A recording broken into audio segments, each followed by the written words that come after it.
It's the only person below White Holiday in the ComicsGate phone book. It's my favorite failed clone of Peter Sammetti. The YouTube guys. How you doing, Conrad? Welcome to the show.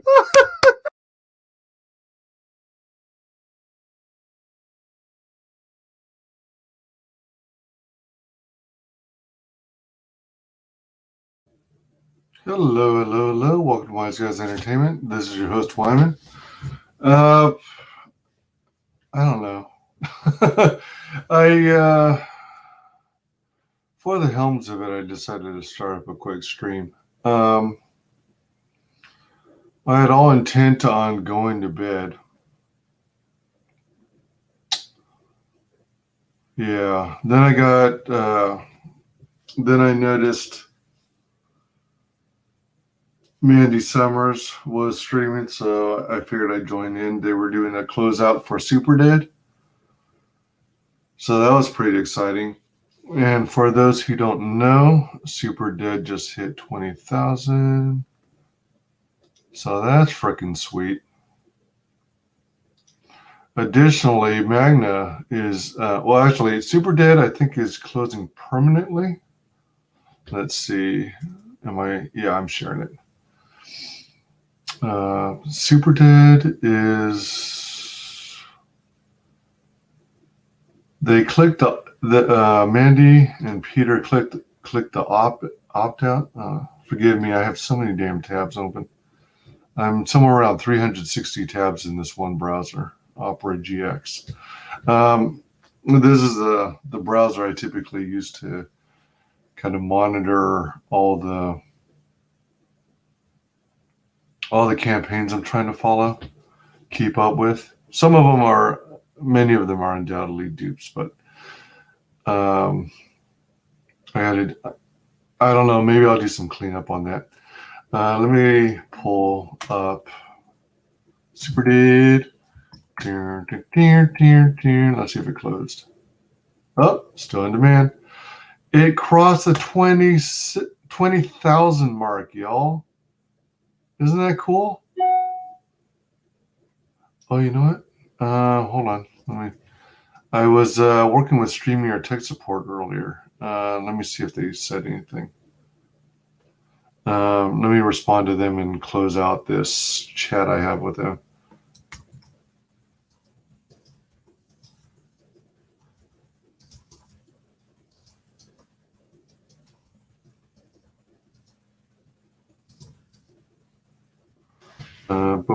Into Facebook and YouTube.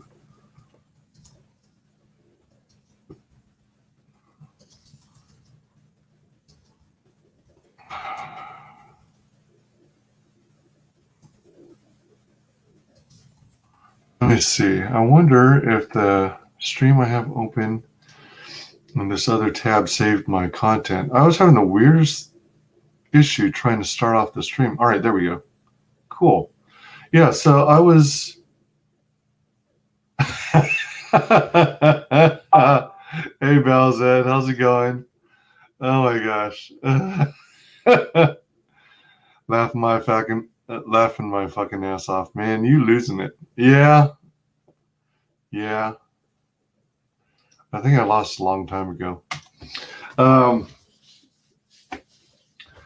Yeah, so I was... all right. So I was trying to start the stream. And then in StreamYards, before I got to the point at which it checked for my camera and mic, it gave me some stupid message that I'd never seen saying that YouTube didn't like the title or didn't recognize the title, and maybe you have some special symbols in it. So I tried all sorts of things and even deleted and recreated the stream in StreamYard, and that didn't work. And eventually I just did the title only. So here's a little bit of StreamYard troubleshooting. Create the title only, and then launch your stream on the platforms. In my case, YouTube, Facebook, Twitch, and then get that in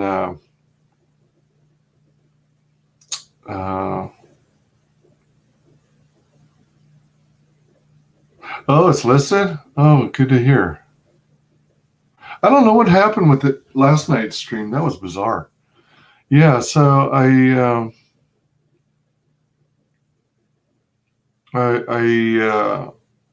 was working with StreamYard tech support because I was getting pissed off at YouTube, but the help me link connected me to StreamYard support, which is 24/7, which is nice. They suggested I delete and recreate the stream. That didn't work, so then I went and created a new stream with only a subject, with no content, no body content, and it somehow worked. So once I created it and got into my green room, then I went into edit on the top of the screen and then copy pasted the content, the body content into it, and that part worked. So nice. Let me go back to, all right, let me see what they say here.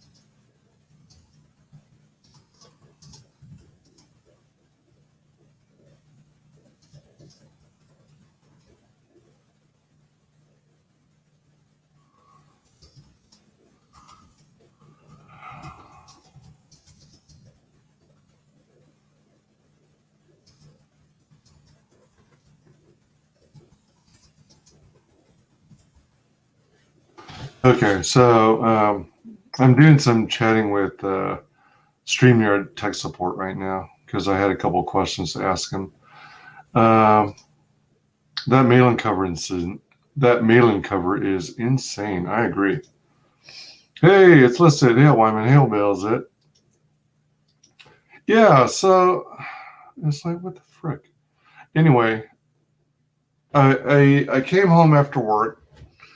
I scarfed a bunch of food down my stomach.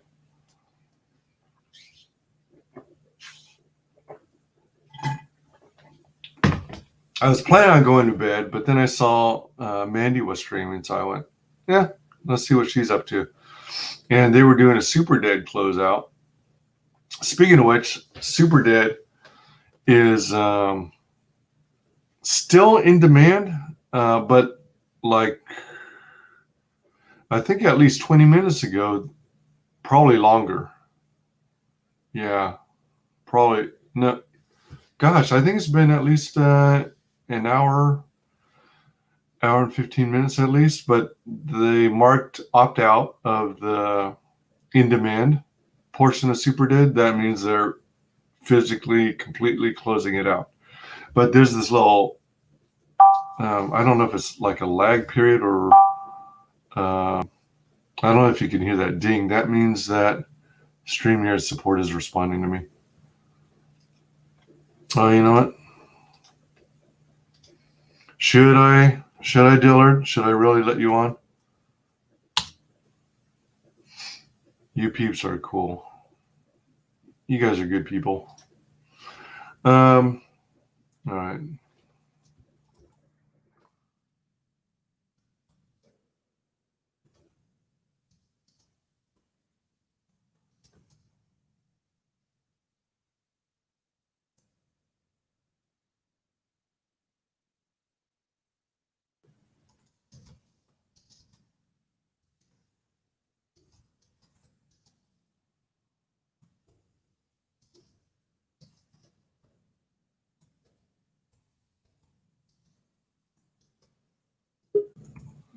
Okay, just a minute.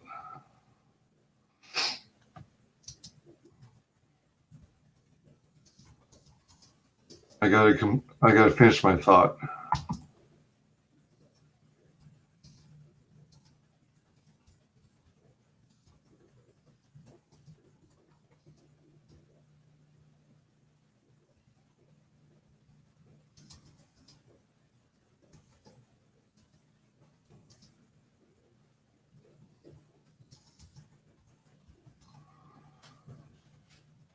Okay.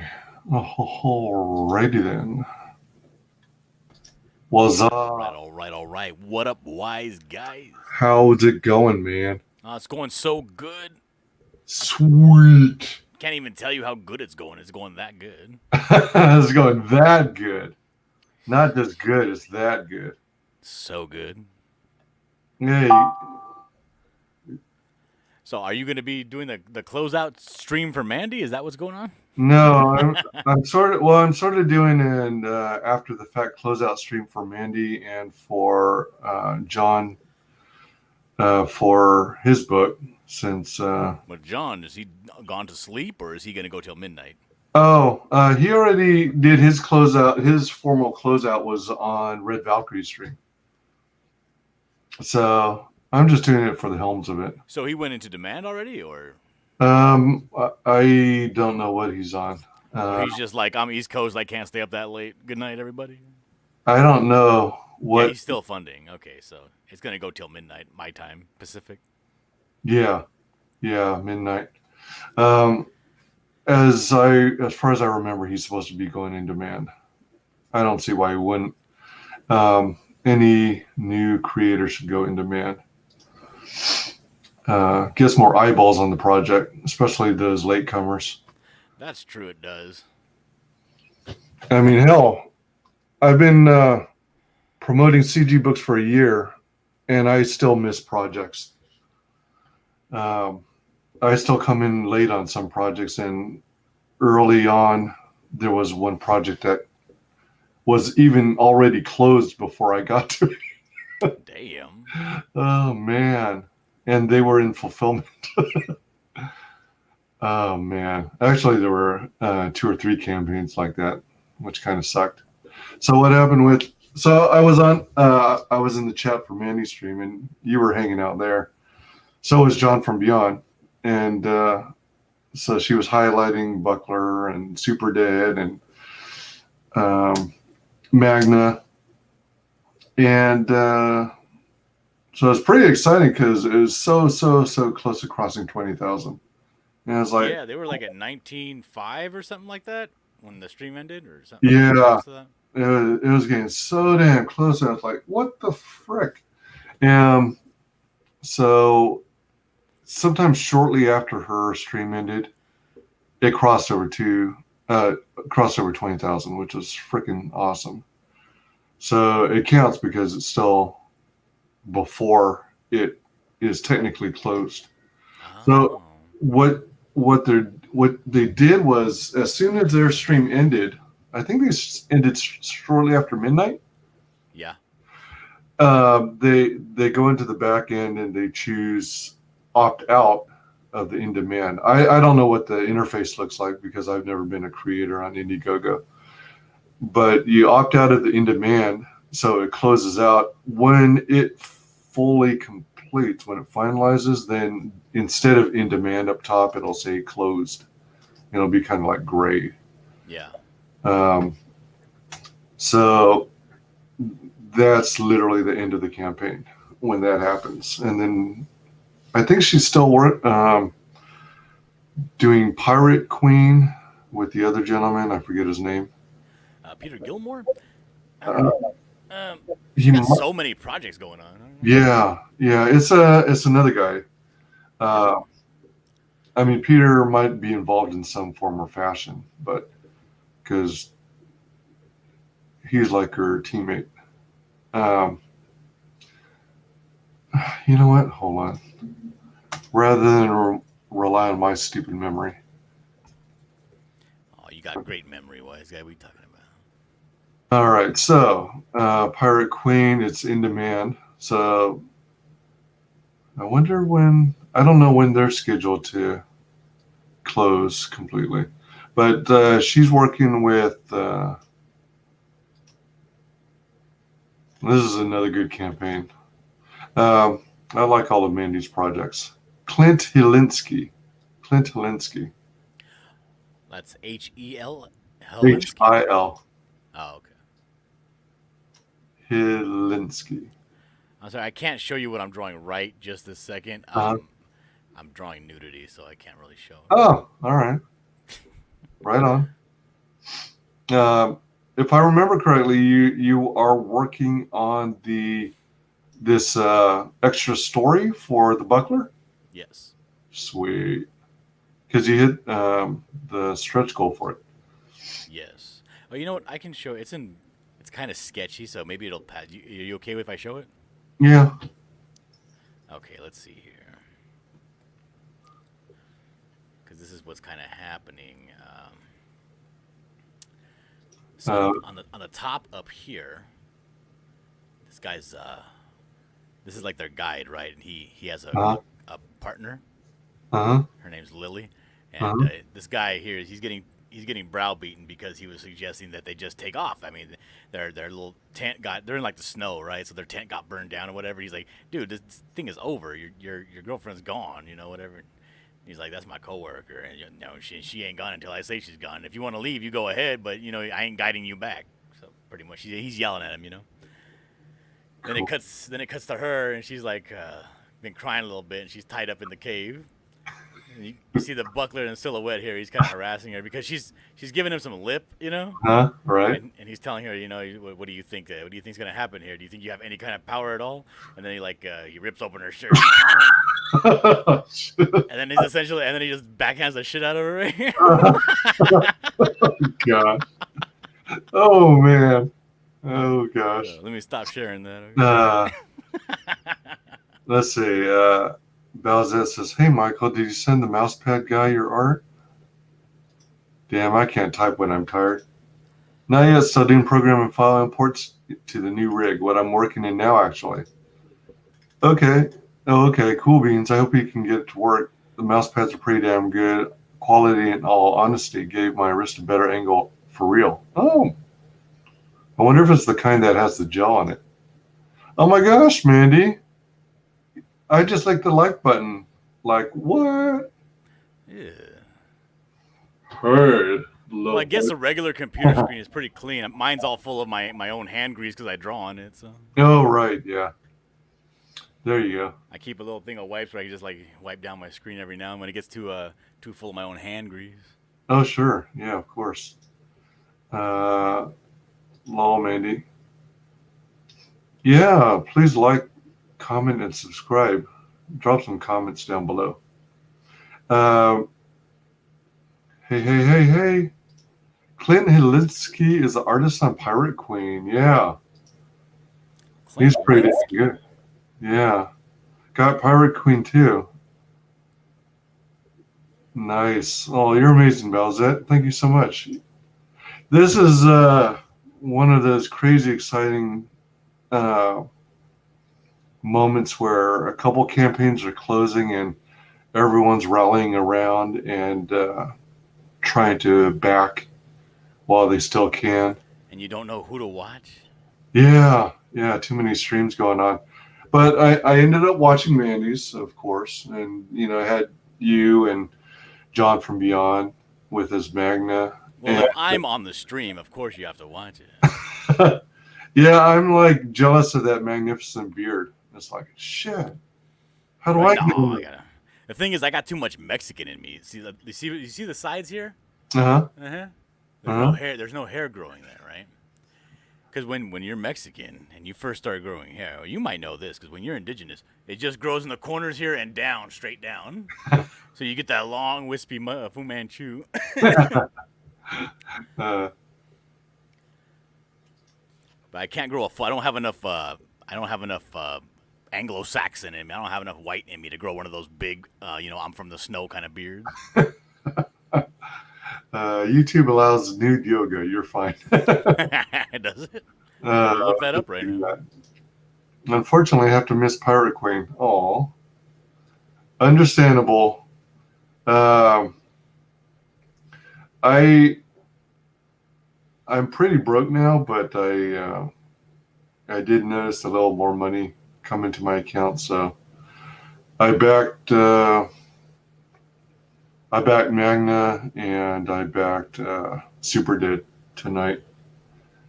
And man, Super Dead crossed 20,000. That was sweet. That was really exciting. What, you didn't back the Buckler a second time? I have to check it out again. Well, you're not closing out tonight, so it's like the urgency is not there. What are you talking about? I'm closing out at midnight. Well, you are not. What? Yes, I am. No, you aren't. Don't try and pull my leg. Hey, welcome. What about? Hey, welcome, Lord Crackhead. Lord The Buckler is a good man. Hail, chat. Hail. Like what? Oh man. Say, huh? I forgot to ask you, Mandy. Oh, you know what? Hell, if anyone, so far everyone I see in here is good people. So You should throw the Mandy the link. I know. Well, I'm doing She it. can get in here and explain herself. Yeah, really. And why she closed out when everybody still wanted to back. Yeah. There. Let me see. Let me see where we are on here. Yeah. So Pirate Queen is another worthy book. Man, me and my freaking browser with 360 plus tabs open. Yeah, Super Dive. Yeah. Well, you're a tireless promoter, wise guy. You need a computer that understands your plight. Well, I kind of have one. It's already a Mac Pro Tower with 12 core processing and 64 gigs of RAM, 13 terabytes internal hard drive space. Good lord! So 13 terabytes internal hard drive space? yeah. Do you work for the CIA? You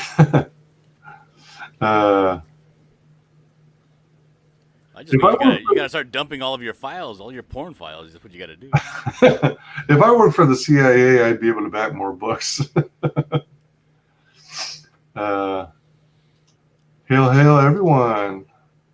Too many choices. I know. Oh, Gargoyle says I'm one of those Asian-looking Mexicans. What? Word, Diller. Depending on what part of Mexico you're from. That's true. Yeah, you're one of the Asian-looking Mexicans. Prayers for Mandy to make it to night 5. Oh my, are you still playing Five Nights at Freddy's, Mandy? Hey, good evening, everyone. Hey, Frog G, good to have you. I'm going to try a couple more times. I have a whole video of dying over and over. Man, I'm not big into jump scares, but I actually did try Five Nights at Freddy's a couple times. Oh, did you like it? It's okay. I mean, it kind of gets, after a certain amount of time, it gets old. I've never played it. I don't know. Yeah. I wouldn't know. But. It's like you're in a business office, like a control room. I've seen people play it. Oh, okay, all right. Actually, myself, Gotcha. That's a hell of a lot of porn.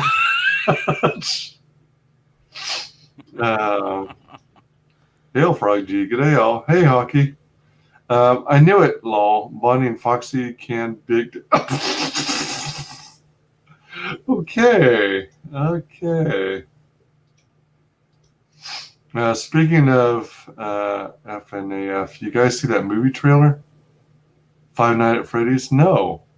Oh, the one with oh man, it's Nicolas Cage. He's doing this movie that looks basically like a live action version of Five Nights at Freddy's. Man, I want to do trailer reviews, but I don't know how to do it without getting flagged. Man, that guy will do anything.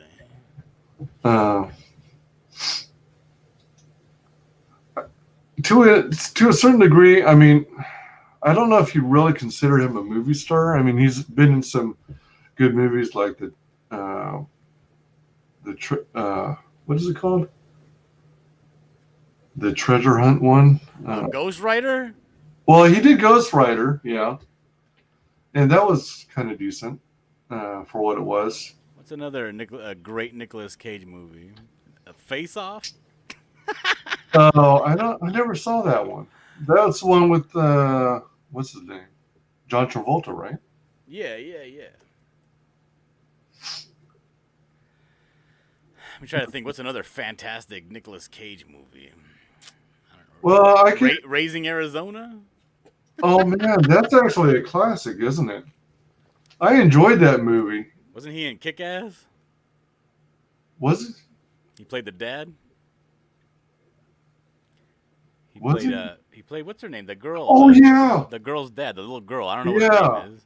But he Oh played. yeah. He played like That. a Batman style character. Yeah. He was awesome in that. I actually enjoyed that movie. I forget the character name though. But yeah, in Kick-Ass, he was indeed in the first one. I think his name was Big Daddy or something. Yeah, that's right. That was a fun movie, actually. It was a super fun movie. Did you like? Do you remember his Bangkok Dangerous movie?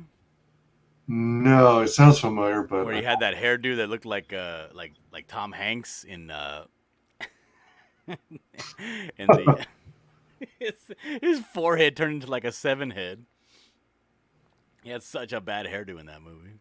Remember that movie with Tom Hanks where he was going around trying to find the Da Vinci Code. Oh, Da Vinci Code, I right? remember how his hair was all back and his forehead was. Because Tom Hanks has a massive melon to begin with.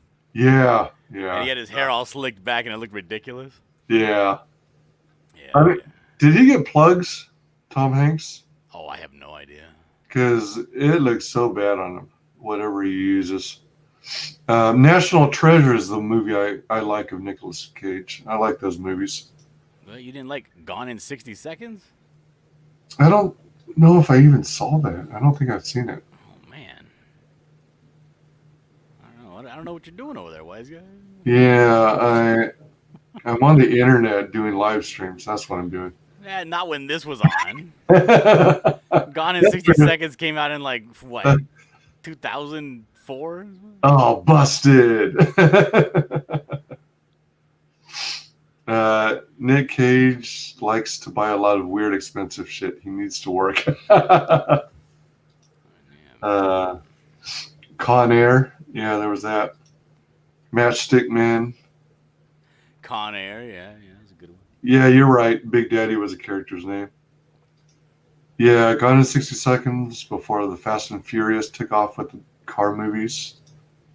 That was a pretty good. That Gone in 60 Seconds was almost a great movie, except they got really ambitious with the climax of that movie, where he wanted to jump the Mustang over, I don't know, like a quarter mile worth of cars on a shut down bridge. It was just the most ridiculous thing you ever saw in your life, and the CG was awful too.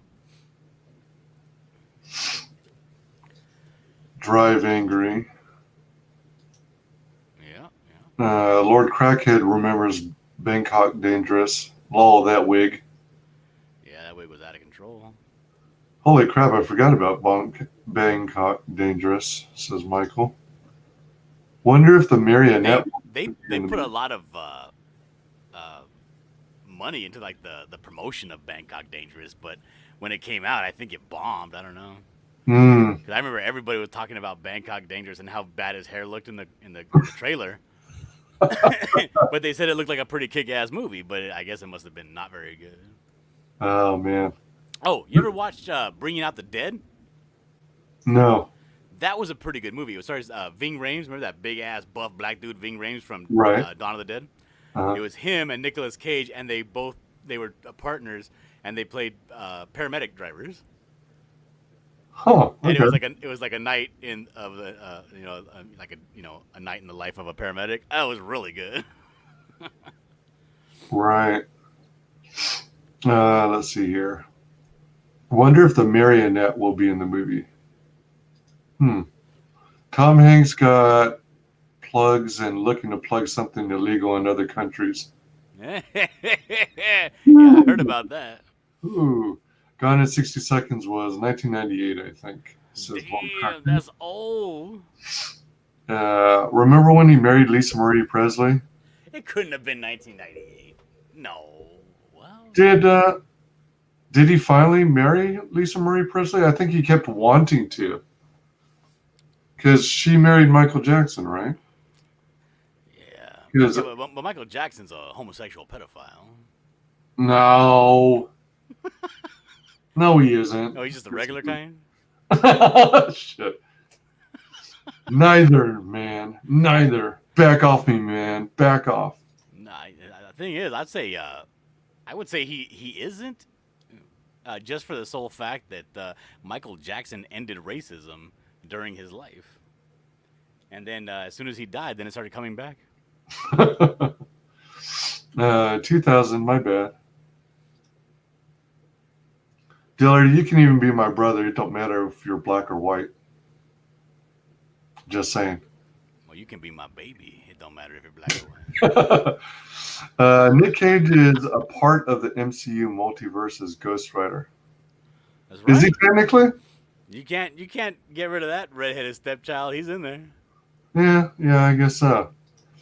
Hail, Castor Troy. Well, Tom Hanks moved to Greece. Well, yeah, he did. It's supposed to be, it's not as frowned upon to be into things like, pedo stuff. Homosexual pedophilia? Yeah, basically. I thought that he was into taking pictures of lost gloves on the sides of the road. That and single shoes. And shoes. Yeah, Balzet's inquiring as to whether Annie is okay. Annie, are you okay? Annie, are you okay? Are you okay, Annie?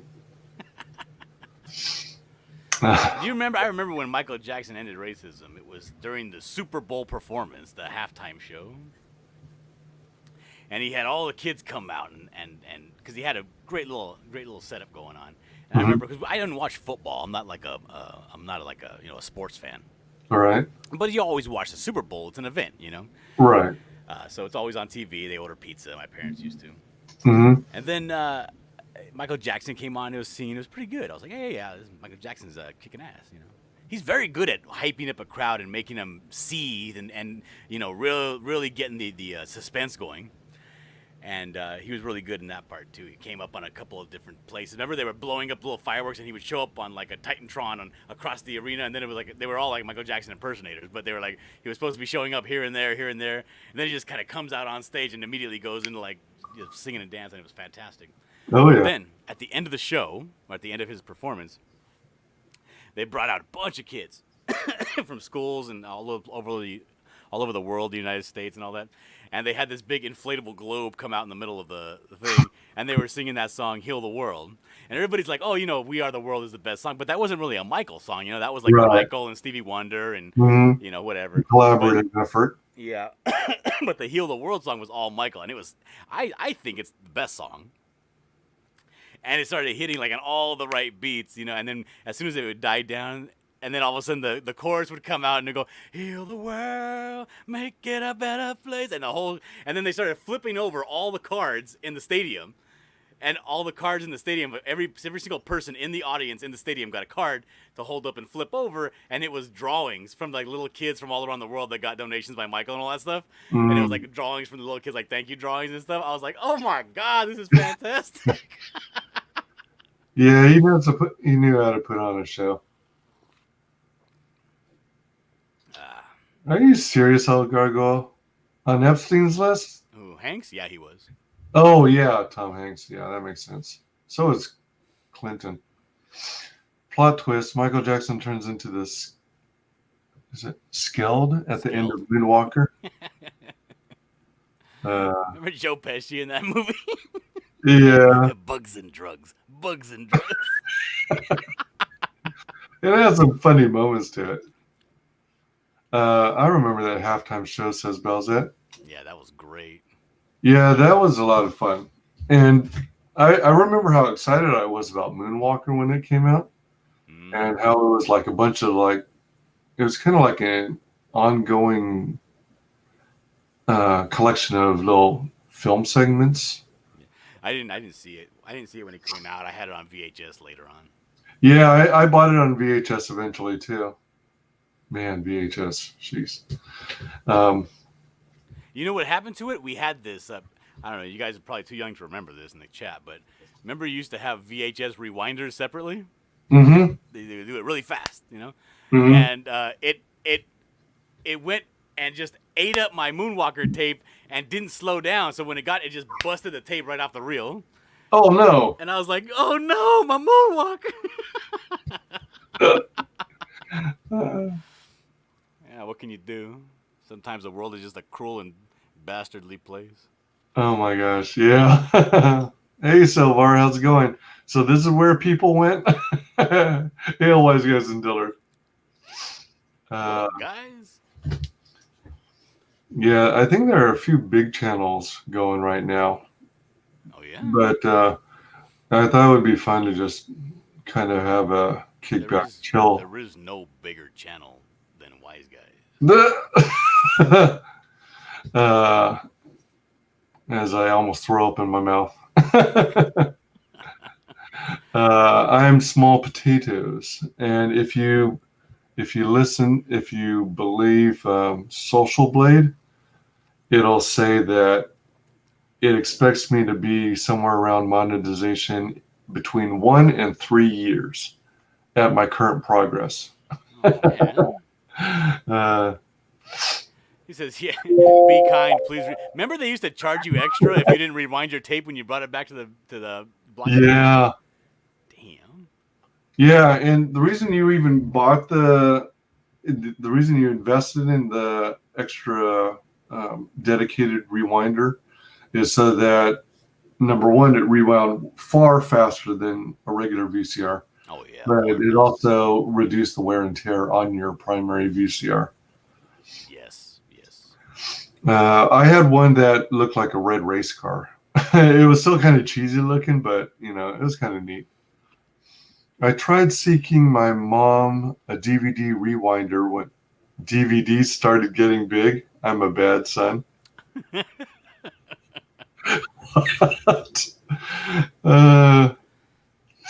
Oh my gosh. Oh, I tried selling a mom a DVD. Oh man, that's cool. Yeah, I got that. No one shows as live on my sub list. Oh crap. Let me check my stream. Supposedly I'm marked as listed instead of yesterday evening when I came up as unlisted somehow. Yeah, but how many times have you streamed today? Don't they stop giving people updates after 3? Oh, that's a good point. I think you're right. Far as I know, I am live and there's no mention. All right, so it looks like we're good to go. Michael T says his looked like Kit. Yeah, I think all of the VHS rewinders kind of had that Kit race car look. Yeah. Saved wear and tear.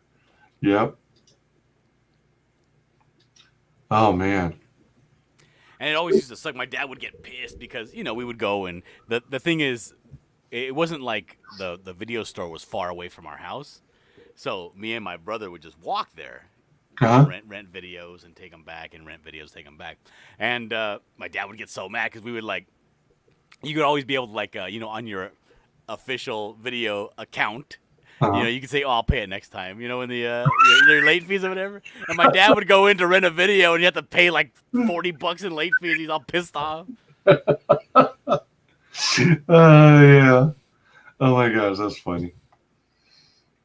Yeah. Just me and some Phantom Menace channel? Really? That's it? Oh, wow. Yeah, because I wanted to kind of give a little extra push to Super Dead while it's still in demand. Let me see.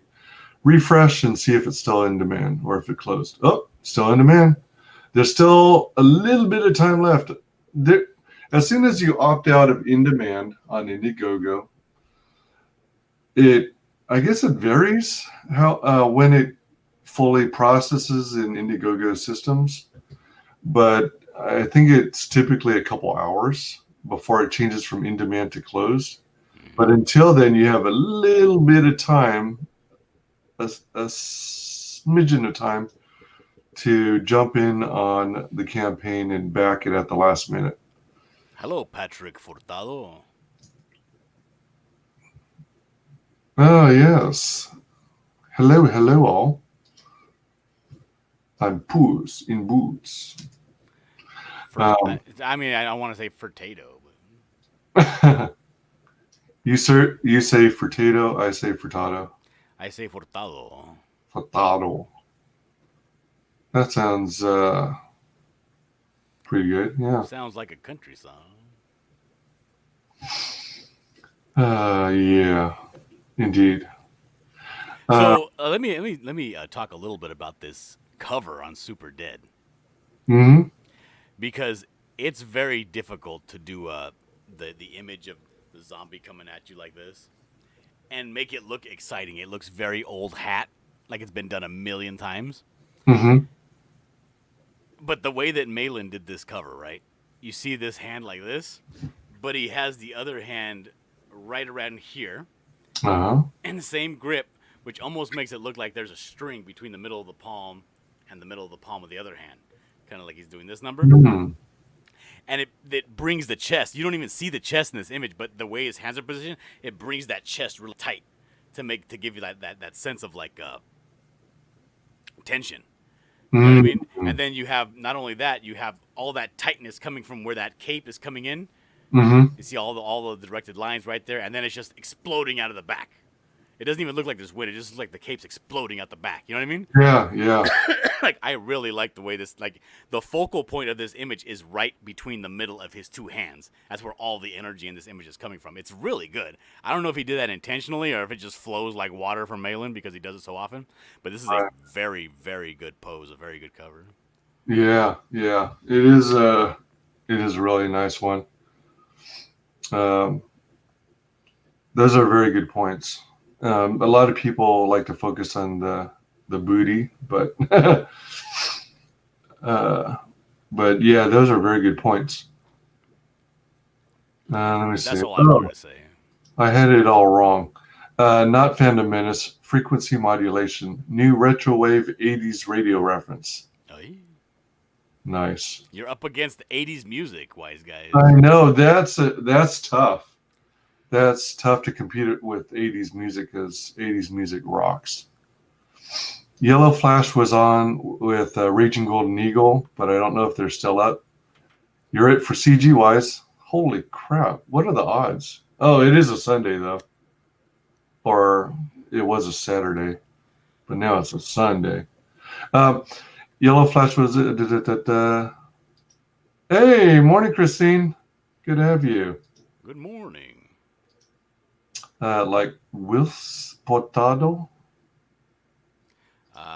Will Sportatio? What brand is your new computer, Michael? Yeah, Michael, give us the deets on your new computer.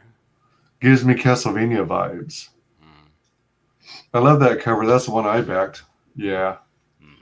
I'm one of those crazy people who's kind of like a completionist. Like I like multiple variants. Not too crazy. Like I'm not going to jump for like a Marvel Comics sham where you've got like 31 covers for a single book. 2 to 4 I think is decent, reasonable. Anything more than that is insane. You said up to 4 is reasonable? Well, maybe 2 to 3. Oh, okay. Is reasonable. I think 2 is pushing your luck. I think 4 and over is on the verge of pushing your luck. If they are faux 80s and stream live 24/7. What? So many streams on Friday. I know. No doubt. Christine says, Wise Guys has a back every cover. Well, you know, if they're good enough, of course, but it's one of those things. I was making a joke of the name, says Sylvar, because that art was no joke back in the day. B450 board from TUF, 16 gigs of RAM, 8 gigs ASUS video card, Ryzen 12-core CPU. Nice. You got a 12-core too. Well, actually, 10. I don't know if yours is a full solid 12-core or if it's like mine where I technically have 2 6-cores to form 12 cores of processing. 2 6-cores? What are you, homeless?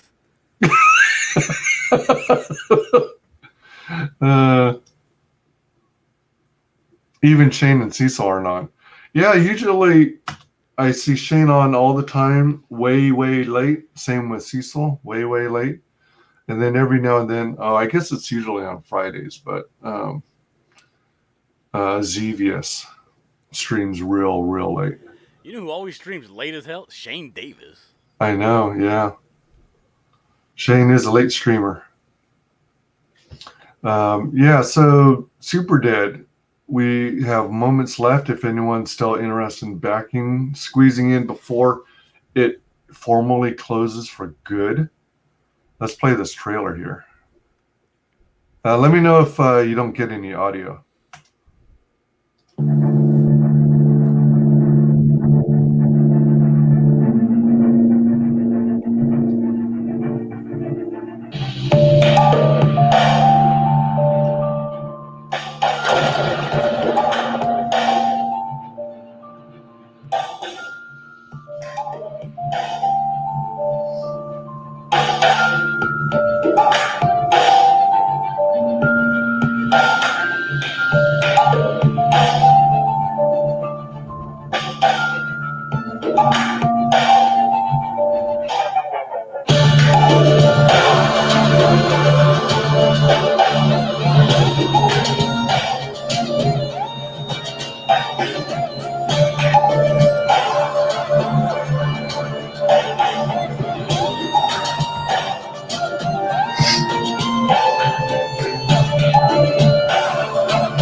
Sweet.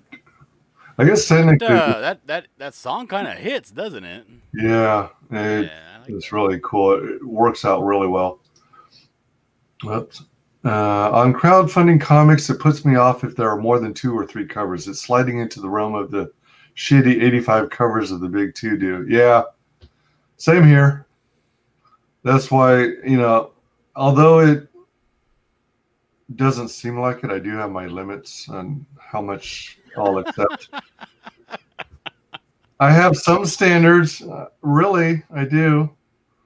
So a full custom build. Nice. I want to build my next one in a Cougar Conquer case. Oh, wow. Sounds cool. I'm not sure what it looks like, but I've got this place called Micro Center, and someone put it, described it well. It's like Toys R Us for nerds. And they've got was that kind of like Newegg? Yeah, except a physical storefront. I don't think Newegg has any brick and mortar sites. It's all online, if I remember.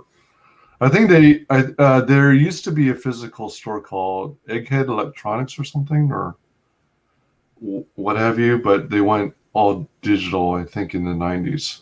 I mean, all online, not digital. Let's see here. Hello. We have audio, no boomerang here.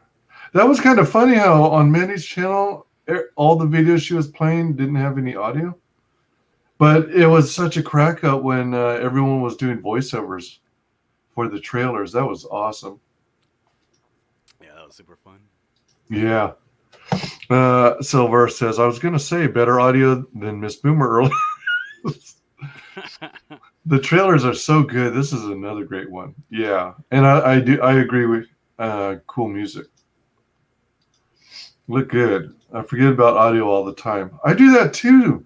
It's like, wouldn't it make a little more sense if it defaulted to being checkmarked for share audio? But maybe they're trying to err on the side of safety and try and protect you from accidentally playing copyrighted music and whatnot. I don't know. But you need 22 different foil covers on the same stick art interior first issue of Volume 8 if this character you never liked before. I mean, you do need that. Yeah. Newegg is pretty cool. There are a lot of good people there. Yeah. I typically don't shop at Newegg, but that's only because I'm not all that familiar with them. When I shop for computer equipment, I often go to Otherworld Computing. And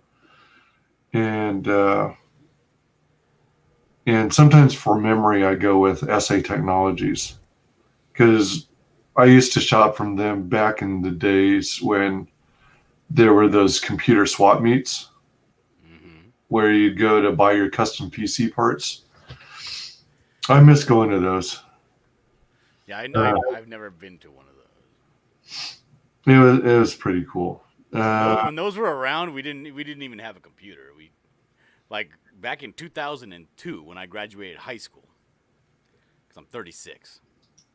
When I graduated high school in 2002, I did my final papers and stuff for my high school senior year on a typewriter. Oh. It was one of those fancy digital type, not digital, but like electronic typewriters where you had to go buy a ribbon for it, and it was, it was like everything was electronic. Yeah, but it was an electric one. Those are smooth. Those are slick. But yeah, everybody else had computers and everything. All their families, not mine. Bunch of broke asses. But to this day, I'm still thankful in high school that I had a chance to take a typing class, because we were using electronic typewriters, and man, those were all the rage. Those were so cool. All the rage. Seriously, it's thanks to that well, I know it's nothing to brag about, but I think I type around 73 words a minute. That's good. But I'm holding at a steady 32. But it's 32 is still pretty good. It's a hell of a lot faster than henpecking. But I attribute that to my, having a decent career in computers. Let's see. Cool intro, accidental prawn audio. late 90s nutshell. I learned to type by playing WoW, lol. Oh man, WoW! I love WoW. I mean, are you a gamer, Dillard? Not really, no. Oh, okay. So I know what WoW is, but yeah. Yeah, you know what WoW is. Yeah, I got into WoW when a family friend of ours was like actively alpha and beta testing video games. You get all these invites and these trial codes to, run it through its paces, look for bugs, report bugs. And so he turned us on to WoW when it was an open public beta. So I got a chance to get into it, and man, that was hella fun. But I stopped at the expansion pack Mists of Pandaria, because it started, although I was still semi-enjoying it, hardly any of our close friends who were gaming were as involved as they used to be. And also the game designers started taking a turn towards Pokemon style entertainment. Sylvar says, damn, I'm going on 49, and Apple donated computers to all the schools when I was in second grade. Jesus. No, I remember our high school, we got computers. It was because my sister was still going there. I think it was a year and a half to 2 years after I left already. So it might have been 2003, 2004 when the high school finally got computers, like a computer lab. Yeah, when I was in high school, we were using Apple IICs. Yeah, and playing Oregon Trail. Man, it's already 2:28 a.m. That means we only have 32 minutes to go. Jeez. Dang, Sylvar is able to hunt and peck at 50 words per minute. Jeez. Yeah, I've gotten faster, actually. I've gotten faster because I draw with this hand, right, on my screen. All right. I have two screens. I have one right in front of me, and I have one over here to the side. This is my laptop over here. Right. This is where I have to type and all that jazz, over here on my left. And I draw with this hand, and I use this hand to maneuver. Oh, man. I essentially don't type with my right hand anymore. I only type one hand, and I've gotten to almost about like 40 words a minute. Wow. With just that one left hand. Nice. And that's hunting and pecking. Also, I have to look. I don't actually. I have to look at what I'm doing with this one hand. Oh, wow. Never gotten into WoW. Love the graphics, but the castings and move lost always seemed confuggled. List. I started on vanilla launch day, spent about 5 minutes playing, 9 hours, 55 minutes restarting because of crashing and waiting in huge queues. Oh, man. Oh, man. Oh, man. If any of you in chat haven't seen it already, look up. I think you might find it on YouTube. Look up the episode of South Park that is a spoof on WoW. It's freaking hilarious. Oh, yeah, it is. It's epic. It is, man, it's so funny. And it's so accurate. They nailed it. What do you mean it's so accurate? Did you used to do that? Well, not me. I wasn't like that. I mean, I had my moments where I would play for hours and not leave my seat and forget to eat, and so that's why I can understand how people in like Singapore where Blizzard games such as StarCraft were very, very popular.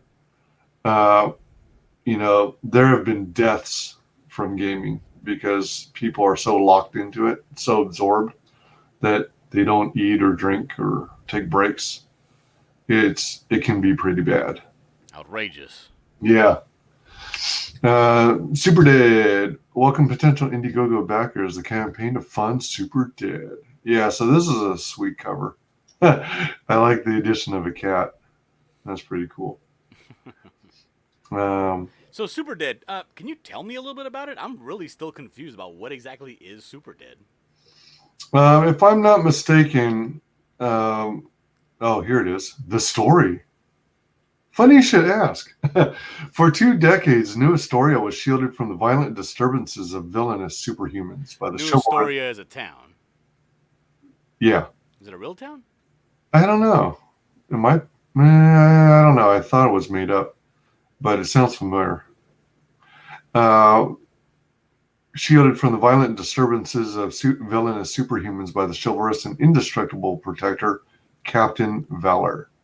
He served the city with unconditional love and endless, overwhelming pride, effortlessly able to break all barriers of reality, ripping through the skies at untouchable speeds with the hero's intuition of always seeming to be in the right place at the right time. His strength and fortitude were unmatched, and his courage unchallengeable. As Captain Valor was destroying a soul stone that granted the villain a power of darkness, corruption, and the ability to reconstruct the dead, his body inadvertently absorbed the ruinous energy from the stone, mutating the hero into the all-powerful, uncontrollable, carnivorous anti-human devourer. In fear of destroying the city and its inhabitants that he had given his life for, he locked himself away beneath the city in the sewers, left only to feed off the plagued rats and other diseased vermin. He now loses more of himself every day, his mind deteriorating, left to embrace his old news clippings and photos that remind himself of who he once was. It would all have been worth it to him as long as they remembered what he'd sacrificed to prevent the annihilation and what he had lost to guarantee their survival. 10 years later, a new hero, Omega Atlas, has replaced Captain Valor, and vengeance begins to take form below the city's surface. Wait a minute. Is that a play on words? Omega is the end, right? Omega means like the end. And Atlas is the world. Define Omega. As a noun, it means the 24th and last letter of the Greek alphabet. Greek letter omega, transliterated as oro with macron. Do you want to hear the remaining one? No. So it looks like it's also, what, the 24th star of the constellation or something or other? Yeah, so... It's also a watch company. Oh, yeah, true. Pierce Brosnan used to wear them in his movies. Oh, yeah, he did, didn't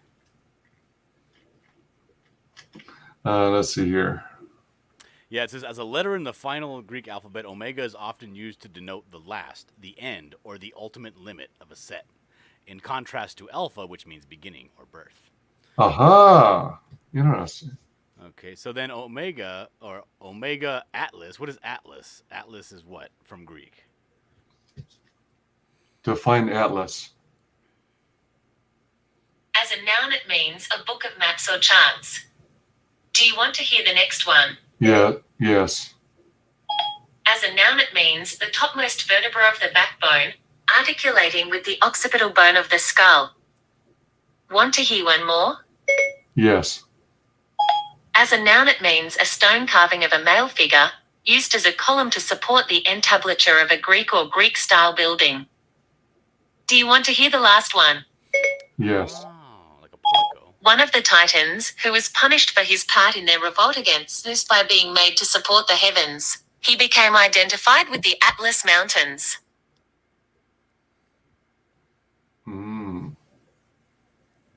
Interesting, if true.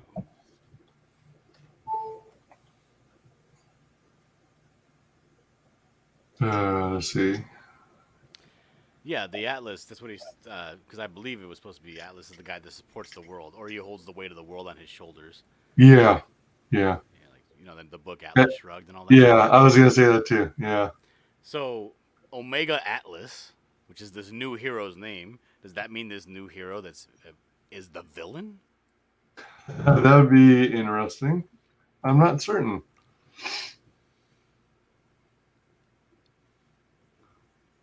Might be. He says astronomy registries list a constellation stars from brightest down, starting with Alpha. So Omega is the darkest star. Dark star. Huh.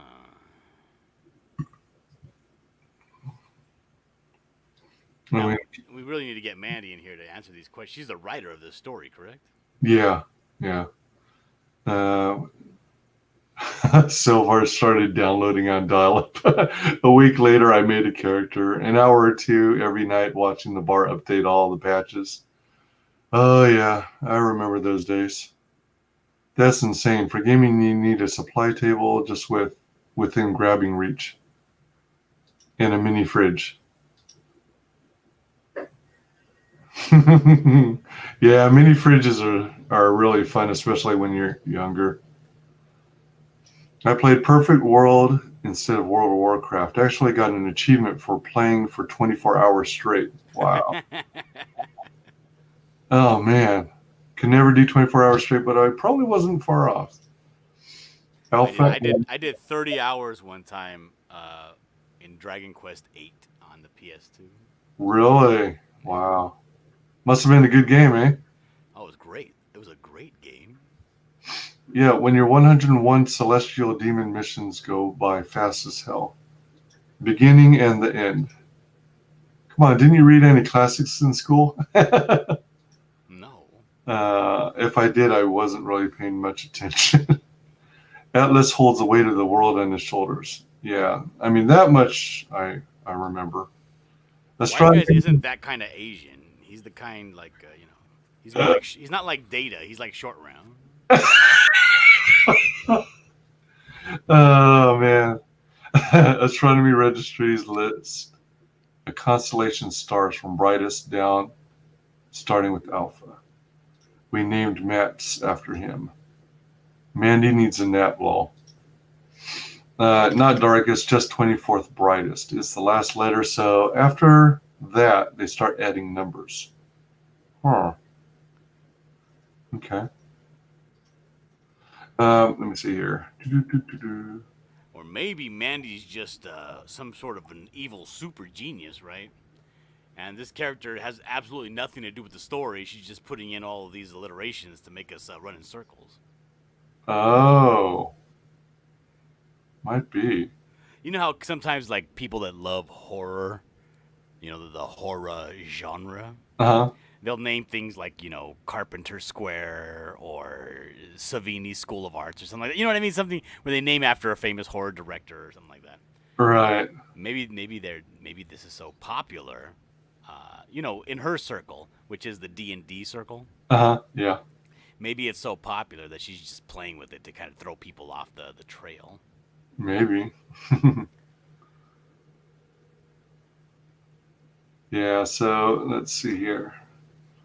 5K unlocked, 10K. All right, so the Super Dead trading card got unlocked. The Super Dead 6x9 Devour print, Darkness #1 Homage is unlocked.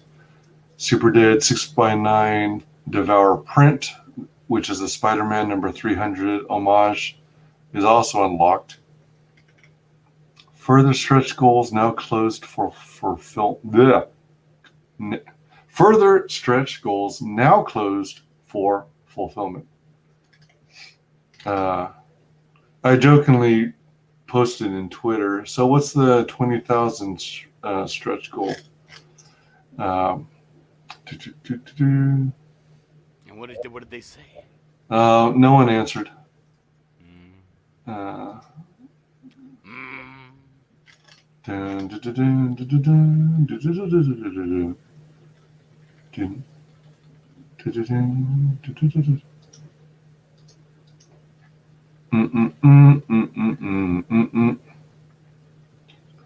right, so Sylvar Ogre is quoting the Lion, the Witch, and the Wardrobe, saying, "Just what do they teach in these schools these days, anyway?" Eisen. Mandy has clones. My money's on Dillard's theory. Rule of cool naming.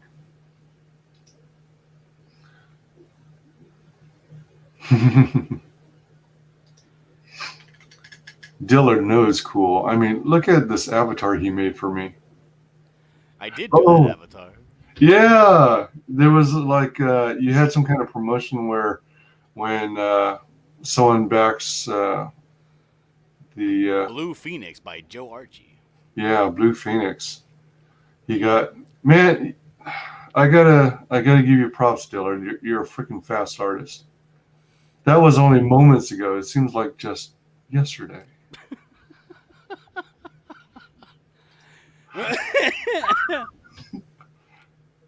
Oh, did you guys hear about the scammer that put up Vinny's Shadow of the Kraken on Kickstarter? Oh my gosh. The gatekeeper. Yeah, I did see that on Twitter. Yeah.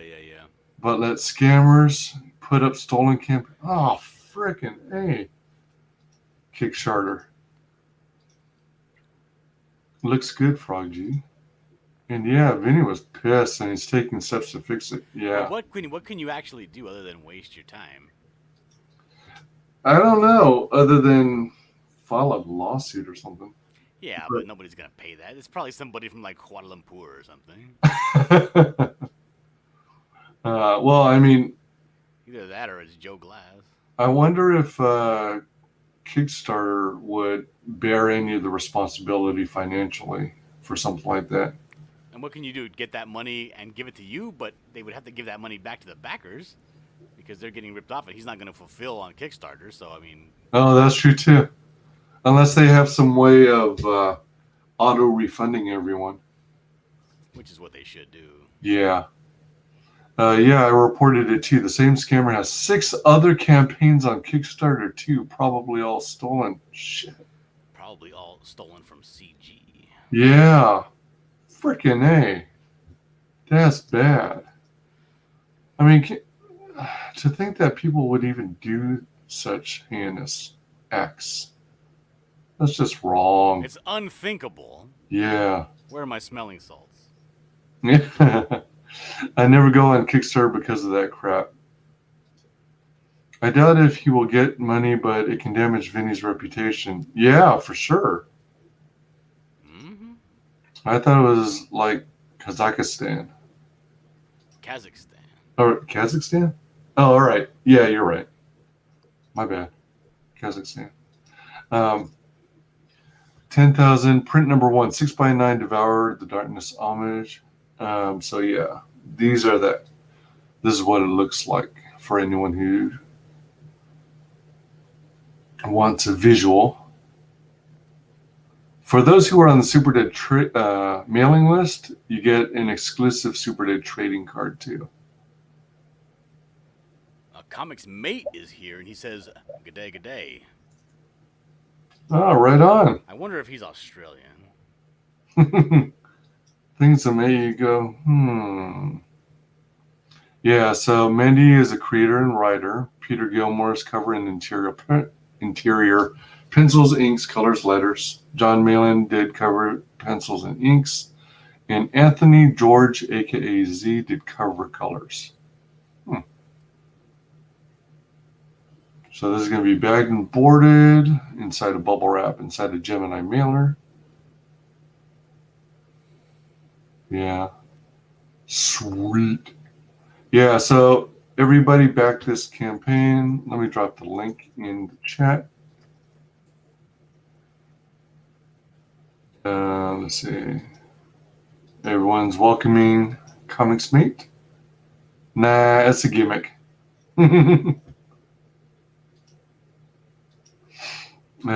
Yeah. Back Super Dead.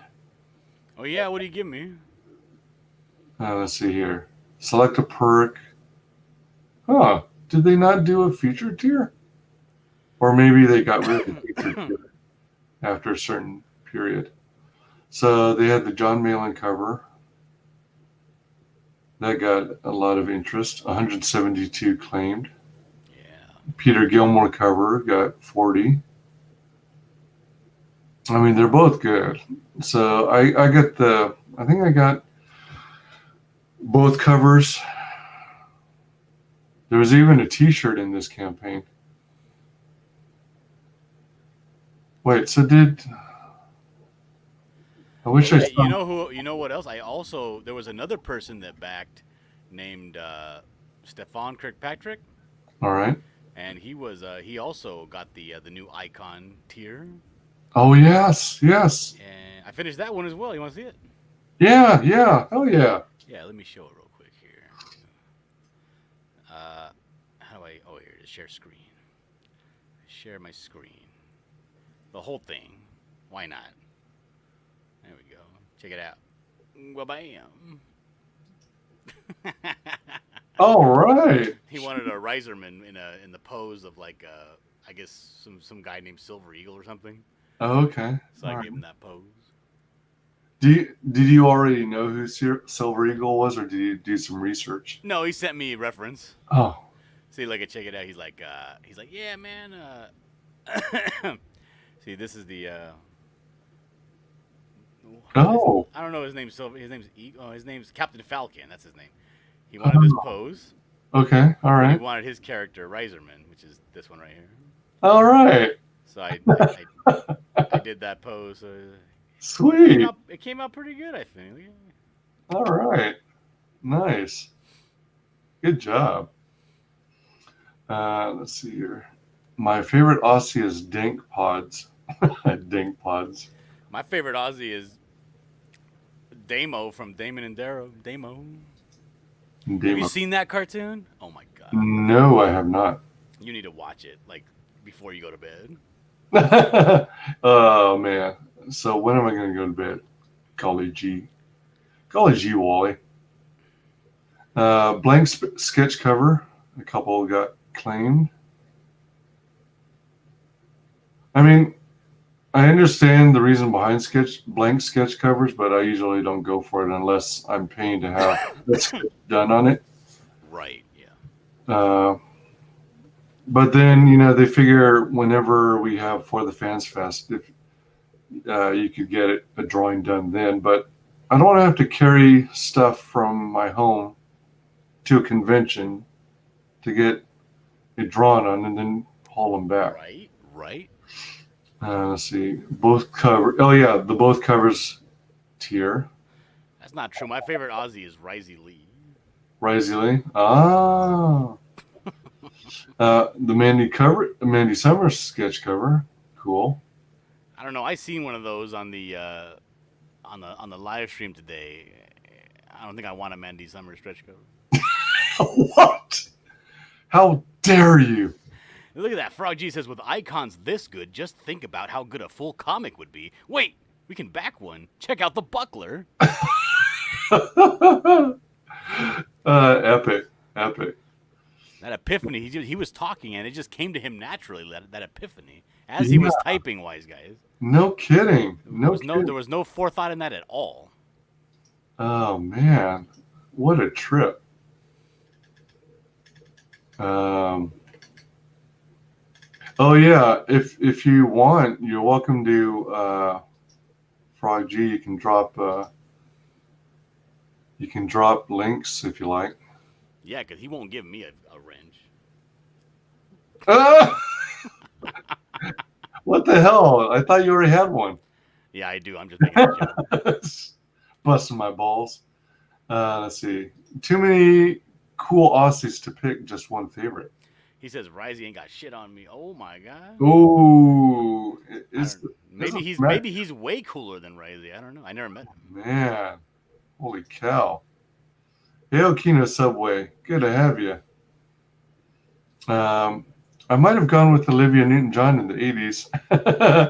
Yeah, my favorite Aussie. Wait, isn't she dead? Yeah. No. She's still... I think she even released an album recently. Didn't she get thrown off that boat by Christopher Walken? I don't think so. I'm not positive that's what happened. Oh my goodness gracious. Super Dead sketch, $75 for Gilmore. Oh, that's trippy. Mandy got more backers on her cover than Peter did. Oh, I wonder why. I wonder if it went. I don't remember when they introduced that in the campaign, whether it was from the get-go or if it was late in the game, like during In Demand or something. And yeah, Christine says, grab the best cover in CG, the buckler, and drops the link right there. Absolutely. Oh, yeah.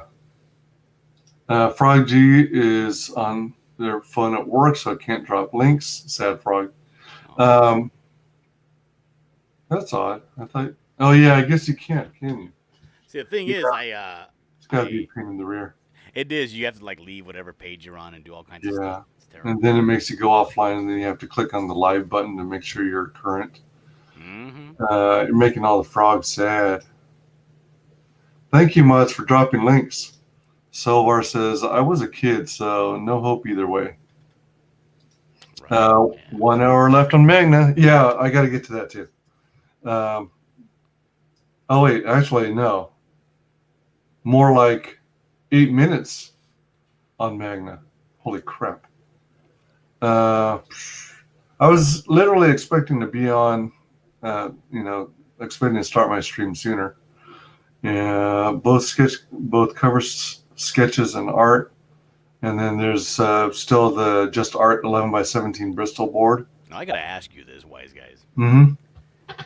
And I think that this is probably going to be the best endorsement for any chair ever, because you stream all day long.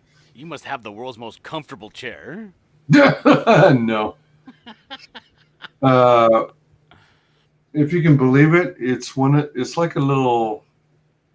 It's not a nightstand. It's like you know how you have a coffee table, and you can have these like side tables, I guess, that are designed just like the they're in the same style and color and stain. Are you talking about?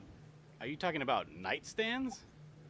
Not a nightstand, but similar. But like in the living, You're talking about like a sofa end table.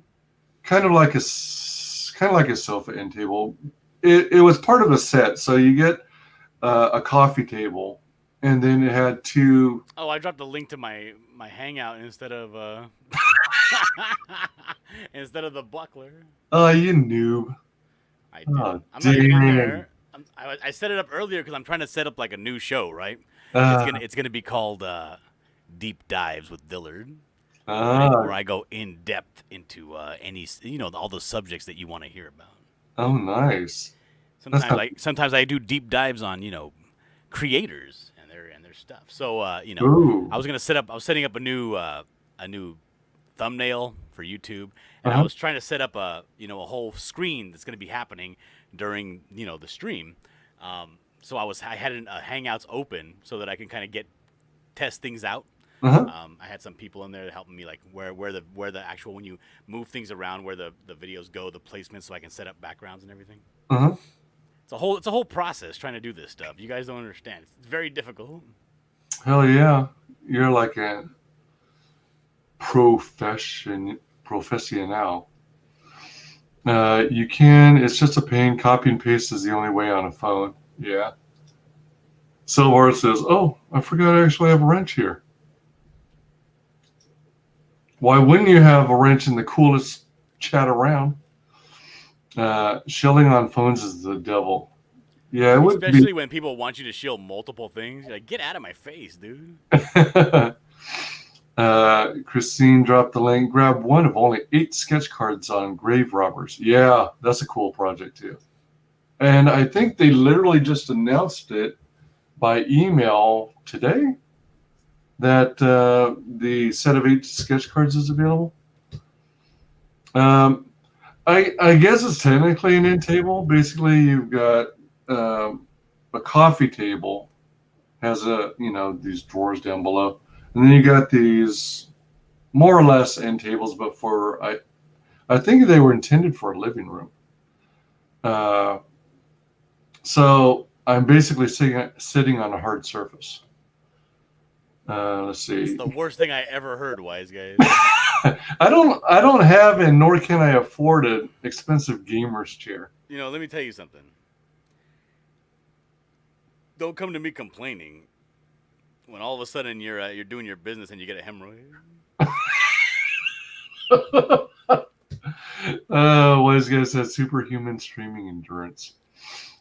What do you think? Should I make a trading card for the buckler? People have been asking me for it, and I'm like, for what? It would only be like number 1 of 1. You know what I mean? It wouldn't even be a set.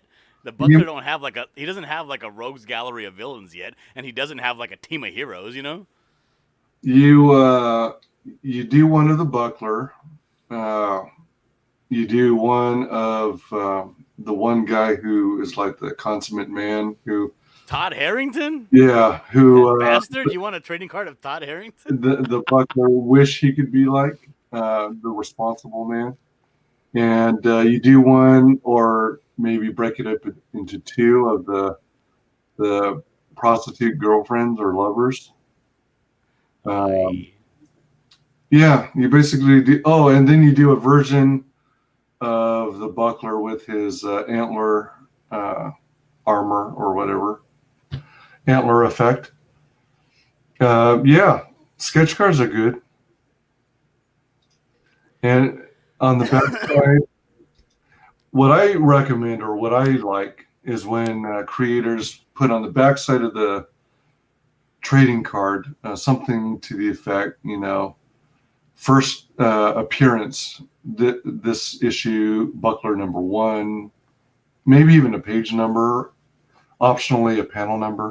But Subway says it's not the chair, it's just that Wise Guys has a comfortable ass. He is a man who can sit anywhere. It's like it's because I'm afflicted with the same thing that most guys have, which is no ass. So like when I sit down, it doesn't matter how comfortable I'm at. When I sit down, I immediately feel my 2 butt bones when I sit down. Right. So I gotta throw, blankets and pillows and stuff under my chair. It's terrible. Reading and clicking buttons is hard. It sure is. There we go. The buckler. That's what I'm talking about. Back to buckler. I got the first pick of the sketch cards, lol. Nice. Yeah, I love sketch cards too. I'm nobody special, but Sovereign Wolf is. Sovereign Wolf is a good book. Yeah, that's a great looking book. Oh, well, so that's what Frog G said too. No, don't get a gaming chair. Get an office chair. Yeah. You know what? Well, why don't you get one of those big balls that you can sit on, those inflatable balls, Like they use for yoga and stuff or Pilates? like they do in the offices of like Google and Oh. stuff, I hadn't thought of that. Oh man. Yeah, half the time in my streams you just see me falling over backwards. Hello, Philium Jesum. It's 1 minute until midnight. Oh my gosh. Bowsette says, wow, I have a wrench now. Yeah. Well, it's crazy. I'm also one of those people who can fall asleep sitting up. Like you're a crazy madman. Yeah. So if I'm in like well, it's easier to do in a recliner, obviously, but if you're in just a regular chair or on a bus or on a train. On a bus? Yeah, I have fallen asleep on a bus before on more than one occasion. Did you miss your stop? Company, man. Sometimes not. And if I miss a stop, then I would just stay on the bus until it made the loop. Oh, geez. Usually, so that I didn't have to pay extra bus fare. Kino likes a max squish. About to close out. Don't miss on Super Dad. Last hour to get Magna, the last Pantheon. It's technically not the last hour. It expired. 8-hour stream. Holy crap. See, here I was planning on doing, focusing my efforts on Magna, and then I ended up spending all my time on Super Dead. I mean, they're both worthy projects, and I'm glad I covered Super Dead. It's, let's see, still in demand. $20,126, which is awesome. Awesome sauce. That's a pretty good chunk of change. It is. You could buy like 3 copies of the Buckler. Indeed. Yeah, so that was Super Dead. I don't know how much longer it'll be before it officially goes into closed status. So if you're interested, back it before it's too late. Don't want to miss out now. You hear? You're going to be kicking yourselves in the ass if you don't get it. Yeah. And if you're anything like me, the shoe's just going to go right in the butthole because I have no butt. What you need is like one of those, is it Nike little push buttons to inflate your butt? I thought that was wasn't that Reebok?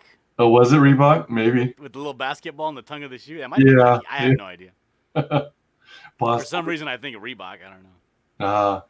Or British Knights. No, I remember my wife was I did something in the kitchen and she was we were playing around whatever, and she went to kick me in the ass and it hit me right in the butthole because I have no butt, and I was like, ow, it hurt so bad it felt like it went in almost. Oh dear. Whoa. I was like, damn it, she wasn't even wearing heels, she was wearing like tennis shoes. Whoa. GoFundMe for Wise to get Chairkun. We did that last night. What about? What's Chairkun? What's that? I don't know. I'm guessing it's like a brand name of chairs. But you know what's funny? I'm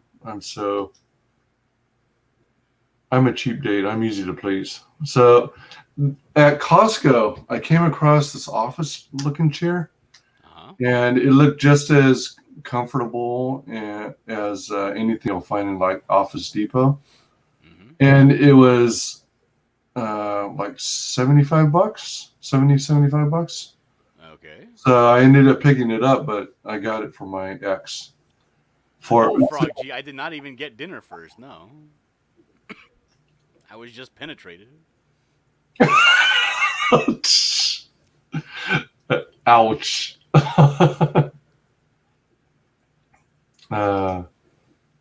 Actually, hold on. Let me reopen this close tab. For anyone who wants to last minute back Superdead, here's the link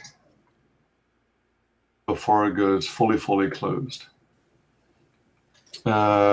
Just a Japanese add-on for chair. Okay, an add-on. I'm not sure what to make of that. Hopefully not as scary as Aizike Truck-kun, like Corona-chan. Oh, okay. I think I kind of get it. Let me go back and read. Get Chair Kun. GFM for Wise GoFundMe. Chair Kun. Oh, maybe I don't get it now. Never mind. Yeah, I'm not understanding the references, but I can guess. You know, I'm a simple man, wise guys. I don't understand these newfangled terms. I'm guessing it has to do with something of like a super weeb chair, like a Yeah, that's what I'm guessing too. something really fruity. I don't know. Maybe. Yeah, so that was Superdead.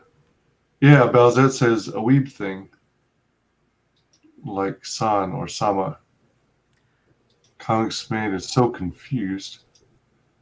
Well, I mean, like in Japanese formality, you address someone with san at the end of their name usually. Okay, so san. So if it's Instead of san, it's kun. so instead of san, it's kun. Oh. So Chair Kun. Oh, all right. Michael's going to explain it. Damn it, Michael! You had the link earlier. Why didn't you pay attention, dude? I'm so confused. You see, the thing is, the ComicsGate is like me. We're super macho, tough guys, and so if people start even like a little bit explaining about things that are kind of fruity, our eyes just kind of glaze over and we don't really take in the information. Even if it can get explained to me a bunch of times, but I'll still not get it. Yeah. That's how manly I am. You guys are macho men. Have you seen my beard? Everyone wants to be a macho man. All right. So You're streaming on YouTube, Facebook, and Twitch? Yeah. Damn. I always do. Or as well, I don't know. Oh yeah, you got one of those computers with the 150 billion RAMs of hard drive. All right. You fucking uncultured shitheads. Shit. All right, we have a millennial here. He's going to explain to us You asked that. He's going to explain to us what it means to love ponies and know about chans and stuff. Oh, no, two totally separate things. We hate them too. Forget. I started watching this anime on. There's this girl that comes on my stream. You know that stream I was telling you about, wise guys, where we doodle stuff, we draw things in like 2 minutes. Scribbattle. Yeah. She comes on every now and then. Her name is Riot Kitty, and she's a super weeb. And she was telling me, "Oh, you got to watch this anime called Kill La Kill, like L.A., like Kill La Kill." Uh-huh. And it's on Netflix, evidently. That'll give you a freaking seizure if you're not careful. And I watched it, dude. It's so good. It's so funny.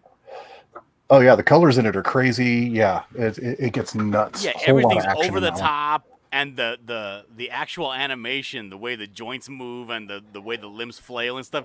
It's stellar. I couldn't believe it. It was so good. Oh hell yeah! But Wise is right. What they add to the end of Japanese words on names and stuff like that, or familiar representations like brother or sister, will be words that represent like a level of status or level of closeness that they are. San is somebody that you respect. Sama is like a master or a teacher. Coon is just kind of familially beloved.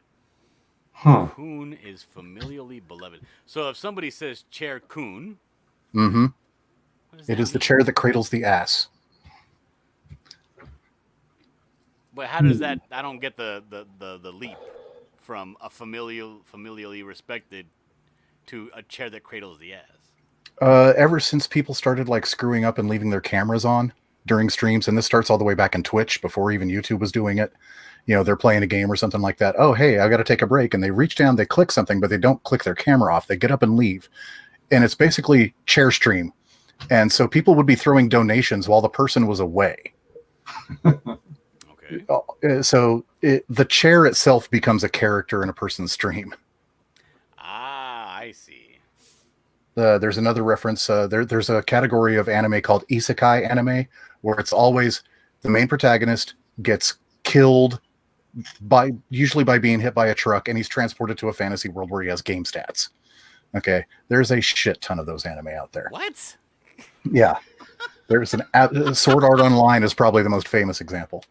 Wait, does he get hit by a truck? I've seen Sword Art Online. No, he just gets stuck in the game, but it's an example of isekai anime. But a lot of times, yeah. So you'll end up with the character. The character has become known as Truck Coon. No wonder it's so popular.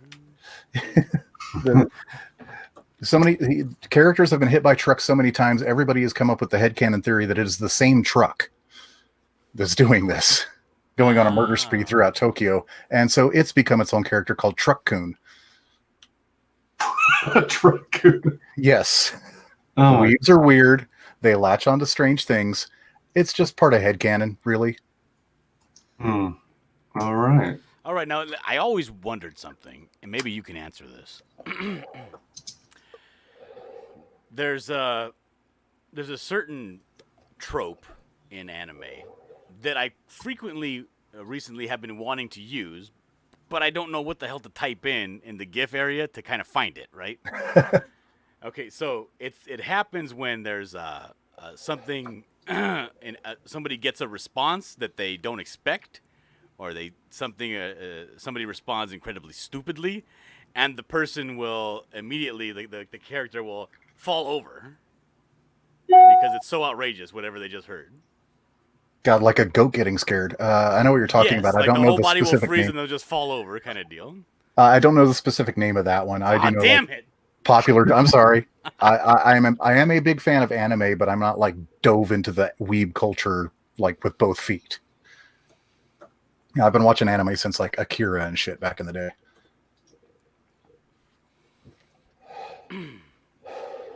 Yeah, the anime folks used to call Ricada's chair-kun, like how anime characters would talk.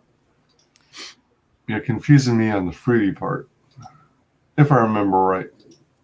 Snap into a Slim Jim. Snap into it. Exactly, Kino. Bonzo is ready.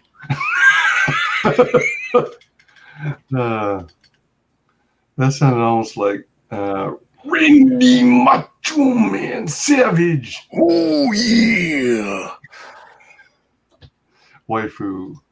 Chair-kun, entertain us. Let me tell you something, brother. I used to love Macho Man. The thing was, I used to love Hulk Hogan, but I have an older brother. So I couldn't like Hulk Hogan because he liked Hulk Hogan. He said, pick somebody else. And you were always Macho Man Randy Savage. So I guess I got stuck. I got thrown stuck around. with Macho Man, right? But Macho Man ended up being the way better character anyway. He had Miss Elizabeth. Oh, the lovely Miss Elizabeth. He's like, coming at you live on the video scope. Don't That's confuse fantastic. headcanon and headcanon. I used to watch that fucking cartoon. Does anybody remember that one? There was an actual fucking WWF cartoon way back in the day that had Hulk Hogan, fucking Macho Man, Andre the Giant, Ricky Steamboat. Oh man, yeah. Tito Santana. I don't think I really watched it. I think I might have caught a couple episodes. Cream of the crop. When I don't know what era I came into wrestling. Stupid autocorrect. It was R.I.P. after the Hogan era, but it was before the Attitude Era. So that weird kind of gray waist. Yeah, where you had like IRS and Doink the Clown. and Lex Luger. You know what I mean? Like all that. That's when I came into wrestling. Ooh, Oh, there was crap. even a fantastic video game on the Sega Genesis, and everything was super over the top. And like Bret Hart was popular. I don't know. It was a weird time. It was a weird time before the Attitude Era. Yeah, the whole WWF versus WCW, I think, at the time. No, that was the Attitude Era, though. Yeah, the whole the tank assault on that, launching that was stellar. Yeah, because I came in just before that. I did like the Attitude Era, though. That was really good. That was good stuff. And then I Stone. I was all about Stone Cold. I got kicked out of school and sent home for wearing my my 100% whoop ass T-shirt. Oh, that's bullshit. But they sent me to the office and they made me change into like a loner gym T-shirt. And then they just sent me walking home with my T-shirt in my hand, like in a bag, you know. As soon as you're outside of the school, you just switch back, you know. I did. And I was like, oh hell yeah. There was an epidemic of Stone Cold Stunners in my high school that was I believe so it. bad. They made announcements over the intercoms. If anybody's caught Stone Cold stunning anybody on campus, there's going to be immediate suspension followed by a expulsion hearing. Yada yada Oh, yada. man. People were What about a catching it pedigree? left and right. Oh, dude, you can't perform a pedigree on concrete? Jesus. You can, but once. Yeah, you want to get arrested for attempted murder? But yeah, people were catching stunners left and right all over the grass, and it's pretty great. It was a great time to be in school. And they're trying to get up there and say, "Oh, we're entertainers. We're not role models." Bullshit. If you have brothers, somebody's done something off the top rope. Oh yeah. I remember my neighbor, this big old fat guy named Beto. He picked me up by my legs, right? And there was this, I don't know if you ever lived like in a little ghetto area. Everybody lives really close to each other, so everybody's all up in everybody's business. So we were all hanging out in somebody's front yard, like their little area that was considered their yard, and they had a little kiddie pool. The ones that had the plastic sides, they're kind of floppy, but then when you fill it up, it has structure. This fool picks me up and into the air because he's attempting to give me a 3D. Right, the Dudley Boys, the Dudley Death Drop,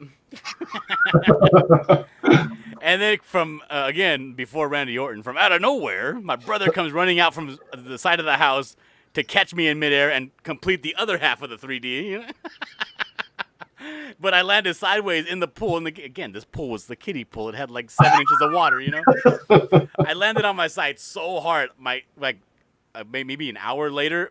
From my hip bone all the way up to under my armpit was just one massive bruise. Oh, I was jacked up, dude. oh, damn. But I caught him because the next week we had this long wooden fence that ran behind the apartments, and there was lots of clotheslines. That's where people would hang their clothes. So if you were playing football back there like we normally would, you would literally get clotheslined. So in order to not get clotheslined, you have this little corridor you have to run through.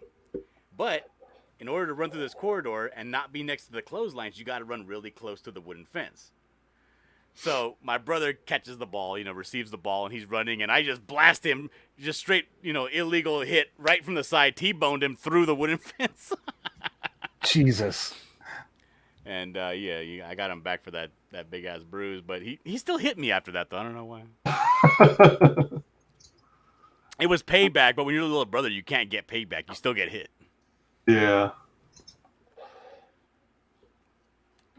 Fuck, I was the youngest of 4 brothers, man. That was a nightmare and a delight at the same time. Yeah. They teach you so much, and you consequently become the fastest person in the neighborhood. Right? And it toughens you up real fast because you're hanging out with all of your brother's older friends. Oh, yeah. And they're all giving you shit, but God help the rando person that comes up to give you shit if any of them are around. Oh, yeah. You're their punching bag, goddammit, not anybody else's. Mm-hmm. You got any brothers, wise guys? Nope. No brothers. Sisters? One, yeah. Older or younger? Younger. There's a Chinese descent joke here, but I'm going to leave it alone. Oh, my God. Bring it. I got 2 little sisters, 2 younger sisters. Yeah, Bring matter of fact, that wooden fence behind that apartment, that's where I used to go to smoke my cigarettes when I was in middle school. And my sister ratted on me to my mom. I was hanging out there, and then my buddy Seth's like, "Hey, dude, your mom's coming," and he books it. And I looked through the hole in the fence, and there comes my mom, hand in, lockstep with my little sister. She ratted me out. Oh man. Yeah, I caught it good. I caught it with the. When you come home, or not when you come home, when your parents come home, everything's kind of got to be in order, because if anything's off just a little bit, they kind of just lose it real fast because they just got home. I remember she hit me because I smelled like cigarettes. She came home and immediately grabbed my hand, smelled it, and then just caught me right across the face. But she still had her keys in her hand because she just got home. Oh shit! Ooh. And I caught it right in my ear, like my lower ear across my chin. It was bleeding and leaking. I was like, ah. What is wrong with the people around you? People shoving shit in your ear and your butthole. What the fuck, man? Yeah, man, I'm telling you. Oh my gosh. And then I got hit when my dad got home too. Are the people in your life secretly aliens and are just trying to probe you violently? Is that what's going on? They must be. I remember I got hit one time with this. I don't know. My dad used to fight chickens, but he had this really long cord. It's like one of those cords you would have like a little yippy dog on. Oh yeah. It's like a wire cord, but it's coated in plastic, right? It's real long. Well, he used to have those long ones. They sell them really long at the feed store for chickens to exercise roosters. And you just kind of throw the rooster in the air, and he kind of flops down just to exercise him, get him, whatever. And I was running up and down the railroad tie steps that we had in the backyard, carrying up feed bags, small ones, like little 25, 15-pound bags. And my dad was yelling at me because some of these feed bags are expensive, right? When you get these, like the ones to help promote egg. Oh, I live in a cow town, dude. I know. Yeah. You know what I'm talking about. So, and he was like, stop running. You're going to drop the fucking bags, And I'm like, wasn't paying attention. Me and my brother were running up and down the stairs, trying to get the work done really fast so we can go play. And we were bumping each other on the way up the stairs and all. And of course, he hits me really hard. I hit the ground, and then all the feed goes, and it's like it was one of the expensive feeds too. And I was like, damn it. My dad comes over immediately, and the only thing he has around him is that cord for the chicken. And he starts whipping me in the legs and back with this chicken cord. Fuck. Dude, I had those welts for like 4 months. Oh. Fuck. It was like the ones where they get really raised and then little blood droplets come up. I was getting hit like My dad used to beat my ass with a belt, but it wasn't just like any regular belt. He had one of those like triple thick fucking back brace belts for like when you were weightlifting back in the 80s. Like a cop belt? Thicker. Like it's about this damn thick, and it had a double enclosure on it. It had the double hook and hole set up. Yeah. And when it came around to the back, it got like nearly 8 inches wide. Oh, so an actual lifting belt. Yeah. Yeah, he'd grab that son of a bitch off the wall and start laying into us. And, my dad was, at the time, he was like 6'3", 245. Freaking, he did not hold back either. Yeah, damn right, Ryan. Proper ass whoopings. Yeah, the thing is, I never felt like those, because my dad used to have this supple leather belt. And I would always hope that he hit me with that one, because that one you couldn't feel a thing. It was like a JCPenney, very soft. And if you're wearing jeans, it's nothing. Yeah. Right. But sometimes he would just be wearing these very thin plastic belts. And those things had such a snap, dude. God, those are awful. Oh, the one time my sister came in and hit me in the face with a cup of water to wake me up, right? And I got up, and immediately I'm chasing her out of the room because the deal was my dad sent her in there to go throw the water on my face to wake me up because we were going to go to the swap meet and he wanted me to carry stuff. So, go wake up your brother, go throw this on his face. He needs a mule. Right. So, so she goes in there and just hits me in the face with the ceramic coffee cup of water, like right in the face as I'm sleeping. I get up, I'm like, ooh, it hurt really bad. And I chase her out of the room and I push her, and she hits the wall and cries and falls over. And my dad immediately launches out of the chair, pulls out his belt. One motion, dude, is good. Pulls the belt out with one hand, catches the end of the belt with the same hand, and just starts laying into me. Wow. I'm like, oh, Jesus. I was like, I got hit in the face, and now I'm getting hit in the ass. It's terrible. Holy shit. No, I had a grandma that she was old from Tennessee kind of grandma, like go get your own switch type. And of course, my brothers would try to be the smartasses and go get the skinniest little pine branch they could freaking find or something like that. You know, no, those hurt worse. Yeah. I went out to the fucking wood pile and grabbed like the logs that my dad hadn't split yet, and I'm just packing it back like this. 3 feet a minute. She cracks it over your head. She's like, "You dropped that son of a bitch." She didn't waste no time. That's when the wooden spoons came out. So, yeah, don't be a smartass to an angry grandma. Yeah, my grandma was great. My grandma never hit us, and she would always just give us food. It was fantastic. But my neighbor, he had one of those grandmas. She was a black lady. Well, most of the people that I grew up next to were black because we were poor. And the whole neighborhood was just black. And her name was San, and she was one of those ladies, like my dad, that would hit all the kids in the neighborhood. Neighborhood kids are her kids. Stop that shit. Like, it didn't matter where we were at. I think it was because, I don't know why, maybe it's like the eldest son privilege. But if you're like the eldest son or like the patriarch of the family, you could hit all your brothers and sisters' kids for some reason. I don't know why. But yeah, like, and that's what my dad enjoyed. He like, our cousins were around, he would hit them, and then their parents would hit them when they came around. So, but this lady San, she had that privilege. She was an old black lady, and she had these big bracelets and big nails, and she'd just be slapping every kid. Oh. And and the thing was, she wouldn't even tell you to guide you along. She would use her hand and hitting as the guide, like, no, over there, and slapping you. You know what I mean? Go over there. You know, that kind of thing. Or the cadence speech. How many times have I told you not to? It wasn't even like, you get a warning shot. It was just, as soon as she had a request, you were getting hit. It's like, come on, Sam. And then we all look at Sean because that's his grandma. This is Sean's fucking fault. Sean. Okay, you cited Mexican ancestry. How Mexican? How many chanclas got thrown at you? Oh, the thing is this. I'm very Mexican. I don't speak a lick of Spanish. Oh, same. Because I am, let's say, on one side of my family, I can trace my ancestry to Mexico proper, what Mexico is now, on my mom's side, on my mom's father's side. Everybody else is natural born Californian. There's still chanclas involved there. There's chanclas up here. I hear neighbors. But the thing is, we didn't have that culture of from Mexico. It was always the Southern California culture, the LA culture. That Chicano, not Mexicano, but Chicano. Yeah, I've got a Mexican Navajo in mind. So, like, the Navajos, like, all laid back until something's, like, burns down. If something burns down, all hell breaks loose. But pretty much any other time we come back, we're bleeding, we're broken in some way. They just look at us. Navajos don't fuck around. They're not like them pussy-ass Cherokee. Yeah, but if we come home bleeding out of our face and shit like that and swollen on one side of our body, they just look at us. You learned something, didn't you? Yeah, I came home one day and I was all beat up, right? Because I was hanging out with my brother, so I was all beat up. And she was like, "Where's your brother at?" And I'm like, "I don't know. I left, I don't know where he's at." And then he comes like waddling, knocking on the window to my room because we shared a room. He was knocking on my window, and I'm like, "Well, what's going on? What's up, Frank?" And he's like, "Hey, I need you to let me in the back door because if we came home later than 9 o'clock, they'd lock us out." Oh, man. So we had a little pickup truck in the back where we would sleep if we came home too late.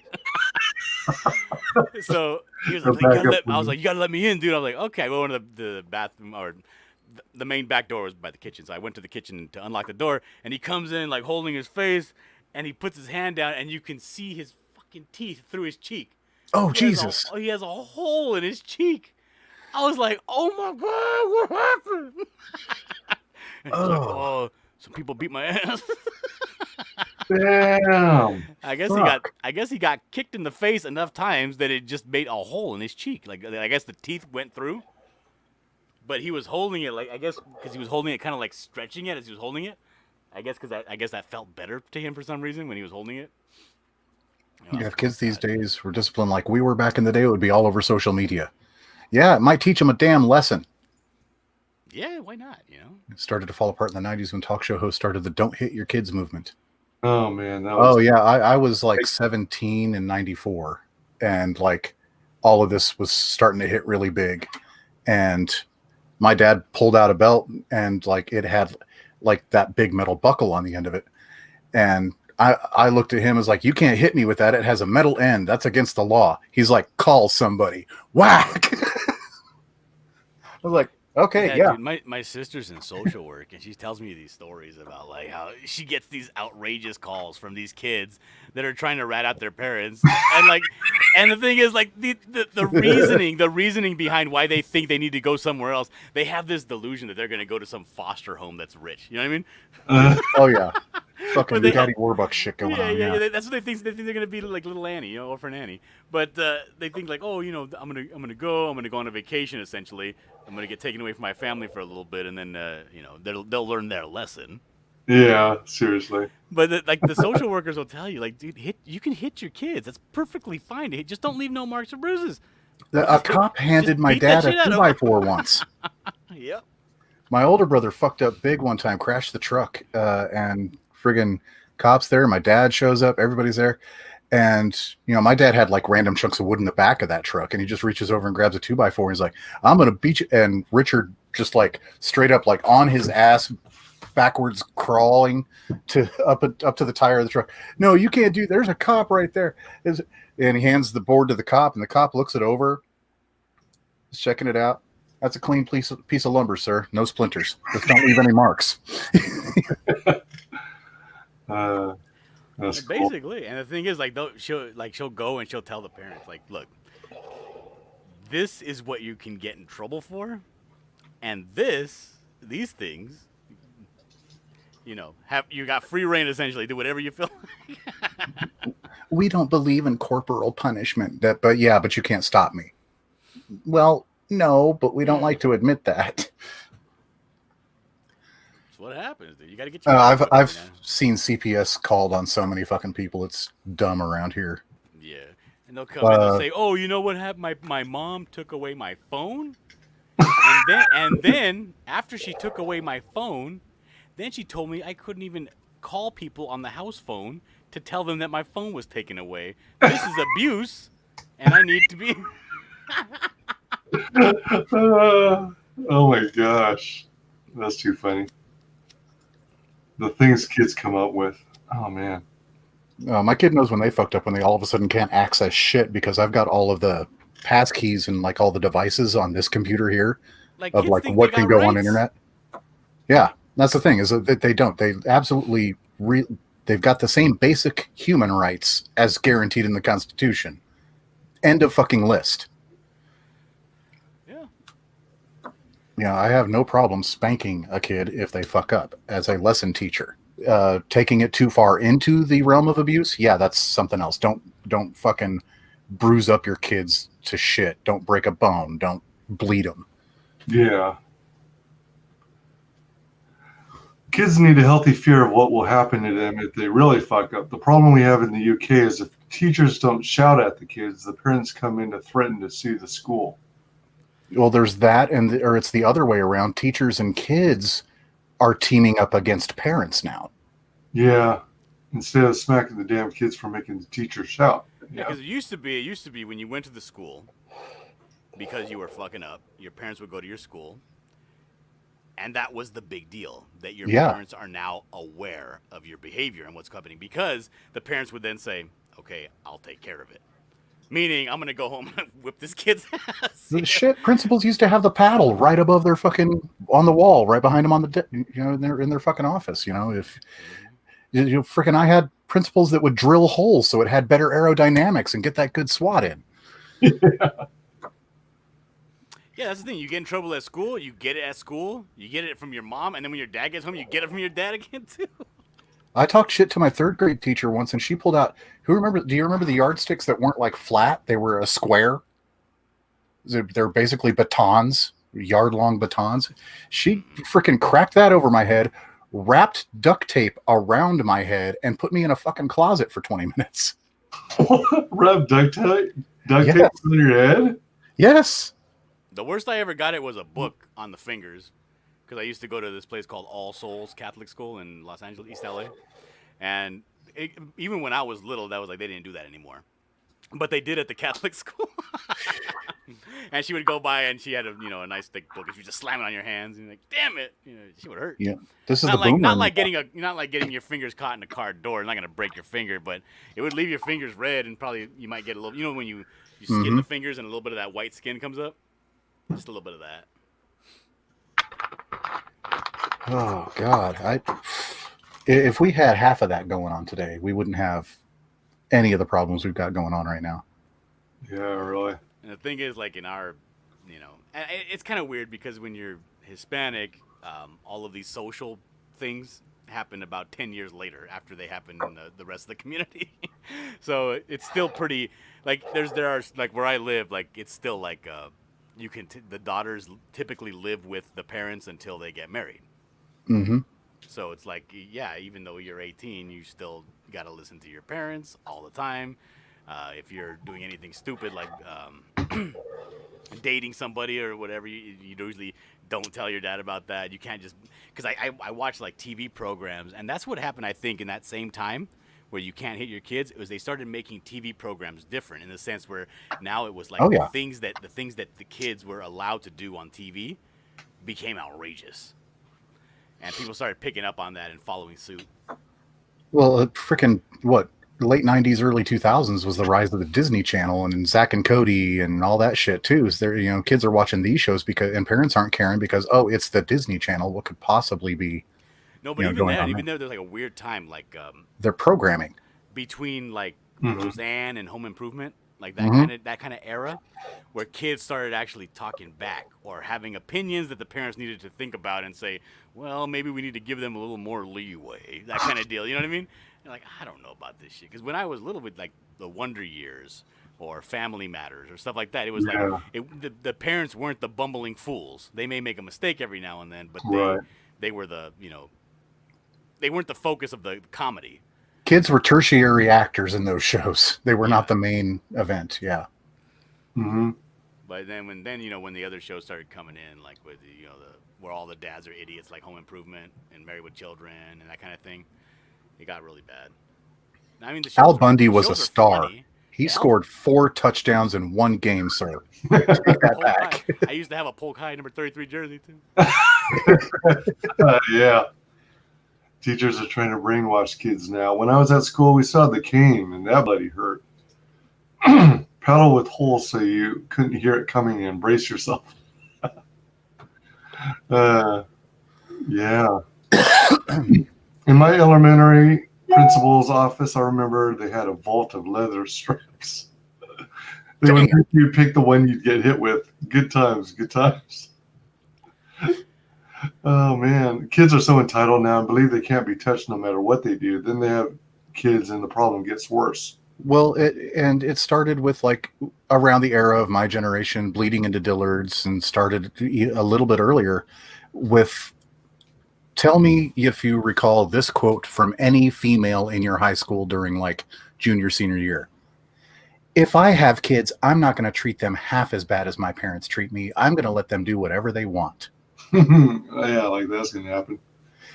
I heard that from so many freaking people, and nobody thought anything about it. But then they grew up and fucking did it. And then the next generation fucking did it.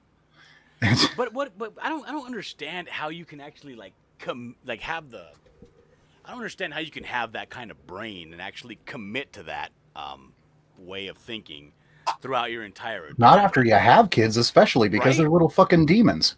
Right, when I had a kid, like I wasn't ever the kind of person that was like, I'm gonna let my kid do whatever they want. For what? What are they gonna do? But like when she starts, when my daughter started like saying no, or we'd talk to her, and she wouldn't turn around. She pretended that she couldn't hear us. You know, that kind of deal. Like that shit. It makes you immediately go to a 10. You know what I mean? Yep. Hey, you little shit. Like people say, like, I watch sometimes too. Like there are some parents that will, couch parents that will yell from the couch, and just yell and yell and yell. And eventually, sometimes they might even pick up a brush and throw it or something. You know what I mean? But like when I'm telling her to do something and she doesn't do it, like I can't help myself from getting out of my chair and going and grabbing her and making her do what I said. My kids Like, were trained. If I have to fucking get up and tell you a second damn time, shit's going down. Yeah. Yeah.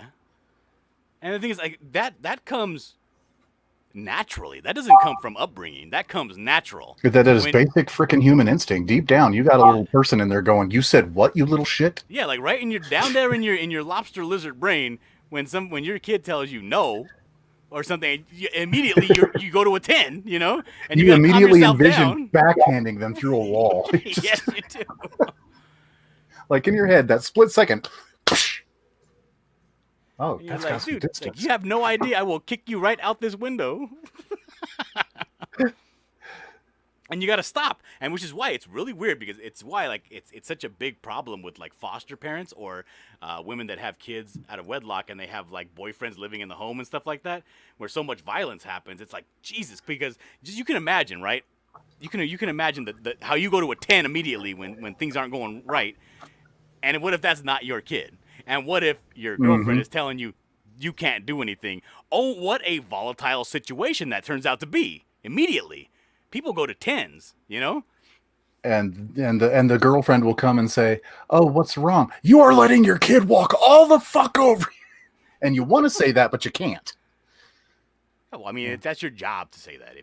If you're gonna, if you're gonna take on that role of I'm dating a single mom, if you're committed in that relationship and you're looking at marriage and adopting that kid, you need to just get married and adopt the kid, and that kid is now yours 100%.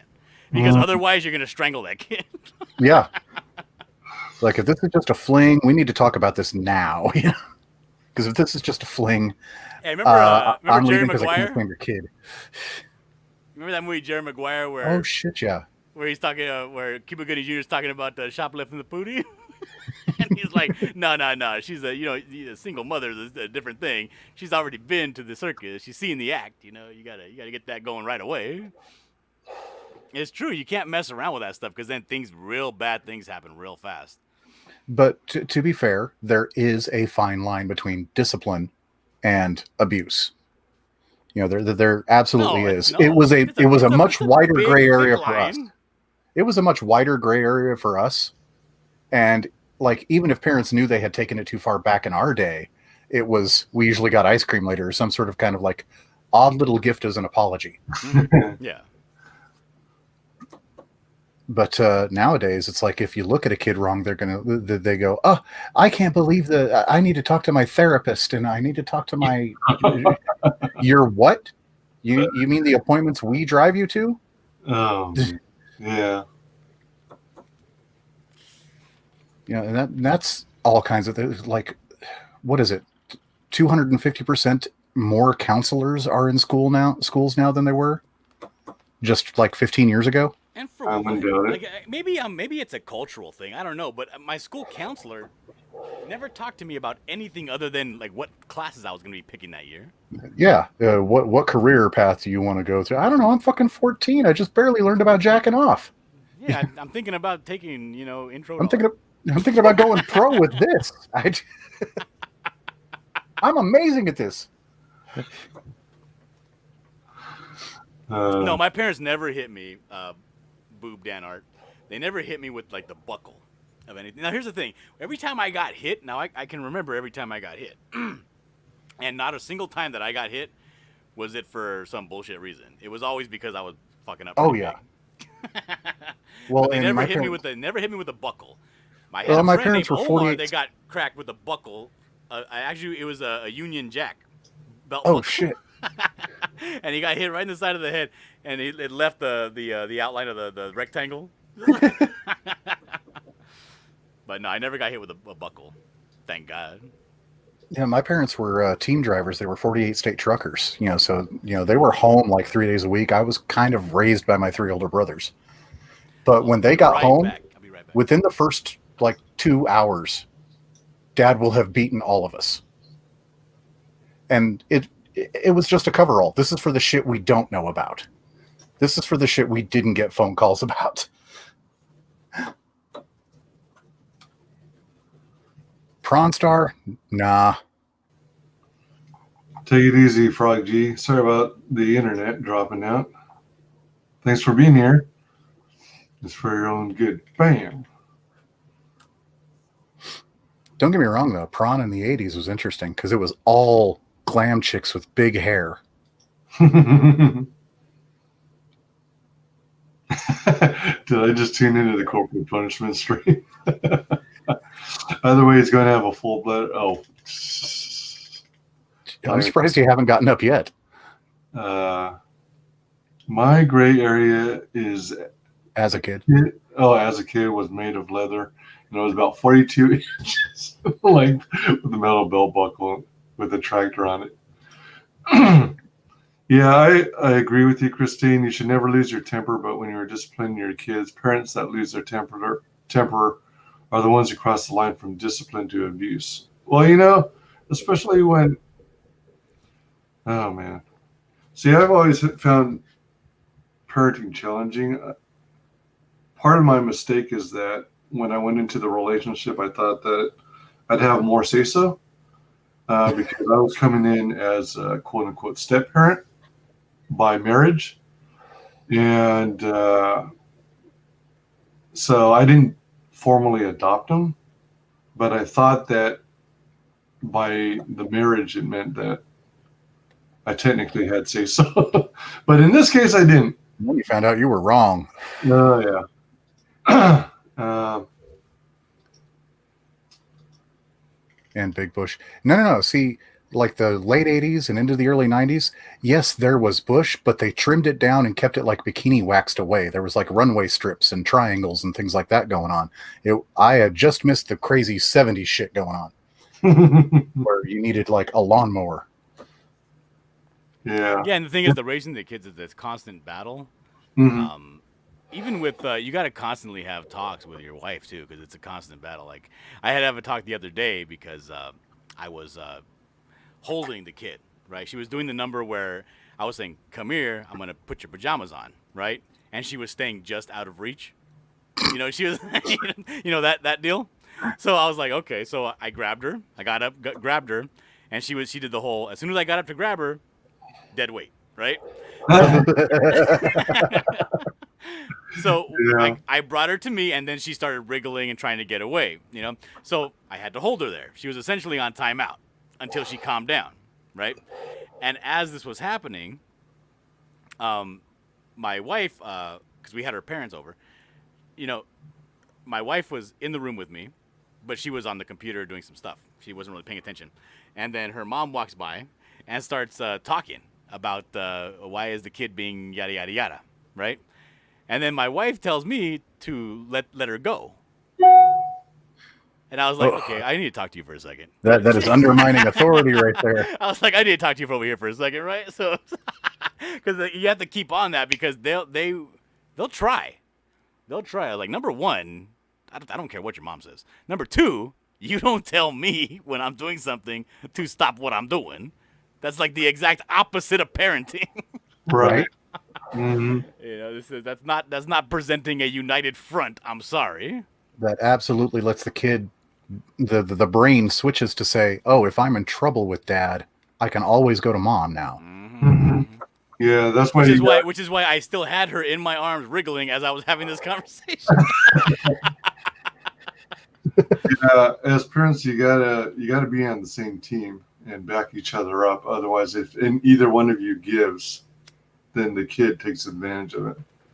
And I came into their lives when they were like preteens and teens. So I guess it might have been among the worst time periods to get in on it. And, that's when kids become rebellious. That's when they talk back. Oh man. And, sometimes they say something and they talk smart and where they say something that's extremely stupid and makes you want to deck them. But you have to hold back. You have to hold back. But it's like, oh man. Well, on the other side too is like something that like was a teaching moment for myself, but that I didn't admit to anybody else around me was I saw it was my oldest at the time, and my wife, who isn't their mother.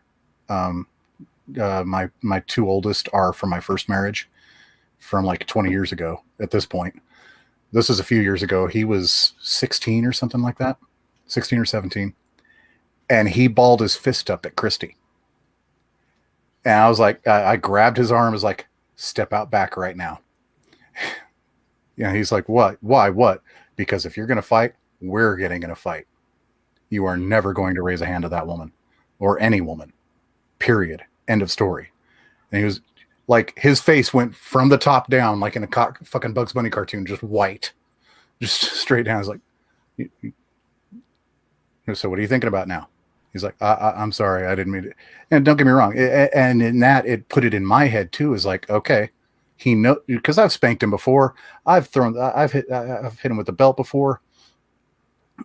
He knows what I'm willing to do as far as discipline goes. And when I told him, like, okay, step out back, we're in a fight now, he just turned freaking white, and he's like, okay, no, I'm good. In my head too, though, that put me at a point where, like, okay, he's at a point in his life where he has learned that there is a go too far moment. So now I need to be more instructional with him and with myself too. I don't need to be corporeal with this kid anymore. He's at a point, he's matured enough to where I can sit down and talk to him about shit. Like legit deep conversations about stuff. Not just sit down and go, oh, you know why this is wrong now, right? Not that kind of conversation, but all right, I'll tell you, man, parenting is rough. It is on both ends. Yeah, I admitted straight to him, I was like, I'm making shit up with you as we go. Because we don't know. We have the example our parents gave us and that we see other parents do. That's all we got. Until we have kids of our own, we have no fucking clue. The kids gotta eventually come to that understanding that, I'm making shit up as I go along, but the fact is, no matter what I'm making up, it's still probably a lot better than what you're gonna come up with, because I'm your goddamn parent. Mm-hmm. And I got years on you, Yeah. Sylvar, I remember the first time I got hit, like, because I was disrespecting my mom, kind of deal. Is I sucked my teeth at her. She said something, and I was like, I didn't even get to do a full turn, and my dad caught me with a fucking back. I did this one. Huh. She said something. I was, huh. Next thing I knew, I was in like another room on my back. I don't know how I got there. I know the floor wasn't involved. This was an air trip. Oh, man. Sylvar says that's the reason to avoid single moms. So many issues raising other men's kids. There's a lot of issues. I mean, it's possible, but it's a challenge. A lot of issues. It's possible. It depends on if the husband, or not the husband, but the father of those kids still wants to be a part of their lives, or if he's just thinks this is a get out of jail free card. Right. I mean, yeah, you get all that stuff. You got to get sorted out before you go forward. Yeah, I'm one of those crazy people who doesn't mind dating single moms. I don't know. Maybe I'm a glutton for punishment or something. But yeah. Michael mentioned trouble. And then I got the whole talk, because I got hit, and I was like, damn it, and I was like, what the hell? And he was like, do it again. I was like, do what? I didn't even know that it was called something. That's what I learned, that it was called sucking your teeth. And then he's like, suck your teeth at your mom again, see what happens. And then he's like, your mom's right. And I was like, but clearly she wasn't right, because, but I was being disrespectful. And he was like, your mom's right. Even when she's wrong, she's right. Shut up. Okay. That's absolutely right, Christine. If you disagree with what the other parent is doing, you don't disagree in front of the kid. You talk about later when the kid can't hear. Mm-hmm. Otherwise, play both ends against the middle. Kids are so good at manipulating. Parents need to have a unified front. United. Kids are smarter than people give credit for, like in the absorption of information type of way. Oh, yeah. It's just like they say, they absorb data like sponges. The way I look at it is, if you marry the mother and you are financially supporting her kids, you have to have some say in the raising of those kids. No. You don't got to be that bullshit. Bullshit. Hold on, Dillard has an opinion. Let's get this. No, if you are in the same household as those kids, you are in charge if you're the man. It doesn't matter if you're in work, out of work, rich, poor, whatever. If you're raising those kids, you're raising those damn kids, and you're the boss. Well, what if you're a shit example? What if you're a shit example? Then you'll probably end up, getting thrown in jail, or whatever. But rules are rules. Then you get taken out of the picture. Things have a way of working themselves out like that. Well, the interesting thing was, I got all right. So I was one of those who actually wanted to be involved By Christine. in them. Yeah, And see you later, Christine. oh, all right. See you, Christine. Thanks for joining us. Enjoy your breakfast. Yeah, it's like it. I got this comment that that I really don't know what I'm talking about. I'm talking out my ass because I've never. This was a comment from your wife or the kid? Yeah, the wife. Oh, hell no. That because I'd never been a parent myself. So I don't know. I didn't think that was a necessity. I mean, even if you haven't, there's still common sense shit that is in everybody's head, you know? Also, you're raising her kid, so you are a parent. What the fuck she talking about? Yeah. And then, of course, around that age of those kids, if she knew what she was doing, she wouldn't be a single mother. we got to the point, with the kids being the age they were. I did inevitably end up with the being on the receiving end of "You're not my father." Oh. What the hell is she looking for a mate for if she knows how to do everything herself and she's so good at it? You can't tell me what to do. So it's, oh man, yeah. Lead by example. I always try to lead by example, and especially when it came to do-it-yourself jobs and working around the house and maintaining the house and doing yard work and stuff. But no one wanted to follow the example. Everyone got to the point at which, all right, eventually, if we sit on it long enough, eventually Wyman's going to do it, or at least that's the impression I got. So it was hard to encourage involvement. Yeah, when you get so hard, you travel through time. Yeah, you get into next week. That's only ever happened to me one other time, too. And it was lightning that did it. You got hit by lightning? Within about 6 feet. Oh, my God. Oh, shoot. It came in through my house's bay window, completely fried my dad's component stereo system. And the 4-model Zenith we had. Well, what kind of stereo system was it? A component, something, Panasonic, some shit. It had the record player, AM, FM stereo, like a 16-disc changer thing. It was one of those. Nice. They had you open up the click glass doors on it and shit. And a lightning bolt came in through our bay window. That's right where all that shit was sitting. And just all I remember is white flash. Me and my dad were in the room, both in the room, like right next to it, because we were getting up to change. I think not Airwolf was coming on or something, but getting up to change the channel. And white flash. And the next thing I know, him and I are both on our backs with our legs up against the wall on either side of the fireplace. Damn. And looked, and the kimono system was just slag. Whoa. This is what happens when the buckler comes home and sees you disciplining his kids. Well, I'll tell you what wouldn't be happening. The thing is, the buckler's not somebody you want to emulate. He's a villain. So, you probably end up with your own foot in your own ass. I'm going to put your head up his ass. I believe him. Parenting, by the What movie was that? Deadpool 2.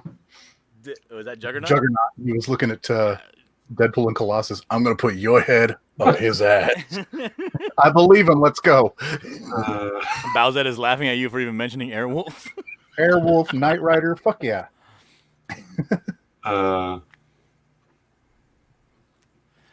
man. No, the thing is, you have to lead by example. Yes, of course, you have to be responsible. You got to be even tempered. If you're gonna like I don't know, my dad used to be like, go to the room and wait for me because he was pissed. So I would go to his room and I would be pacing about trying to figure out how I'm gonna make this not hurt so much. Yeah. Wishing you had a lawyer to help explain how to present his testimony. Yes. Wishing I had a stack of newspapers to shove down the back of my pants or something. But that's what he would do that for. You go to your room and wait for me because I'm gonna discuss whatever happened, and then I'm gonna come in and whip your ass when I calm down. Because yeah, you don't beat people when you're pissed off. You know, you don't do all that. Right. These are all common sense things, you know. Mhm. But and there are some things that yes, you don't really understand completely until you've raised a kid. But for the most part, if you have common sense, you can figure it out on the fly. Yeah, a lot of it's common sense on the fly. A lot of it's made up, especially when they come at you with like weird shit. Like nowadays, freaking, my friend Eric wants to be called Erica now. What do I do? Huh? Okay. Give me a minute. I got the ones. They're abusing the chickens. The chickens need more room because they're all in cages. Where does the sun go at night? From the 4-year-old. If it's the 8 to 10-year-old, I can answer that. When it's the 4-year-old, advanced astrophysics might be a bit much. It goes Betty by. Yeah, if you believe that space is a real thing. It goes to sleep. Hey, everybody's all freaking promoting flat Earth. Donut Earth is where it's at, man. Donut Earth is real. I'm like Sherlock Holmes. I'm like, if it's not gonna benefit me financially in life, why would I even have to know about it? Who cares? Hey, the shit we're talking on right now is direct result of space programs. I'm gonna take the red guy and shove his head up the old guy's ass. I believe him. And then there's stuff that you can just do anyway because you know you're the dad, so who cares? You know. Yeah. Like if I'm gonna drive around the inside the property, you know, and I'm gonna have her on my lap and she's 2.5. You know, that's my business. I'm an adult. I do what I want on my property. Yeah. Exactly. Yeah, exactly. If I'm going to get on the quad and I'm going to go over behind the school where the mountains are and I'm going to go up and down, and if I happen to take the kid with me, you know, that's my responsibility. I don't hear no shit about it. What do you want me to do? Strap her to the luggage rack? She has her baseball helmet on.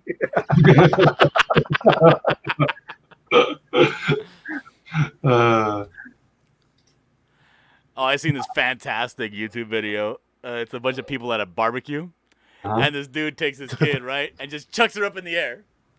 And dude, her hang time is like 3 seconds, right? Like she's gone out of frame, and then she comes down and catches her, and the camera pans over to the mom, and the mom's just like standing there, mouth agape, right? And she's like, "Oh no, you didn't." I airplane my kids all the time.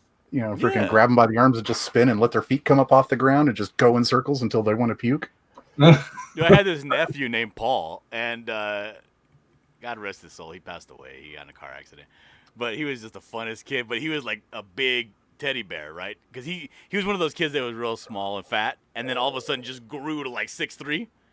But he never lost the weight. He just got taller, right? So it's what happens. But I used to do the thing, the Superman, where you hold them on their chest and their legs and you kind of go like this around. And he still wanted me to do that to him, dude. He was like 14, 15 years old. And he was big as hell. Nope. I said, well, I was like, okay, how about this? You come at me with a running start. I'll catch you and we'll start spinning. It worked. I actually got it to work. Dancing. You got it to work? Oh I got it to work. We spun like 6 times. That was it. Oh, dang. That would be a sight. That would be. The kids are fun as hell, man. But oh, yeah, for sure. Yeah, I mean, in the end, I mean, despite all the arguments, I love them to death. Morning, Dave. Oh, man. Bristolian Dave. Yeah, Bristolian Dave. Welcome. Good morning. Good morning, Dave. Ryan Reynolds. Voice acted. Oh, voice acted. Did he? Oh, wow. Yeah, I heard they ran out of money, so he volunteered. Yeah, I mean, who the hell else do you get to do that without using like a voice changer? You know, have you ever come across like a big dude, like a 6'4", 250 dude who has like a tenor voice? No, it's just the weirdest. I've known a couple, and they're the weirdest shit to see. My dad was 6'4", 330,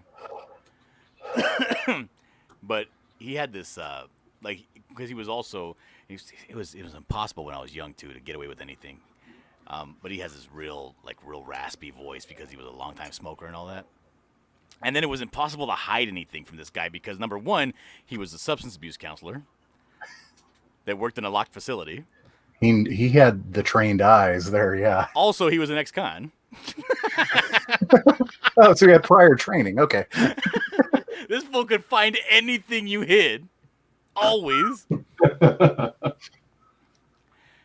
damn that dude. But he had the coolest voice. He was like all the time. But his brother, my uncle, is just like him and talks like Mike Tyson, dude. Does he? Oh, man. Oh God. No, I remember being young and stupid and like thinking that like what you looked like was what you sounded like. And I grew up early 80s. And my dad loved watching movies. My brothers loved watching movies. My oldest was, he watched MTV back when they played music and shit. So my exposure to black community that I remember, because when I was like up till about 5 years old, I actually lived in Rio Linda, California. And apparently I was known as the white kid. I don't remember this. Where? Rio Linda. It's a suburb of Sacramento. Oh, okay. It's too far. I don't know that area. But yeah, I used to live in Fontana, or what we call over here, Fontucky, because it was oh shit. So my exposure to black culture was Def Comedy Jam, Russell Simmons' Def Comedy Jam, movies like Colors and shit like that, and MTV music videos. What about Different Strokes? Dude, did the first time that you saw an image 7 or well, even then, fucking Cosby Gary Coleman. Gary Coleman, he talked, what you talking about, Willis? It wasn't that deep of a voice, but like he still had that inflection, that style of talk. The first time I ever caught, and I was 7 or 8 years old at the time, it was like a BBC reporter was talking about something in Parliament but it was important to America, so it was like their overseas correspondent. And it's this black guy in like gold rimmed glasses and this like nice 3-piece suit. Well, today in Parliament, just hearing that come out of his mouth when all I know is NWA blew my little 7-year-old mind. I'd never heard that before. I'm standing staring at the TV at this whole newscast, not hearing a damn word of like actually what the story's about, just listening to this guy talk. And my dad is like cracking up laughing in his fucking lazy boy, trying to this story's really that interesting to you? They talk like that? There's more of them? Like, I had no clue. And 7 and 8 years old, yeah, you're dumb as fuck. I thought everybody who was of Asian descent knew Kung Fu. Dude, I was blown away the first time I saw a black dude in a pickup truck driving a pickup truck. All right, I'm going to show you what really blew my mind the most. Oh shit, hold on a second. I got to get back to it. Okay, here it is. I'm going to put the link in the chat. This is a music video. And this is what blew my mind. The first time I saw it, I was like, "Oh my god!" This is an artist by the name of Eric Burton, and he's the lead singer of the Animals. And this is the song "House of the Rising Sun." And I saw this when I saw this for the first time. I like almost fell on the floor because this dude does not match his voice at all. Oh, the Animals? Yes. See, I grew up with like all of my dad's old like 45s and 33s, so. Yeah.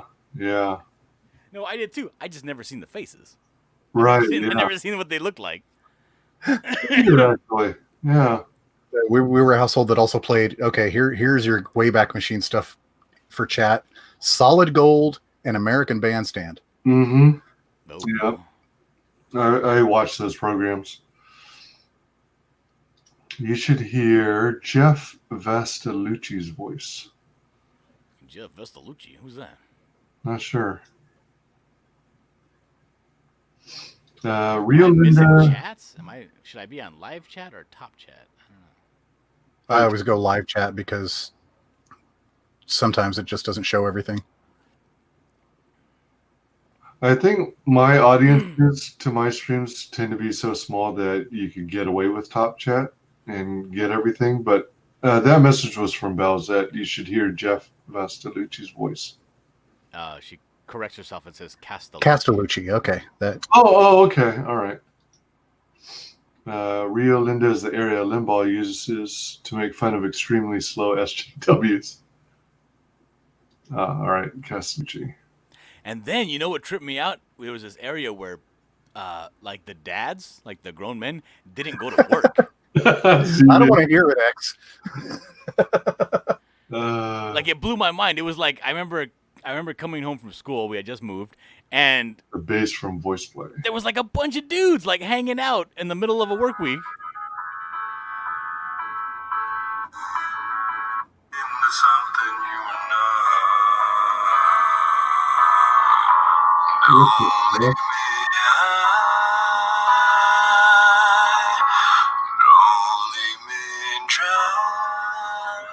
Don't play too much. Well, actually, it doesn't matter too much because he's dropping that a whole octave.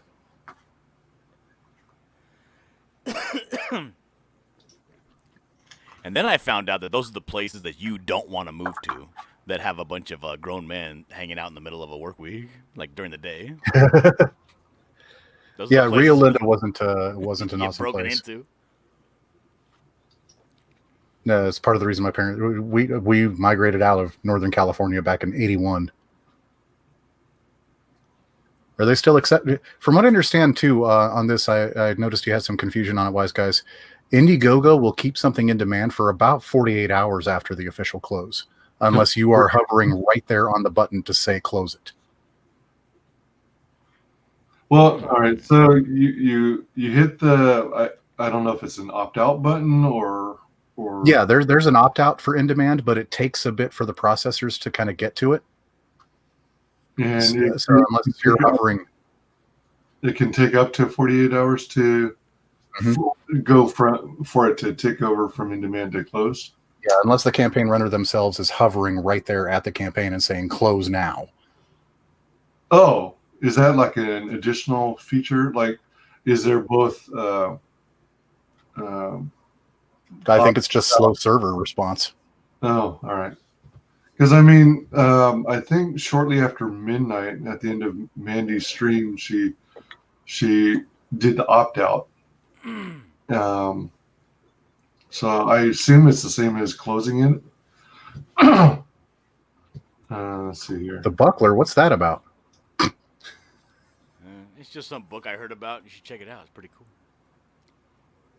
So the covers for it look amazing. Regrettably, I am on a hella tight budget, and I couldn't grab this one. I'm sorry. Oh, you son of a bitch. Hey, if you have a campaign 2 and it offers the first one, odds are I can grab it then.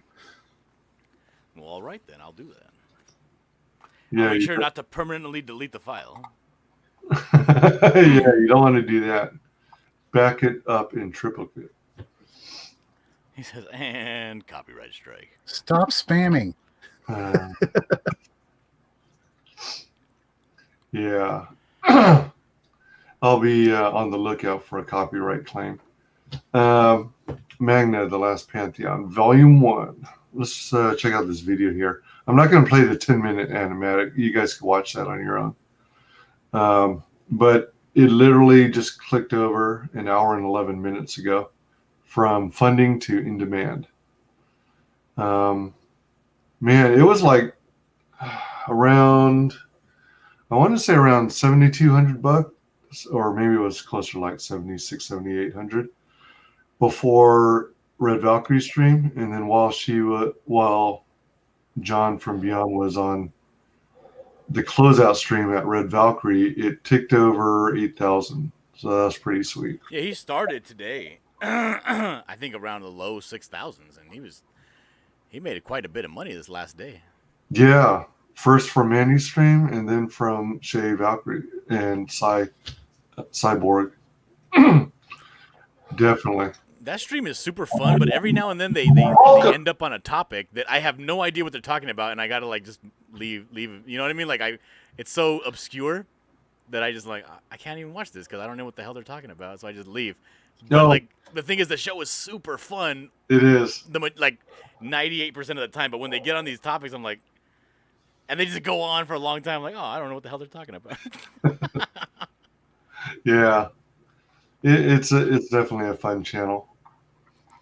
Hey, throw the link in the chat again. X is awake. We'll see if he'll jump on. Oh, you mean that one? Well, just so you know, I'm not going to do another 8-hour stream. Says you. We've been going for 2 hours and 40 minutes. I was planning on going to bed at 1 hour 13 minutes ago. All right. We won't pull this shit on you again. How long did you guys end up streaming on? We went another 2 hours over on X's stream before I had to bow out, and then like right after I bowed out, they decided they were too drunk to carry on.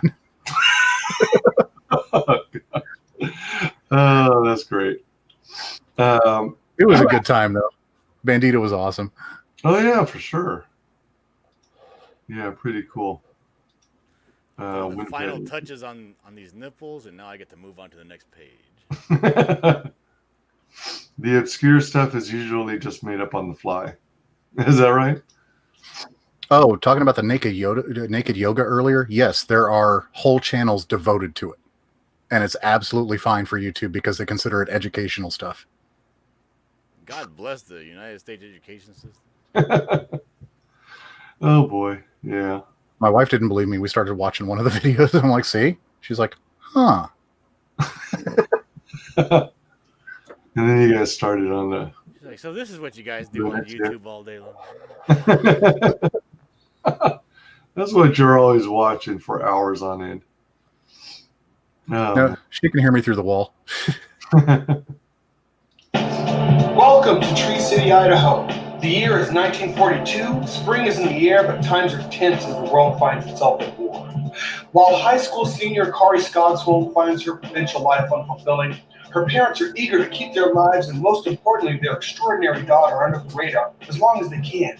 But time is not on their side. They prepare to flee to protect Kari, but something within her compels her to stay and take a stand.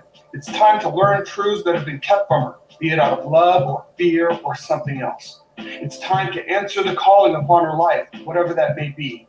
So her journey begins, and things will never be the same. But Kari's story finds its roots millennia prior. The men of renown, known as the sons of God, and the daughters of men in the first and second heavens, joined with raised arms one last time, combining all the power that they had to command. In the heavens, above the world, the last stand of these mighty men was also the last appearance of the agents of destruction, until their reemergence in 1942. Kari must learn the truth about herself, determine the end game of these supernatural agents of destruction, and how to stop them before all is lost.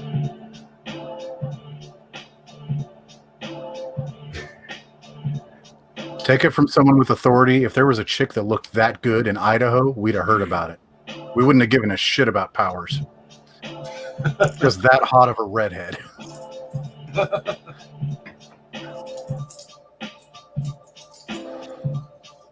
Now, I will say this: the most, other than my wife, the most gorgeous woman I ever saw was working at a truck stop in this little tiny town in Colorado.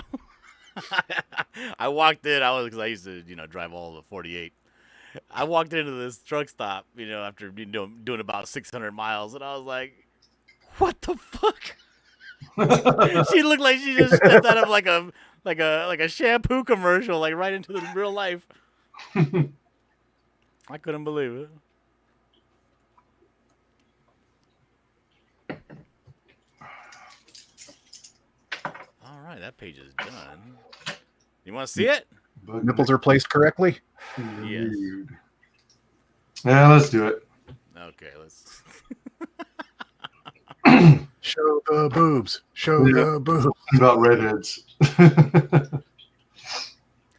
right, it's all done here. All right, so we got this guy yelling at this guy, and this girl's like giving the buckler lip, and the buckler's like, "What do you think this is? You think I'm playing around with you?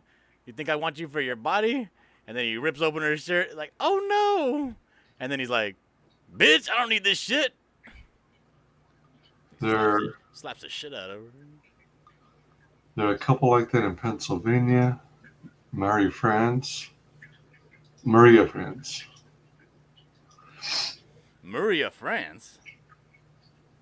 Looking it up now. He says Maria. He corrects himself. Says Maria. Maria Franz. Oh, Heilung. The band you mentioned on the other stream the other night. Yeah, it's a neo folk, German, I think, Northern European German band.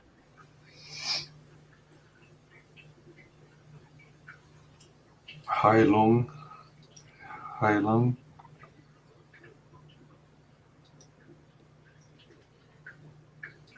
That's some crazy stage outfits. What are we? What is this pertaining to? I might have missed that part of the conversation. Redheads. She's a redhead. Is the significance? She looks like she could be in the cast of Vikings. I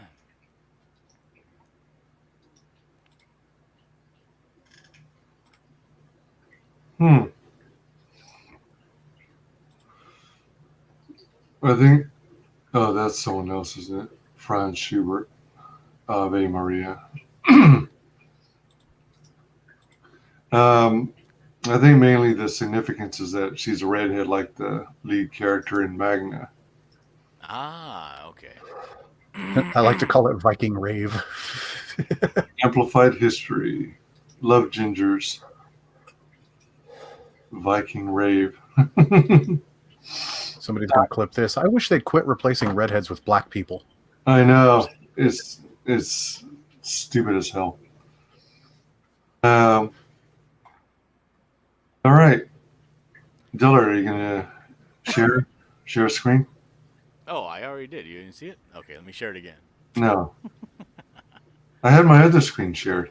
Oh, okay. Here you go. Share. Let me know when you can see it. All right, got it. There we go. All right, so here's the one with the Rick Arrow here, which is a person I borrowed from Rick Piper. He's giving this guy the business. He's like, I'm not leaving my partner, you son of a bitch. And if you want to head back, you can head on back. I don't care. I'm not guiding you back, though, so good luck finding home. And he's like kind of just taking it because he knows he's not going to do anything and he can't go anywhere.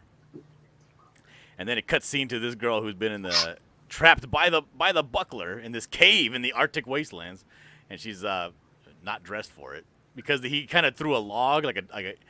There was a scene before where a big tree kind of crashed into their campsite and the whole thing caught fire, so they all kind of ran out just with what they were wearing. And so she's giving the buckler lip, right? And the buckler's like, "Huh? What? What'd you say to me?" She's like, "Oh, yada yada yada. You think I'm a helpless woman?" He's like, "I don't care what you are, but they're gonna be looking for you, and this is where I need you. I need you here, not because of you or your body." And he rips open her shirt right here, like a rip, and then he backhands the shit out of her. Look at that. Hey, wow. So that page is finished. I'm gonna save it. You misogynist. Yeah. Oh my goodness. I'm not a misogynist. The buckler is. Yeah, that's a ticket. Well, you drew it, so you clearly support violence against women. I do, actually. My daddy always taught me, he's like, you don't let nobody beat on you, even if it is a woman. Bill Burr says, there's no reason to hit a woman. Bullshit. There is every reason in the world. We just don't do it. I did one time, though. It was bad. I was in school. I was in middle school. And I was picking on this guy. And then his girlfriend comes up and tells me I'm a piece of dirt, whatever. Because I was picking on the guy. But he was one of those guys like... he does things on purpose just to get attention, and is really weird. You know what I mean? Okay, yeah. The kind of guys that you normally pick on. What are you doing? And I was like, whatever. And I walked away. I was like walking away, and she runs up and pushes me onto the ground, like from behind. And then she pushes me, and I lose my footing, and I fall on the ground. And I get up, and I'm furious, right? And I'm like, you know what? Fuck it. Fuck you. And I started turning around again. She comes up and slaps me in the back of the head. Like, well, I don't know if it was a slap or a sock. It was something in the back of the head, but it hurt. I turned around, and I decked her, and I ran home. I was almost positive I was gonna get like a big ass trouble, so I didn't know what to do. I just ran home. That's one of the things. Your brain kicks. Your brain goes straight from lizard to brain to I fucked up. Yeah. Sylvar's ex was a 6-foot natural redhead of Scotch-Swedish descent. Oh my goodness gracious. Sounds like quite the combination. Hashtag problematic. Yeah, that's a good question. Why the hell are they next then? In the pics of Maria, her scalp is discolored the same red as her hair. Huh. Oh, how unfortunate. She was bipolar. It's a good reason. Yeah, but supposedly, if they're willing to take medications, then they can have some handle on it. Well, here's the problem with the medications. If you can The dodge a medications wrench, you can dodge a bipolar. Yeah. With bipolarism, you have like epic highs and deep valleys as far as emotionally goes, and they just freaking roller coaster their way through them. The meds that you take for them to even that shit out literally turns you into like this neutral kind of unemotional in either direction type of person. And a lot of people who are bipolar that take the medication say they would rather feel the extreme emotion than deal with none. Oh man, that sucks. Yeah, meds suck, period.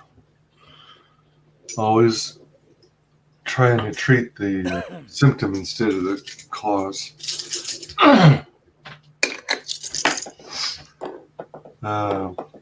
Wise guys, you're a trooper. You stream for way too long, and I have to go to bed. It's 2:00 in the morning. Oh, Yeah, I gotta finish loading up these programs too. So yeah, it's 4:24 a.m. I'll be wrapping up shortly. I will tell you now. Thank you for bringing me on. I'm done giving my spiel and education about Truck Coon and Cherokee. I will tell you now. I'm more thankful than he is for you having me on. Yeah, I just spurred about anime shit. So there. Yeah, but it was enjoyable. This guy basically doesn't even want to be here. I'm here for you, wise guy. Yeah, Dillard's a real friend. Unlike you, Michael. Yep, I'm out.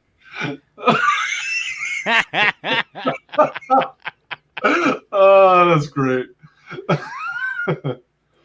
Oh man, yeah. I appreciate you coming on. It's been enjoyable. Your streams are super fun. No, I appreciate it. To be honest, after the Mandy show and Red Valkyries, I figured that the YouTube's was pretty much died down, and I'd be lucky if I had 1 or 2 people in chat.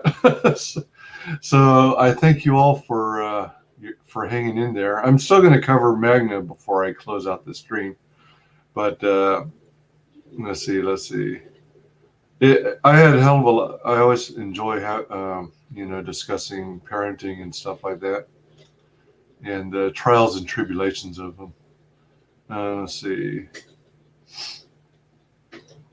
No, she's a natural redhead, Danish from the Netherlands. She left, and there was more than that. Oh. Hey.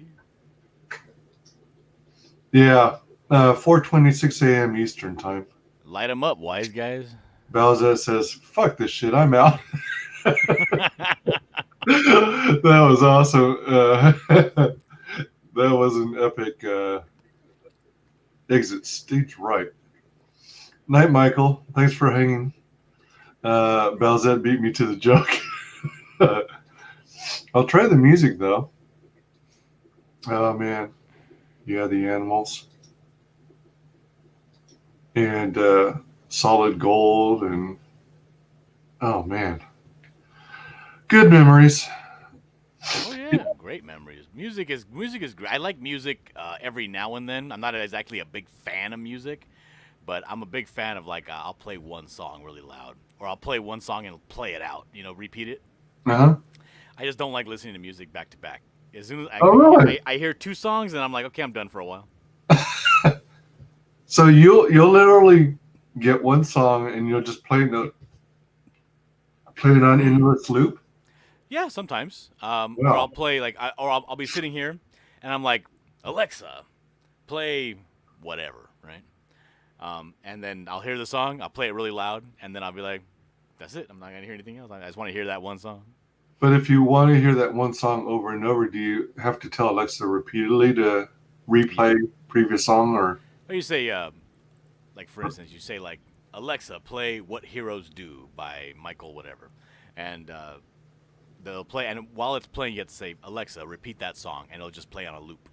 Oh, all right, and it'll continue to repeat over and over. Yeah.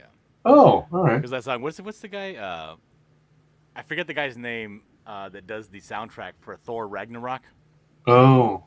But he does that song, "What Heroes Do," and it's that song where Thor decides, I'm going to go and I'm going to be a hero, and it's that boom, boom, boom, boom, bow, wow. You know, that's a dope-ass song. And I just play it on a loop, you know, because I want to hear that song. I don't want to hear noise in the background.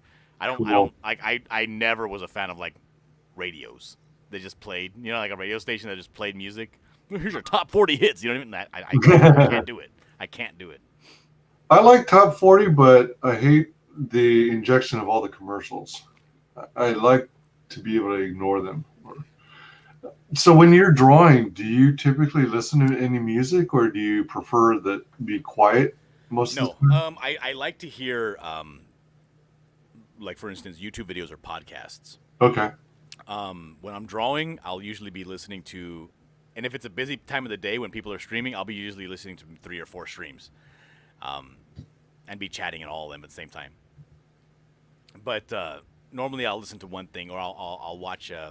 I'll put I'll try to like do a search and find somebody that doesn't really rely heavily on imagery and just has a lot of talking. Exactly. And just have that playing in the background as I work. Either that or dead silence, because I can't handle music playing in the background. Okay.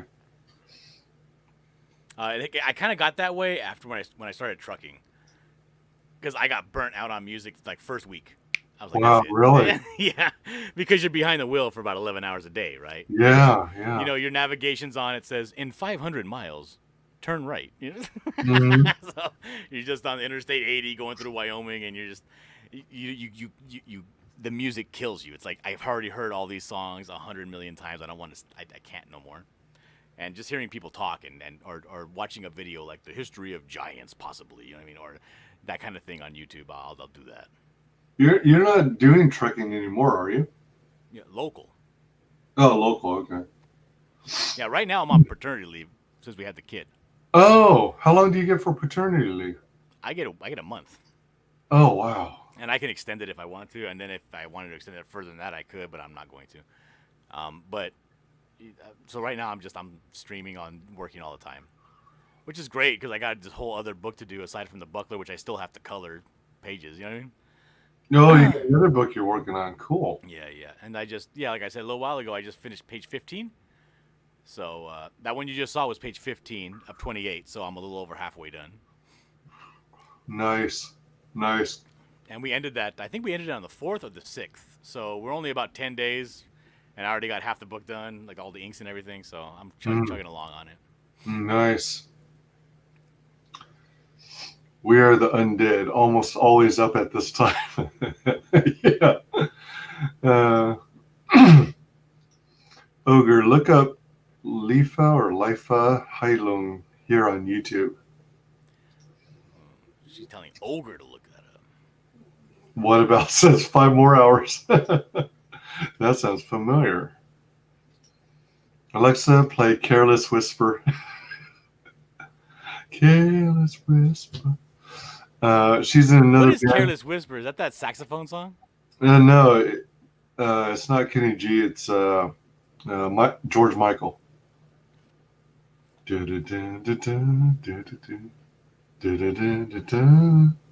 There's no comfort in the truth. Pain is the hope you'll find. I'm never gonna dance again. That is a saxophone song. That. No.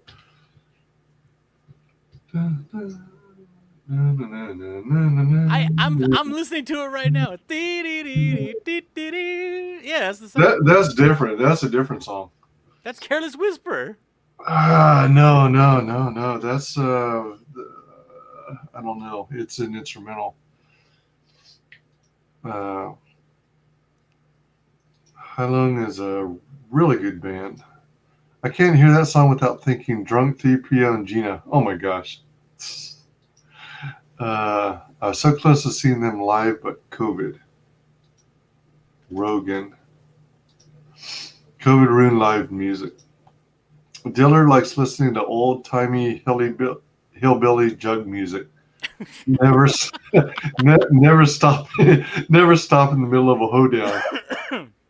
Yes, everybody's agreeing with me. It's the saxophone song. Drunk 3PO uses Careless Whisper when he throws on the pics of Gina. Oh my gosh. Saxophone. Yes, the saxophone. Tone Deaf Asian Live. Is it really that? Yeah, that's the song. Careless I'm Whisper. never gonna dance again.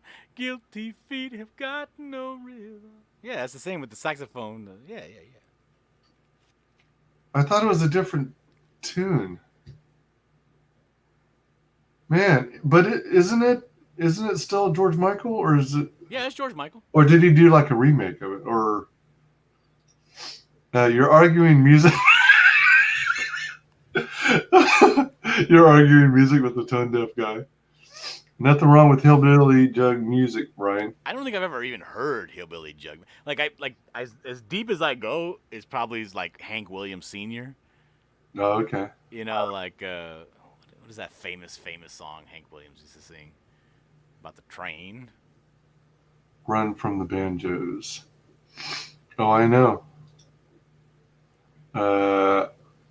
My new channel. What new channel? Oh, you mean Tone Deaf Asian Life? When he goes, I'm so lonesome I could cry. Old song. That's about as old as I go. I don't really know any like hillbilly jug music. Are there any even famous hillbilly jug music songs? I don't know. I couldn't name any off the top of my head. Yeah, hey, it's George. good looking. What you got cooking? How's about cooking something up with me? Yeah, it's still George Michael. The sax is the lead instrumental part. Weather did a grungier cover in the 2000s. Oh, okay. In the aughts. In the He says, yeah, it's still George Michael's. The sax is the lead instrumental part. Weather did a grungier cover. Yeah. For some reason, I had a disconnect and thought that the sax was from a different song entirely. Well, there's another super sexy saxophone song, too. I don't know. Oh, he says Seether, not Weather. Oh, okay. Whenever I think Isn't of Seether like a metal band? I'm not sure. Whenever I think of, well, since he said grungier, I'm thinking grunge rock. What a fool I was for not reading it. Yeah, grunge. Okay.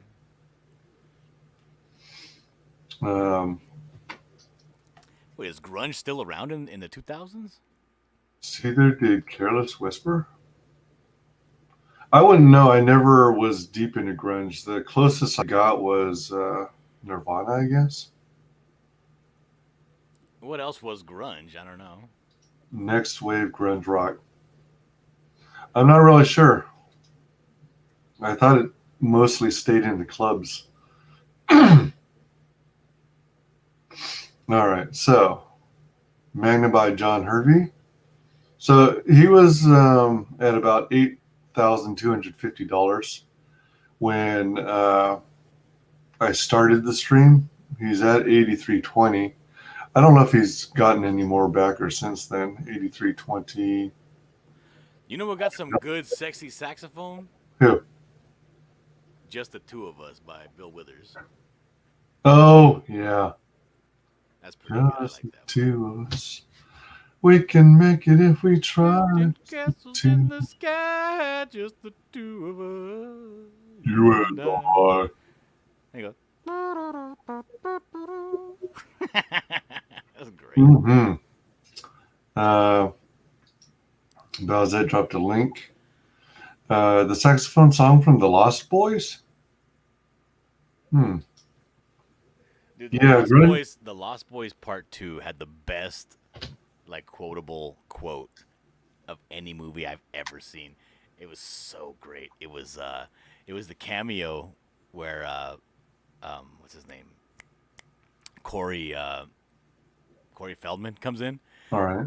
And he's a vampire hunter, and there's a bunch of vampires trying to coax these teenagers to come, whatever. They're gonna eat the teenagers, Right. And the Corey Feldman shows up and he chases them all away. And the vampire looks at him. He's like, "You just cost me my dinner," And then he stands up on this thing and he pulls out 2 wooden stakes. And says, "Don't worry, boys. Stakes are on me."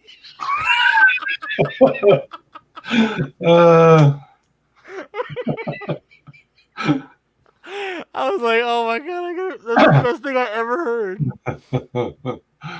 Well, I gotta admit that is good. Nirvana, Stone Temple Pilots, Audio Slave, Alice in Chains, Soundgarden. Well, I guess I am a fan of grunge then, because I like all those. Pearl bands. Jam. Okay. I like Audio Slave. Audio Slave was fantastic. Black hole sun, won't you come and wash away the pain?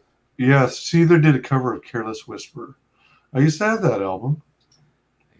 Cochise from Audio Slave. I had that song on repeat for probably a good, almost solid day at one point.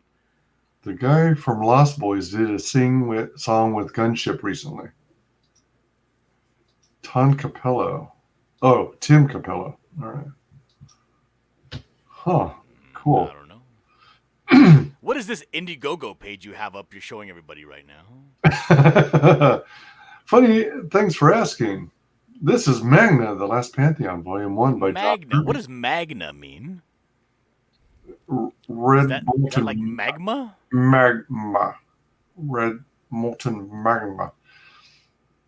Supernatural fantasy style adventure uncovering a mythical legacy that puts the world in peril. Magna is Latin. It means great. Did you know that? I did not.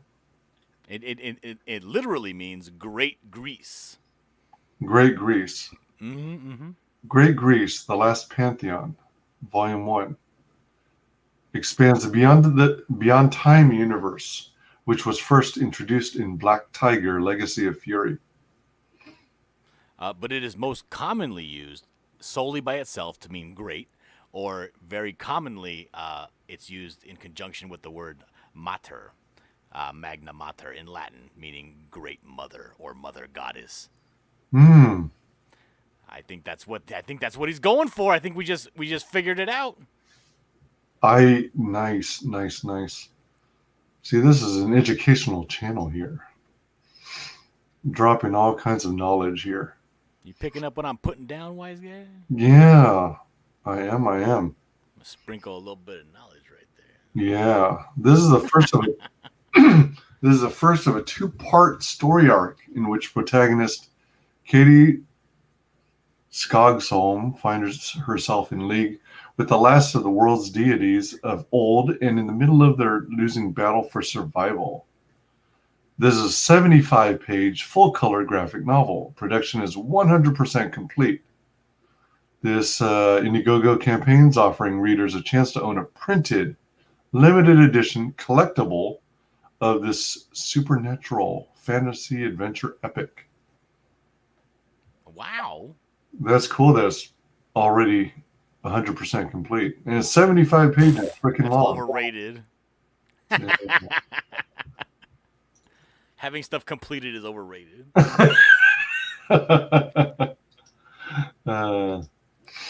Great Magna, like magnificent.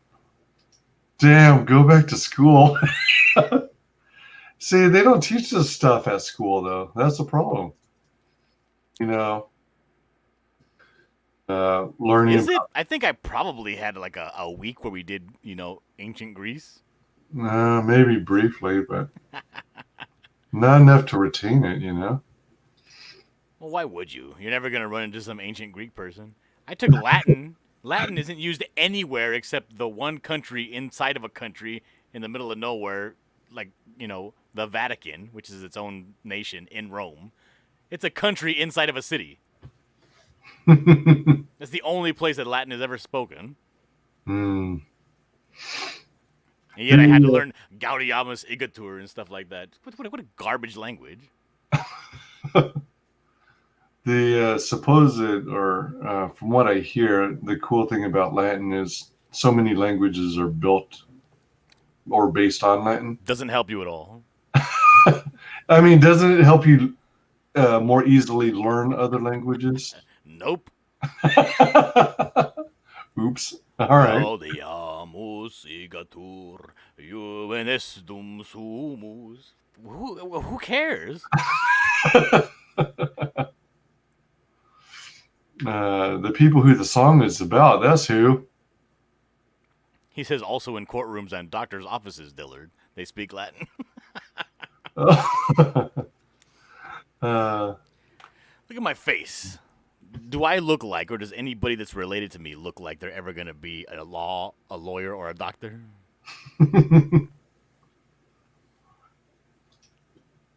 Magna is also the feminine of the male Scandinavian name Magni or Monnier, which is the first name of the singer from Aha.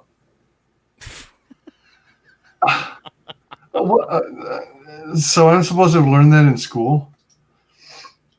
You can literally take a Latin class in high school. Well, yeah, but I didn't have that at my high school.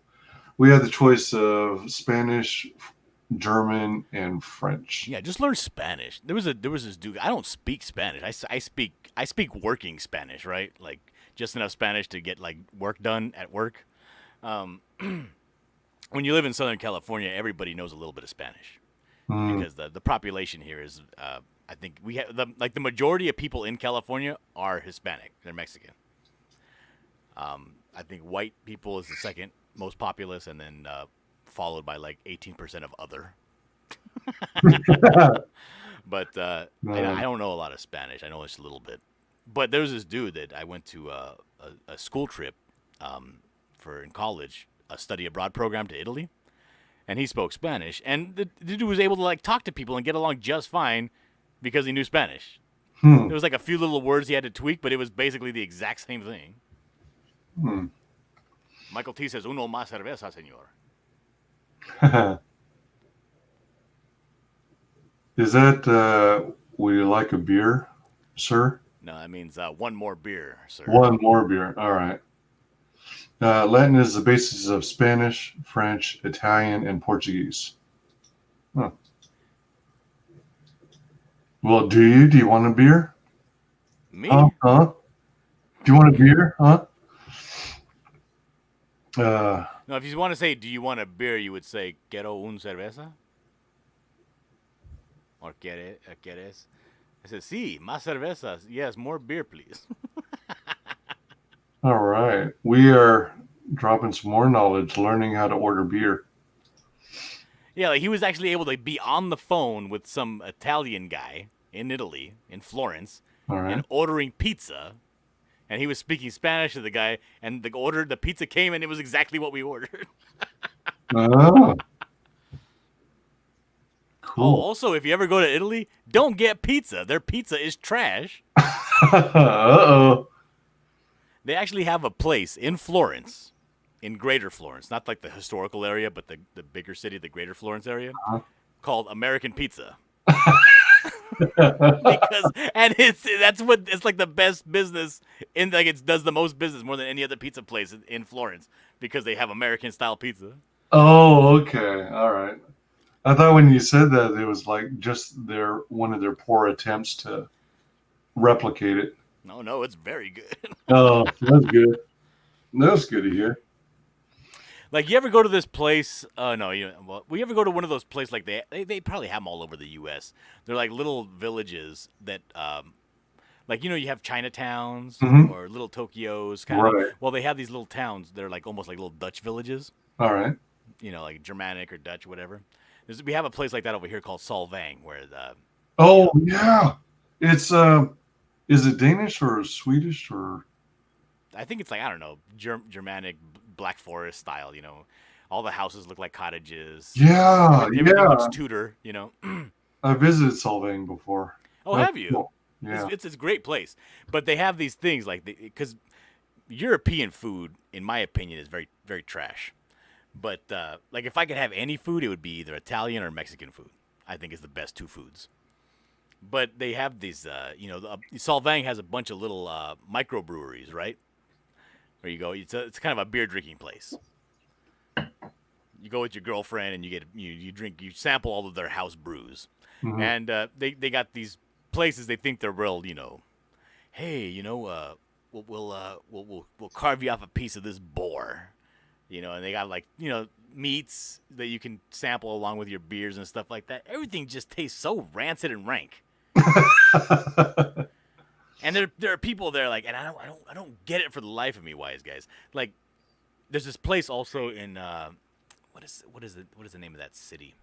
It's where Disney used to go all the time, Walt Disney, and it's this place called the Tam O'Shanter. And yeah, I forget the city, but it's a restaurant called the Tam O'Shanter. It's the oldest family-owned restaurant in Los Angeles, and they specialize in steaks. All right.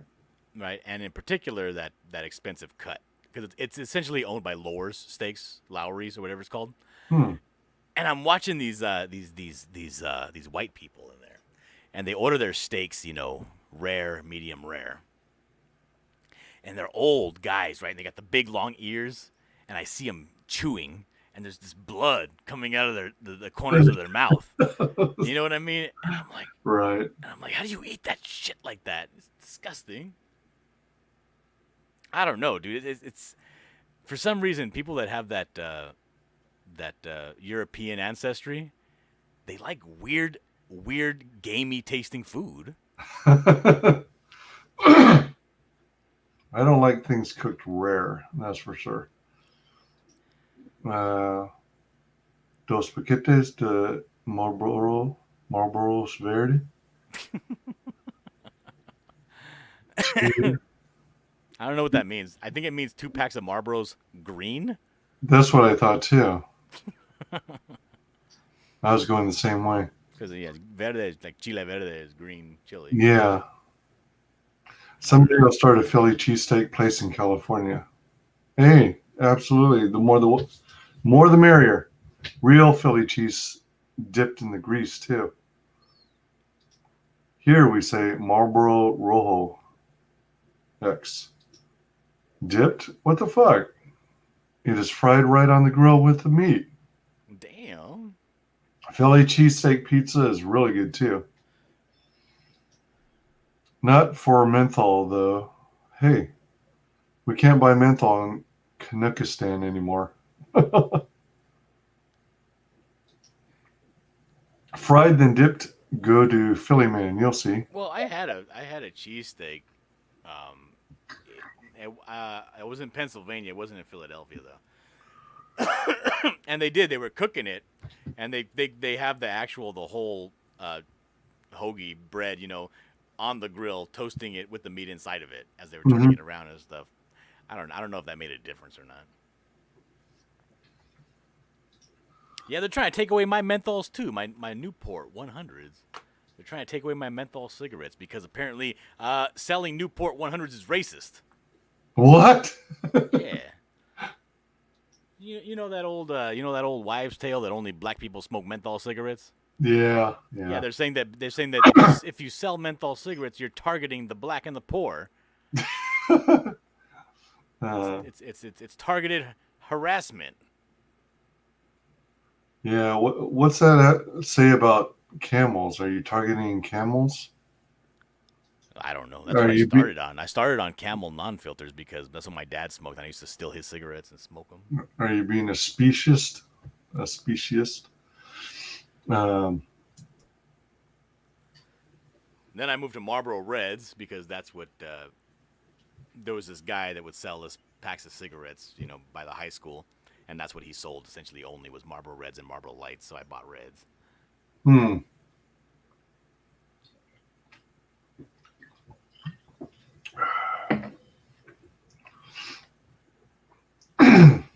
Excuse me. Yeah, that's right. We got no more menthols up north. Oh, hey, Arya. How's it going? Go, Wise Guys. Best show in town. While I smoke menthol, I am poor, though. Are menthols supposed to be less expensive than non-menthol? No. Hell no. Dude, if I wanted to buy just one, because I always go and I buy 2 packs, because when you buy 2, you get $2 off. But if I were to go to the store right now and buy 1 pack of Newport menthols, 100s, here in California, $11.50. Man. 1 pack. 1 pack. And I thought $7 to $8 was expensive. It is expensive. It used to be $5.25 over here. Yeah. Egads. And that was back when I was already out of high school. It was like $5.25. And then I remember I left on that Euro trip that I went on, came back, and they were $6.15. I was like, this is robbery. Yeah, no doubt. No doubt. That was back in 02. The end of 02. So this is Magna, the last Pantheon. Excuse me. Everybody back it now. Let me get my other little blurb. Blurb. Blarb, blarb, blarb, blarb, blarb, blarb. Absolutely. Oh.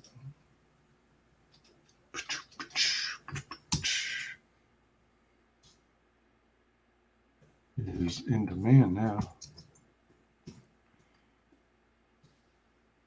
Have you seen this clip? Have you seen the clip that's going around with King Kong punching Godzilla? Oh, yeah. It looks like they made King Kong grow like 18 times his size. He's so huge, there's no way that Godzilla would be able to attack. Like, King Kong is so big, he would be able to, like, essentially palm, like a professional basketball player would palm a basketball. He looks like he would be able to palm Godzilla's head and just rip it right off. I thought they were supposed to be roughly the same size. No, Kong's not even that. Kong's like the size of like a T-Rex. Like Kong could hold like a person in his hand, right? Okay, all right. You know, this is in the remake where he's kind of bigger than normal. All right. He could hold the girl in his hand, but the thing is, if he were to like she would be as tall as one of his fingers. So essentially, like, remember how they used to have? Remember before before Jurassic Park when T-Rexes used to stand up and walk on their 2 back legs like that, you know? Yeah. And that's how big Kong would be, because he would be fighting T-Rexes on Skull Island. Because he's not some kind of mutated freak. He's just from a long hidden island where, you know, the evolution never stopped. You know what I mean? The dinosaurs are still alive. He's in this crazy place. So he's a humongous big, you know, he's King Kong. He's a big ape. Right. And he climbs the Empire State Building, and he can reach in and grab a woman out of the window, you know? Sure. And he can climb to the top of the Empire State Building and SWAT, you know, planes. Godzilla, on the other hand, can knock down buildings. Godzilla falls on a building, and the building collapses. You know what I mean? He's huge. Yeah. That's a good point. They made Kong massive, which is good. I think it's good. They need to figure out a way to make that work. Either make Kong massive or make Godzilla smaller in some way. I don't know. Right. Because that would have been a completely one-sided fight. Kong would have get decimated by Godzilla if they were, you know, as they normally were. Yeah, that's a good point.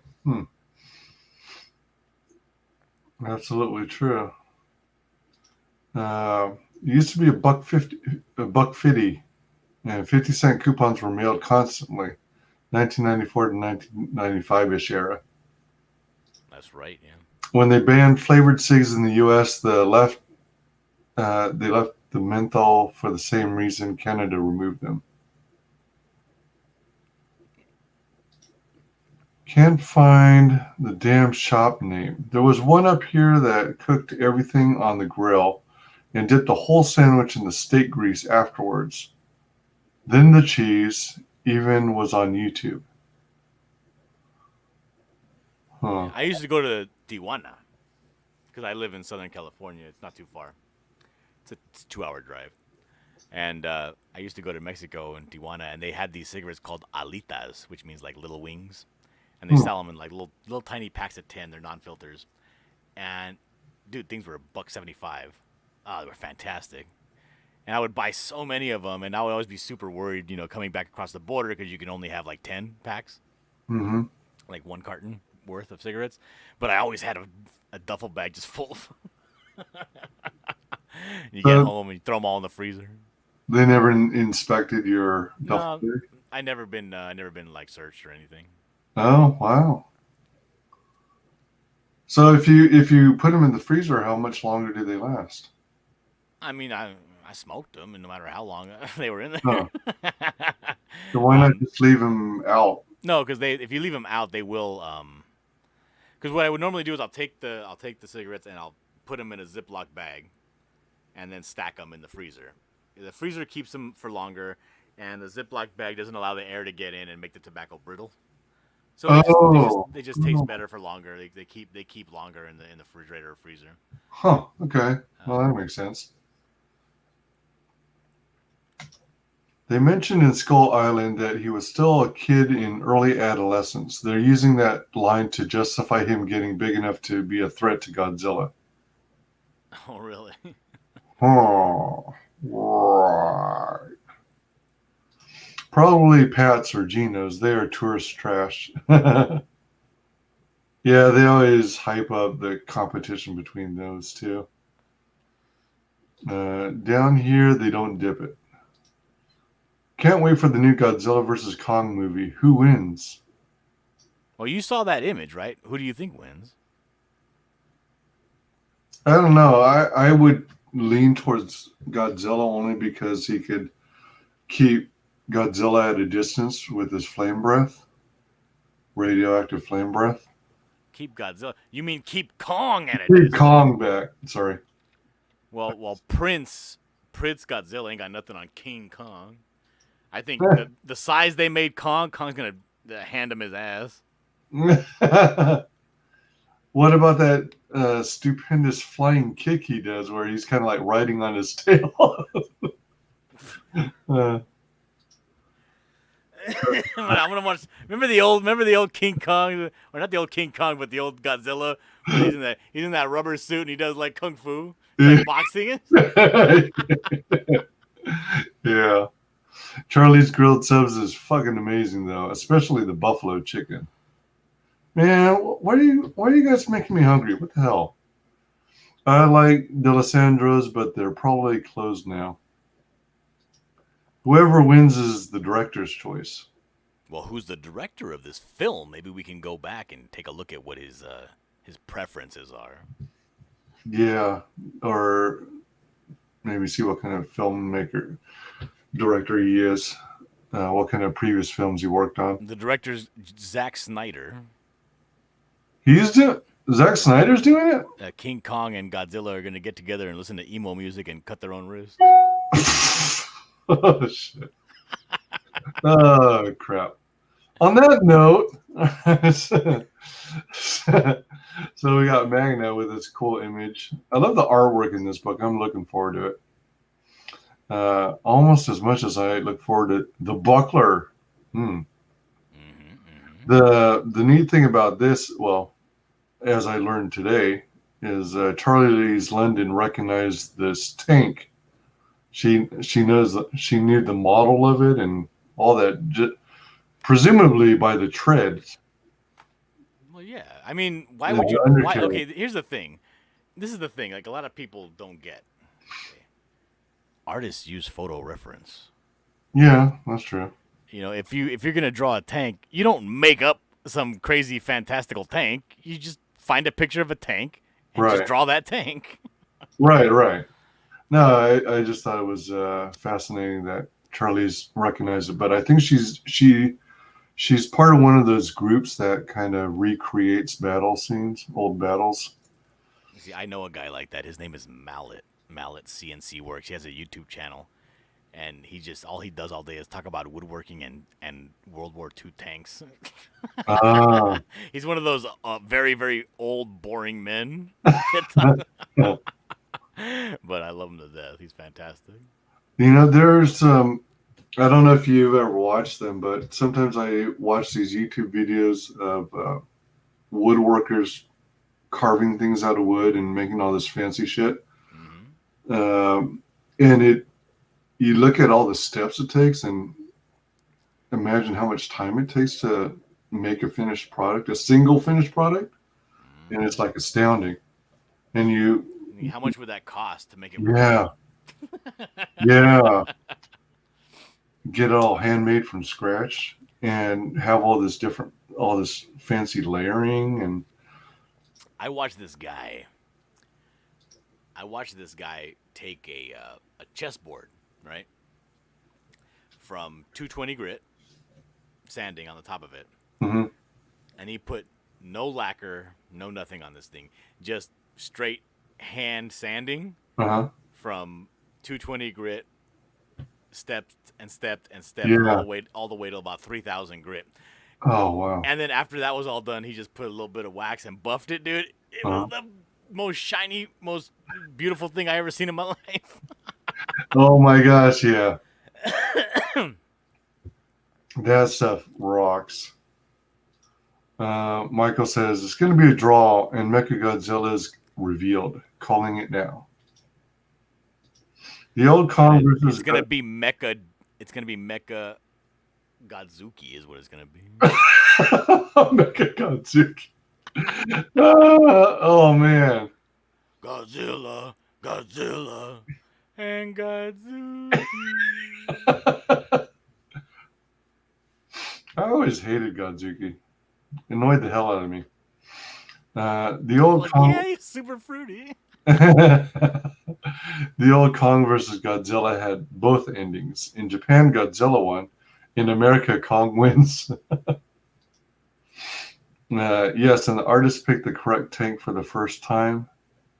But yes, and the artist picked the correct tank for the time, place, and faction. And Charlie's a massive history buff. Yeah, true. Yeah, some epic, awesome artwork.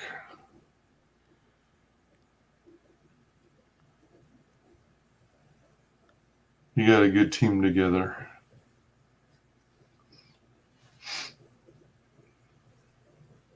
Even bringing in some Asian gods too, including the Monkey King.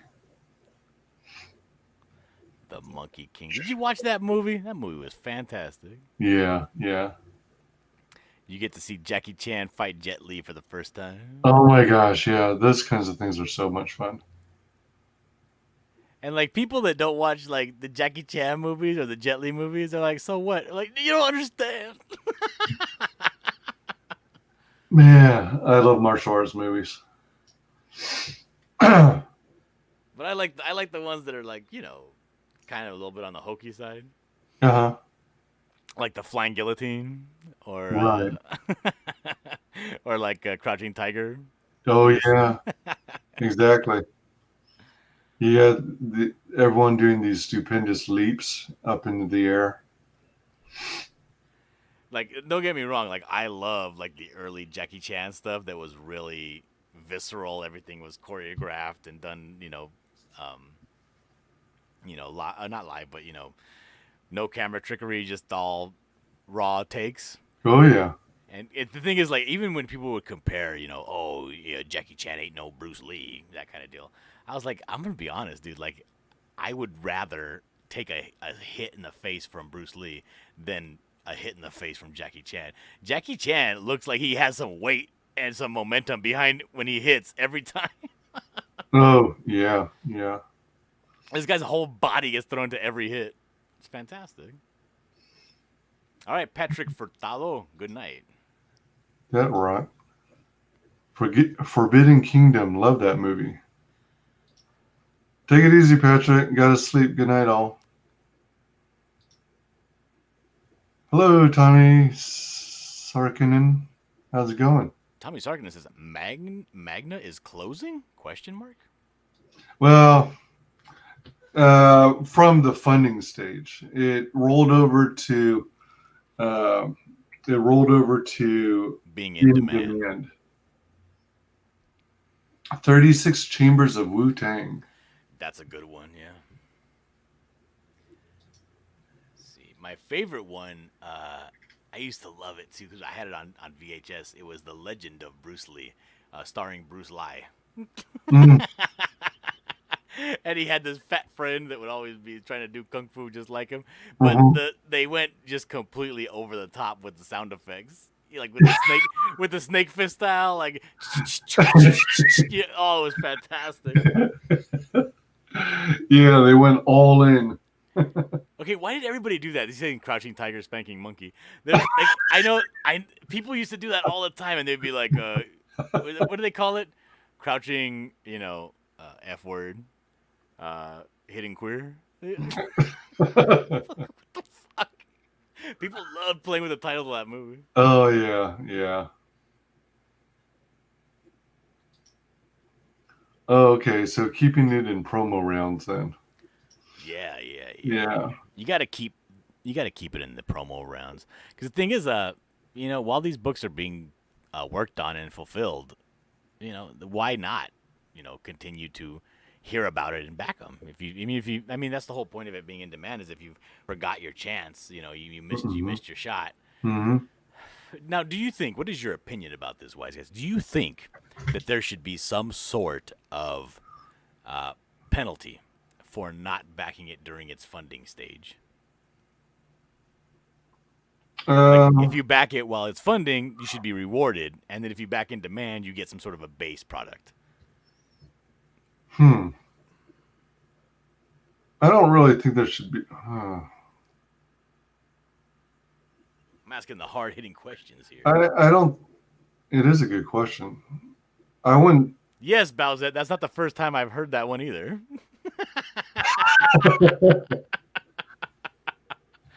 People can be so cruel. Curse of the Golden Flower, the clones of Bruce Lee. Yeah. I wouldn't necessarily say punish those who didn't get in while it was funding. I just think the big fancy tiers should be used during the main funding stage. The first 60 days are the 2 rounds of 30, however it's handled. And then what I've been seeing is when you go into funding, you might start dropping some of the tiers. But I never really thought of it as a type of punishment per se. I didn't say punishment. I said penalty. Penalty. All right. And then I corrected myself. I just said, you get instead of saying the people that don't back on time are punished. What if the people that do back on time during the funding stage get some sort of perk for doing that?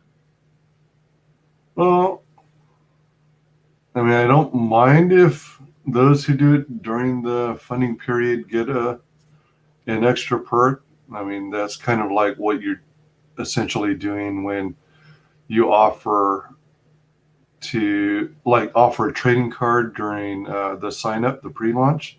Yeah, everybody that signed up for my book during pre-launch and then also backed the book is getting a laser engraved buckler bottle opener. Ooh, nice. And then every now and then through the campaign, people will do like 24-hour specials, or the first 24 hours or first 48 hours of the campaign starting the funding stage. And then everyone thereafter doesn't get that. And that I'm okay with. Bowsette says order the book late and you get a spanking. Well, that might be a benefit though for some people, Some people might prefer that. Yeah, they'll order the book late on purpose, so I show up to their house and give them a spanking. Exactly. Early backer exclusive cover tiers usually. Yeah. Yeah, that's usually what they do on campaigns. That's what they do, by gum. By gum. All right, wise guys. I gotta get out of here. I told you I gotta get out of here like 30 minutes ago. Oh, well, get out of here. Get out of here. I mean, you keep bringing up all these topics that I have very strong opinions about. Does 1 + 1 = 3? My wife doesn't want to hear my opinions about things. She just wants me to give her money so she can buy purses. That's why you sink yourself into YouTube. This is my outlet. Yeah. This is my cathartic release. Well, you can offer to design her a new purse. There you go. Then she'll have a custom buckler purse with lots of buckles. And then she'll be like, "This isn't an LV bag. This isn't a Michael Kors bag." It's better. It's a Dillard Draws bag. Hell, that's right. It'll just have the same logo right here on the side of the bag. It'll just say the buckler. Exactly. Let's see. Order the book late. You get springing. Tommy likes that people have a bonus for mailing list, something nice for the funding period, and simple campaign for in-demand. Yeah. Personally, would prefer only some in-demand and second chance later. Second change? Second. Yeah. Some people don't do in-demand. That's true. That's true. Magna, the Last Pantheon, Volume 1, is the first of a two-part story arc in which protagonist Cati Stockholm finds herself in league with the last of the world's deities of old and in the middle of their losing battle for survival. This is a 75-page, full-color graphic novel. Production is 100% complete. This Indiegogo campaign is offering readers a chance to own a printed, limited edition collectible of this supernatural fantasy adventure epic. You're going into voiceover business. Nice. I'm a professional voiceover actor. Did you know that? I got paid $20 to do a role in a comic book. Really? Somebody was putting out like an audio book of their comic. And they're like, can you do this guy? I was like, if you give me money, I can. Oh, there you go. And they were like, okay. And so I am officially a professional voice actor. Oh, man. I had to look you up on IMDb. You got to look me up on Fiverr. On Fiverr.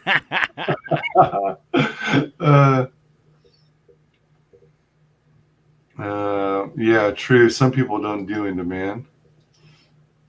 Make two, but sell one on Indiegogo for stupid high price, then give her the second. Nobody bought my biggest tier. Yeah, I wish I could afford that too. It says safe word is Flugenkokskabulsen.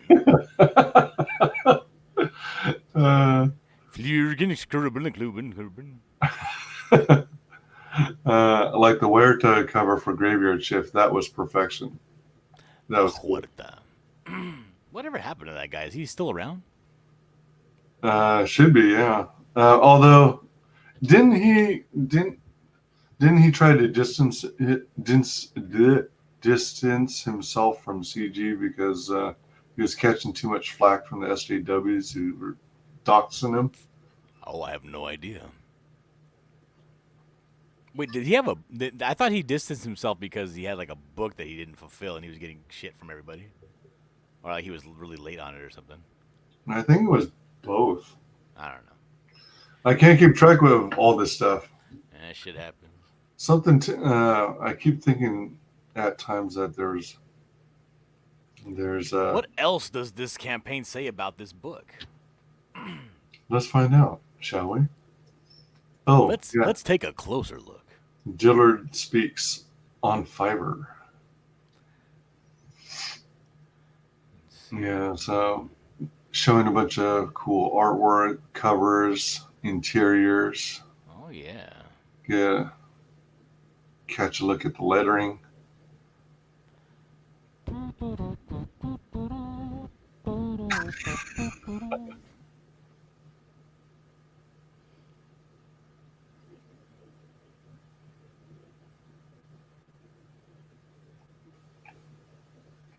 Yeah, So- she's pretty toned up, huh? Oh yeah. This woman isn't getting slapped around by the buckler. She's probably modeled after Shay, aka Gaslight. No. But wait, she's tall and she's a redhead. Wait a minute. We can actually read this. Go back up. Hold on a second. That's Where? page 6. Go to page 10. That's the one right there. No, that's page 6. Let's see. I've seen that bird before. Yes, he acts as my eyes. He spotted you, and I was able to send the hound after you. That dog creature was your doing. Oh, this is a woman's voice. I can't do that. Okay. That says, his objective simply was to retrieve you. He almost killed my parents. He is a simple creature. Where is he now? He was of no more use to me, so I released him. Are these gods speaking? I am not impressed, nor am I, dear Isis. How did you manage to get her here? I have my ways. More of your treachery, that will get us. Or more of your trickery, that will get us. I hadn't noticed it before, but I wonder, I mean, it makes sense for this to say hound, but it says HUND. Is that like an ancient? Hund? Yeah, is that an ancient way of spelling hound? The thing is this, there's a lot of, there's like this big facet of history that I have absolutely no interest in, but a lot of people do, especially white people, and that's like Norse mythology. Oh yeah. They love that shit, dude. They can't get enough of it. And it's like what do you call it? It's like when you ask somebody that's like super into like a certain aspect of history that they know a lot about, and you can't get them to shut up. That's like every white person when it comes to Norse mythology. Mm-hmm. And Hund sounds like that would be it. Mm. Sylvar Ogre says, I backed the Huerta hardcover for Dr. Alpha. Cool. Them arms dope. Yep, he put together all the old pantheons. So this is a Marcio Abreu commission.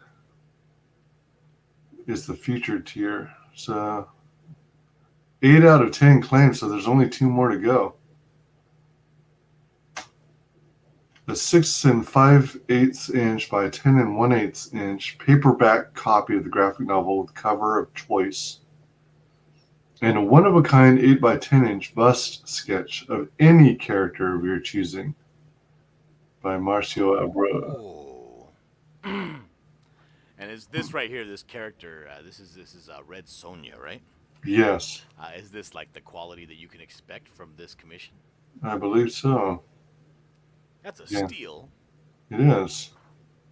It's a very good looking artwork. Mm-hmm. And it's 32% off right now. Wait, what? It was originally $170 USD. Now it's $115. So it's that didn't change when it went into in demand, did it? I don't think so. I don't know when Indiegogo decides to do this, but during the campaign, and I'm pretty sure I've even seen it happen while it's been in funding, prices will drop to whatever the low end is of what you specify in your campaign when you first launch it. So they ask you for 2 amounts, what your retail price is and then what you would discount it to. That seems wrong to me. I'm not sure.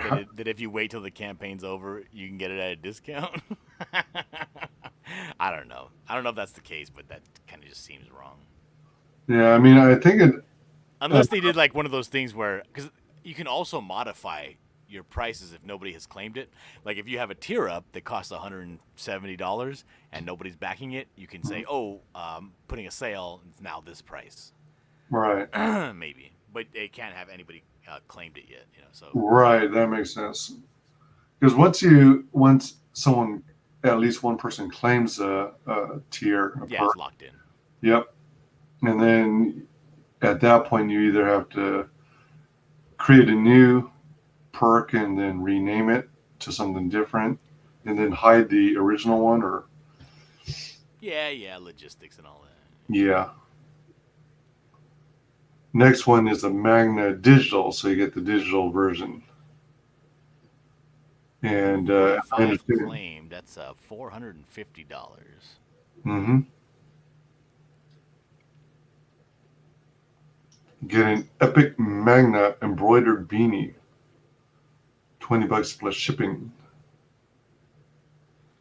So that's 20 after the discount, after the 33% off discount.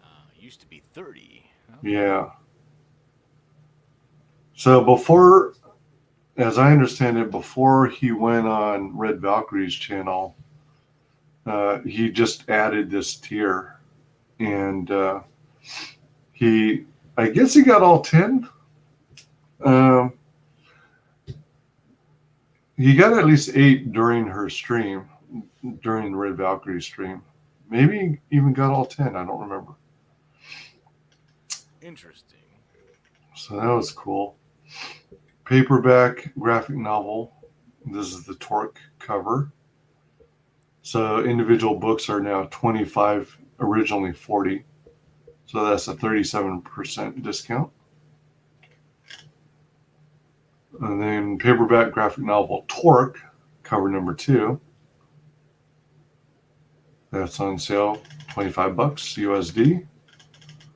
And then the Vieira cover of the same book, 25. 41 claim. Let me see something here. All right. So I just realized. What? My favorite saxophone song. What is it? The theme, Valiant and Valiant from Who Framed Roger Rabbit. How does it go? Let me think here. It's the, you know Eddie Valiant, the detective, right? Right. So it goes like, let me see if I can do it.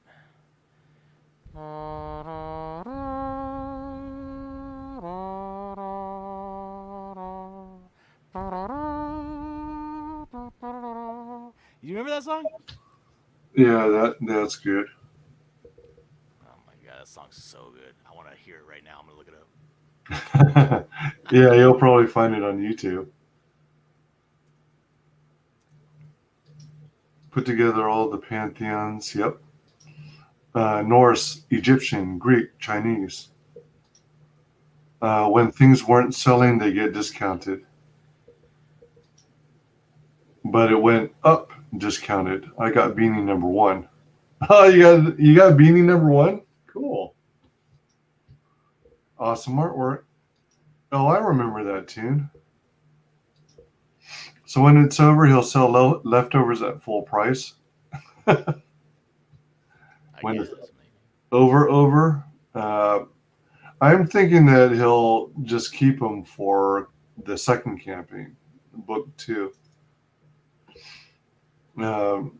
For those who didn't get it in on the first campaign. And there will probably be a markup. So that's something else I am okay with. Like, if you miss out on a campaign during the first time, the entire first campaign, if you totally missed out, and you release book number 2, but you're making book number 1 available, I totally understand the reasoning behind, making book 1 a little more to get caught up. A little bit more. Yeah. Maybe, I guess. I don't know. That or like what Ethan Van Sciver is doing, where he has an eBay store and he puts his extra copies on eBay at a markup.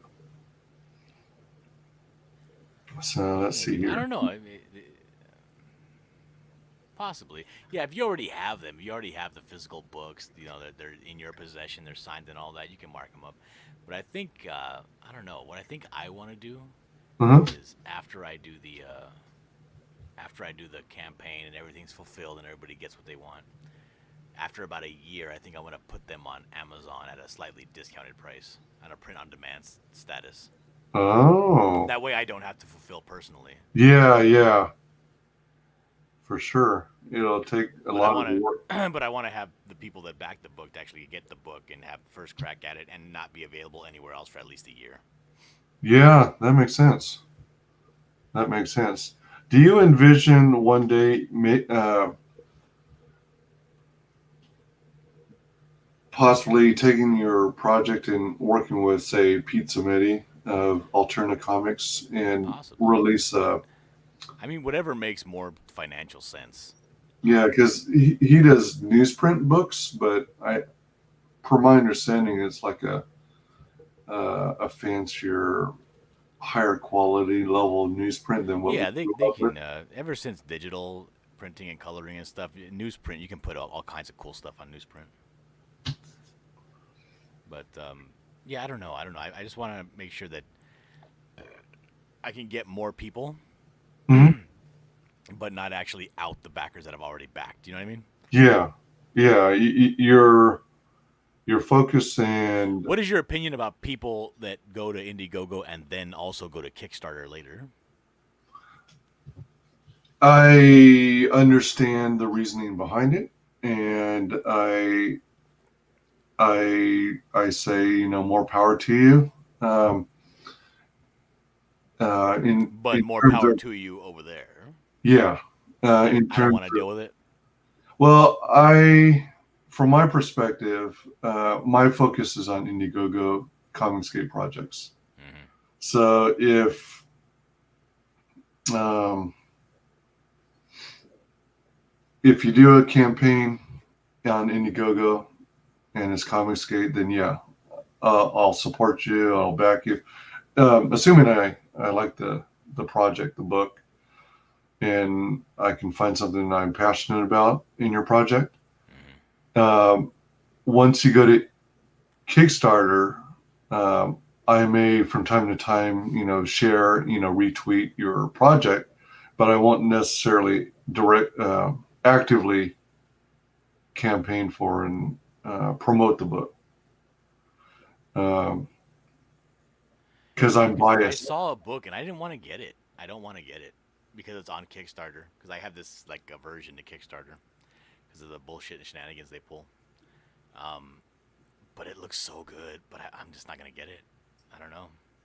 I mean, if you want to, go for it. Get whatever interests you. I can't really give flack on that. It's just a personal preference of mine that I will focus on only promoting Indiegogo ComicsGate creators and not promote Kickstarter projects. I think it's good that people are going for the money and trying to see if they can expand their following that way. And I'm okay with that too.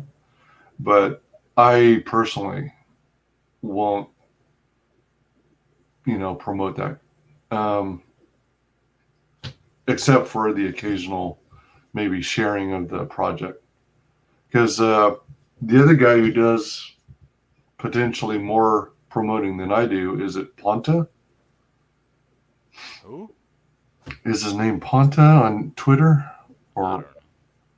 But Talking about Tampa? Tampa, I had it back. I had the letters transposed. Tampa, I think Tampa does Indiegogo, does promotion on indie books, regardless of whether it's on Kickstarter or Indiegogo, but I try and focus on Indiegogo exclusively because that's the way I roll. And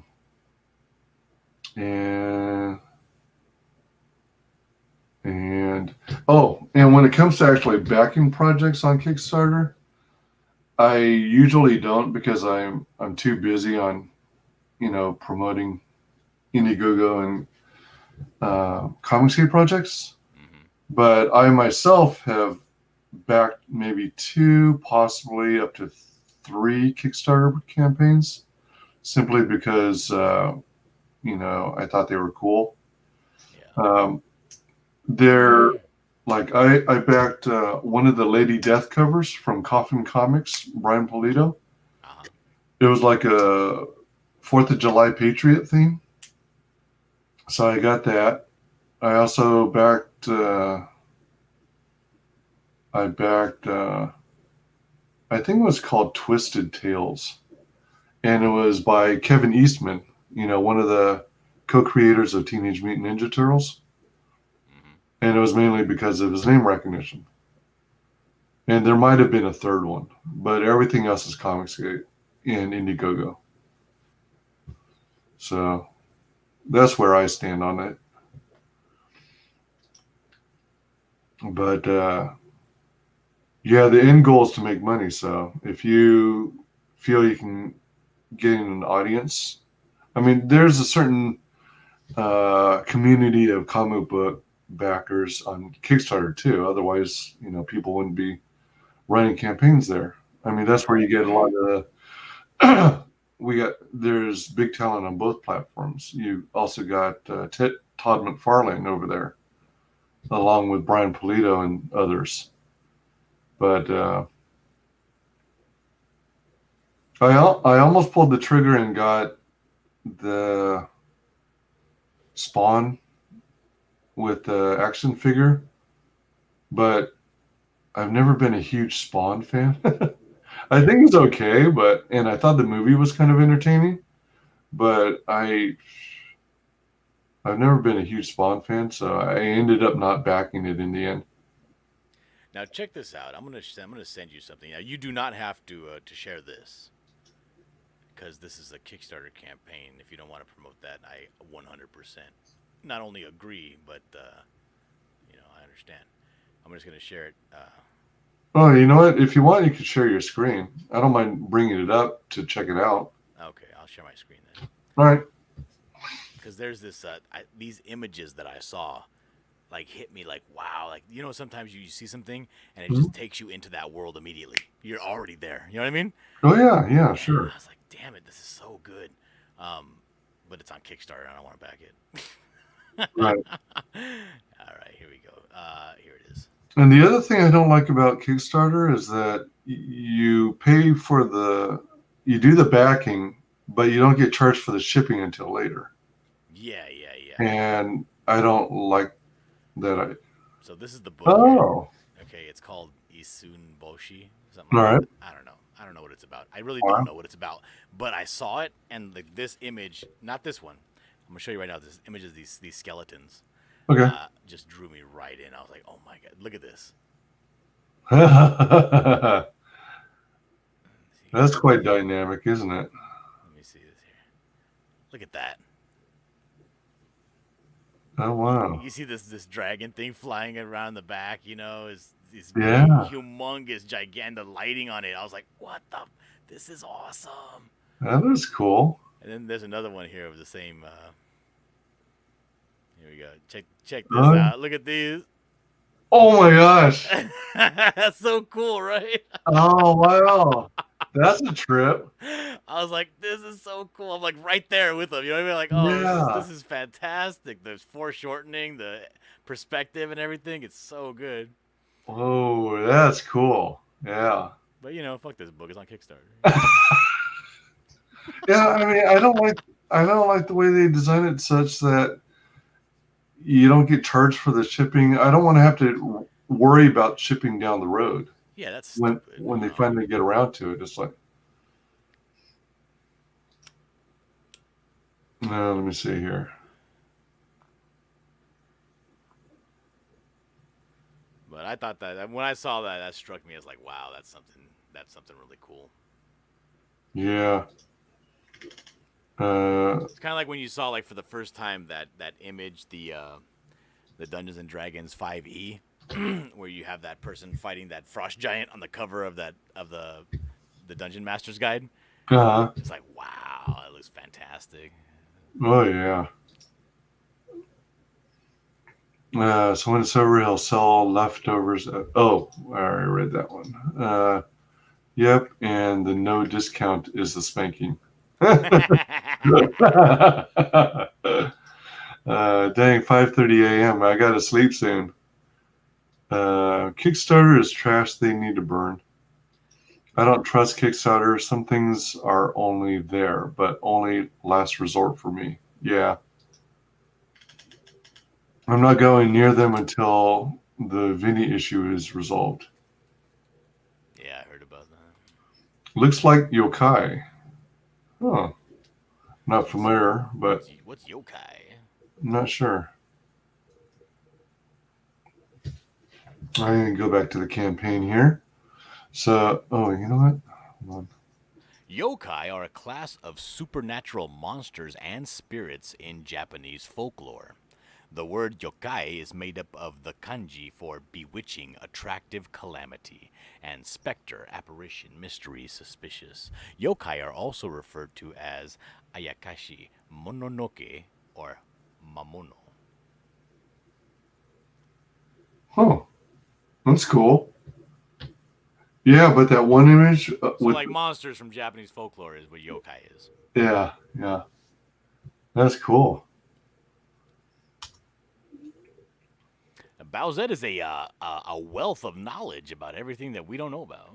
Yeah. Combined, we're a force to be reckoned with. Japanese ghosts.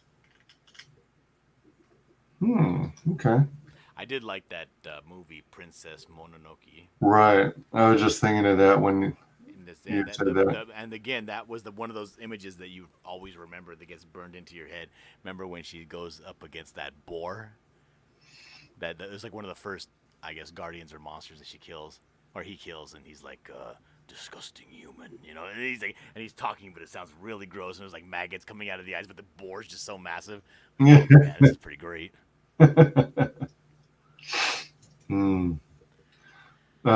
So the Torque cover got 71 backers. The Vieira cover got 41 backers.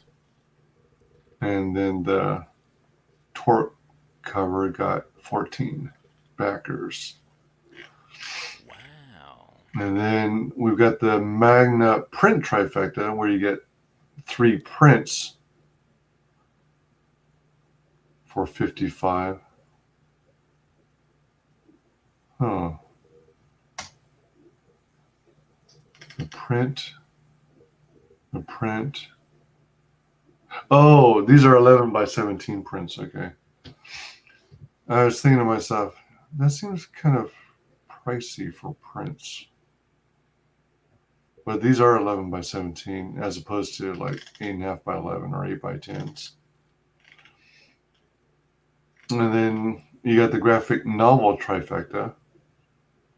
That should be, let me see. Oh, this is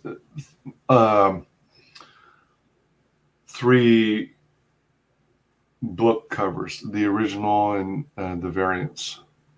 So you get the graphic novel with this cover, graphic novel with this cover, graphic novel with that cover. Okay. And then this one, you get the graphic novel with this cover and the accompanying print, graphic novel with this cover with the accompanying print, graphic novel with this cover with the accompanying print.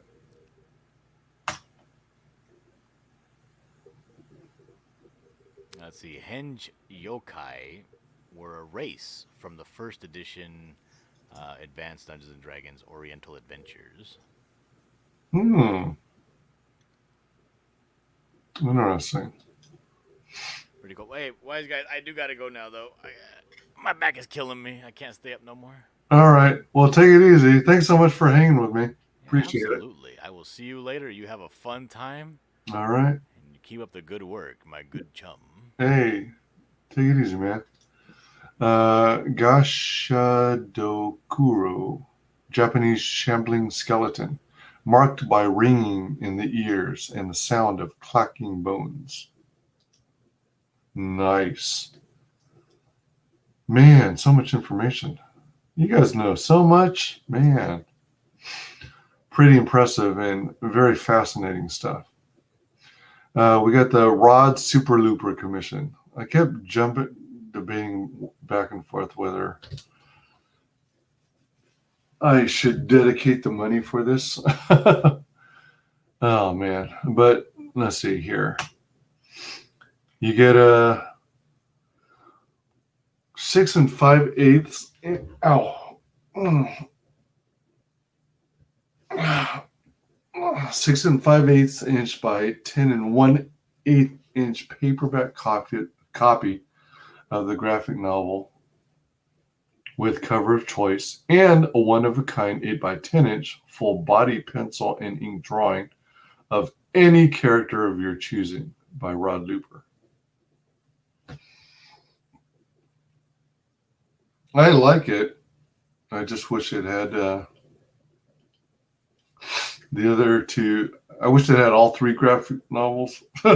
Maybe I'm asking for too much. Well, I am asking for too much because with the commission alone, excuse me. With the commission alone, you could probably get that much. But you're getting one of the graphic novels in paperback, and you're getting one commission drawing 8 by 10.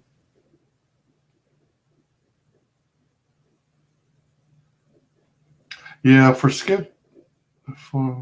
me see.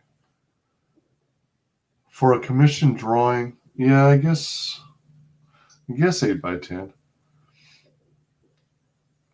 At first I was thinking, should it be 11 by 17? But no, not really. For commission drawings, isn't the standard 8 by 10? But as for 200, it's 18% off right now.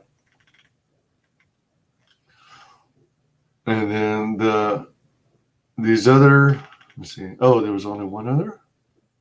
I thought there was more than that. I wonder if did he hide? Oh, no, I'm thinking of the Super Dead campaign. Never mind. Yeah, I'm thinking of Super Dead. So we got this one here.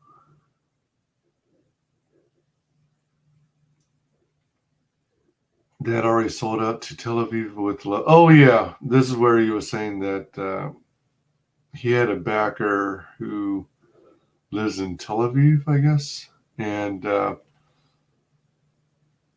the country wouldn't allow ordering, would allow them to order from Indiegogo or something goofy like that. So he made arrangements and made this tier specifically for that one person.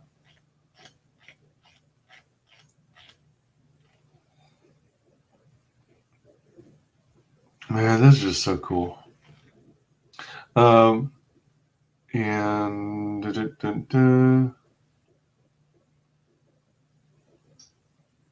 you know what? Let's play the trailer again. Welcome to Tree City, Idaho. The year is 1942. Spring is in the air, but times are tense as the world finds itself at war. While high school senior Kari Skogsholm finds her provincial life unfulfilling, her parents are eager to keep their lives and, most importantly, their extraordinary daughter under the radar as long as they can. But time is not on their side. They prepare to flee to protect Kari, but something within her compels her to stay and take a stand. It's time to learn truths that have been kept from her, be it out of love or fear or something else. It's time to answer the calling upon her life, whatever that may be. So her journey begins, and things will never be the same. But Kari's story finds its roots millennia prior. The men of renown, known as the sons of God, and the daughters of men in the first and second heavens, joined with raised arms one last time, combining all the power that they had to command. In the heavens, above the world, the last stand of these mighty men was also the last appearance of the agents of destruction, until their reemergence in 1942. Kari must learn the truth about herself, determine the endgame of these supernatural agents of destruction, and how to stop them before all is lost.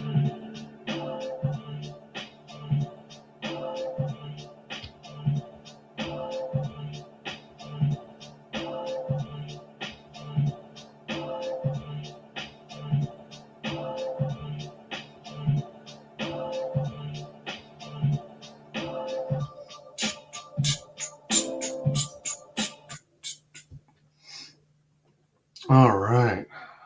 Huzzah.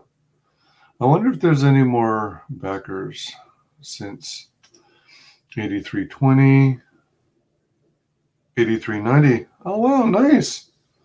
Fantastic. John's going to wake up smiling tomorrow. Fantastic. So that's Magna, the last Pantheon. Let me see.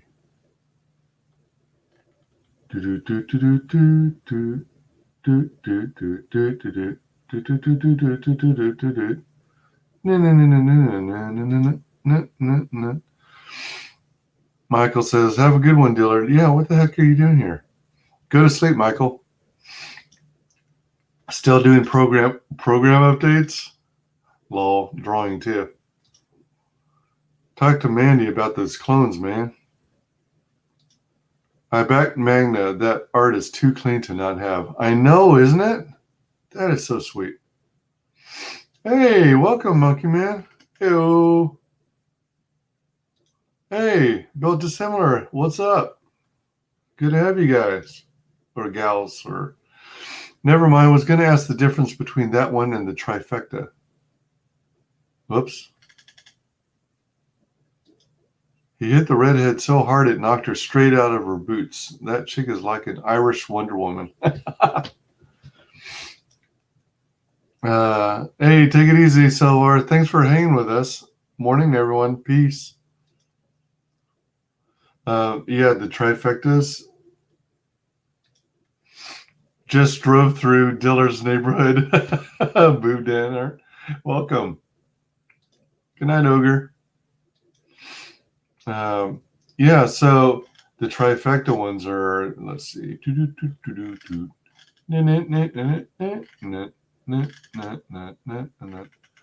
So we got the Magna print trifecta, and this has each of these cover images, the cover artwork, on prints, 11 by 17 prints. Let me confirm. It should be 11 by 17 though. Yeah. So you get the 11 by 17 print of the Elizabeth Torque #1 cover. 11 by 17 print of the Elizabeth. Hold on. Oh yeah, Elizabeth Torque. Two of them are by Elizabeth Torque. No, #2 cover and the Eduardo Ramirez Vieira 11 by 17 cover. So, one interesting thing to note is, trying to remember if I'm getting my facts straight, but Elizabeth and Eduardo, I think, are brother and sister or cousins or something like that. I think it's brother and sister, actually. Or Elizabeth Torque. I think it's brother and sister, but they're both into art, so that's pretty sweet. So these are the three images, these big ones here on the left. So there's this one where this werewolf type creature is over her shoulder, coming in on lunging towards her, and second one is where she's holding up a tank. protecting this, I think it's a young girl, if I'm not mistaken. And then the last one is this cover. Different art, different style, but it's also a really good one, where all the Pantheons are looking down at her. Pretty darn sweet. Interesting angle and perspective. So that's the Magna print trifecta. So you've got the prints here. They're all 11 by 17. And then you get to the graphic novel trifecta. This is where you get the 3 graphic novels only, just with the different covers. So it's like getting standard cover and 2 variant covers. And then the Magna double trifecta is basically those previous 2 tiers combined. You get the 3 graphic novels with the different covers, and then you get the 3 prints, which are 11 by 17. So that's pretty cool. I don't remember if I asked John if these prints are being folded in half. I want to say that they're being folded in thirds, but I don't remember off the top of my head. I'd have to go back and look at my stream with him. Let's see. So those are the 3 trifecta ones. Scroll up for more about the skeleton. The first one is my fave. Like, she's about to beat the shit out of the werewolf. Yeah.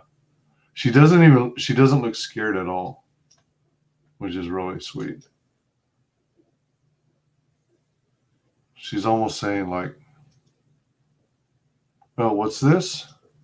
You're next, eh? Cool. Yeah, 83.90. That's pretty darn good, especially when he started somewhere around 73, 7,400 at the start of the night before he went on Mandy Summers' channel, and then later to Red Valkyries for the formal stream closeout. So that was sweet. Yeah, I honestly didn't expect anyone to come in my stream. So I appreciate all you hanging. It's been great. Instead, I thought I was going to spend maybe a couple hours covering Super Dead, since it's in demand until potentially up to 48 hours, if I remember. We just spent a lot of time on Magna. Excuse me. Let me jump back to Super Dead and see if it's still showing as in demand.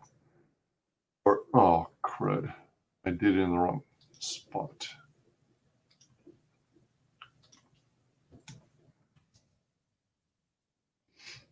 Super Dead.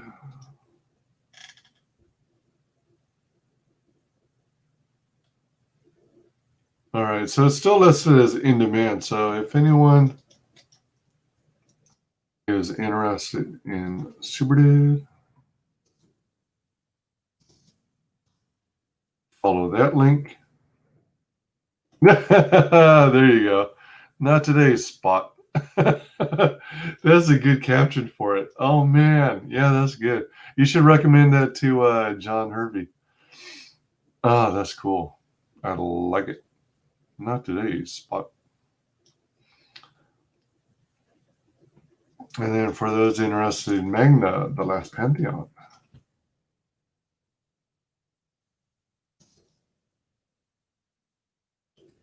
Follow that link. Sweet. Yeah. Both good books. There's a whole lot of projects out there. just to get a taste. It's hard to see, but I've got over 360 tabs open, or maybe it's close to 350, because I do have a second window that has maybe 10 or 15 of them. But I got to go through and clean this up, and so that I'm only focused on current campaigns, and to the best of my ability, make sure that I'm not duplicating on tabs. I know I've got to be doing a lot of duplicates here, because although there are a lot of projects out there, I don't think there are over 360. But who knows? All right, so I think it's time to finally put this to a close. We've been going for 4 hours and 25 minutes. Please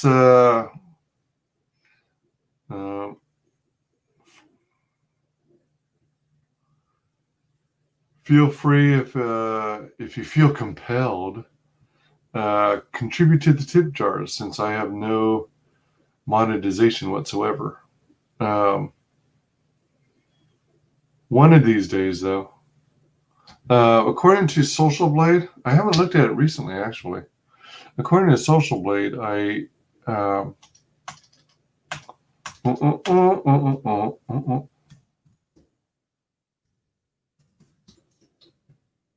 they predict I will be close to monetization in roughly somewhere between a year to 3 years.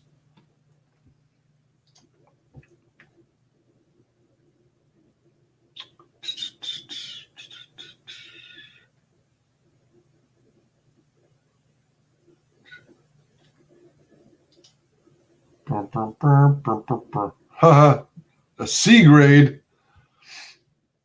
Oh, you know what? I think I was previously a C minus. So it looks like I mean, maybe making some progress here. Let's see. Verified Social Blade member, authenticated channel on Social Blade. Okay. This user is extremely popular. The Social Blade profile is visited by an extreme amount of users.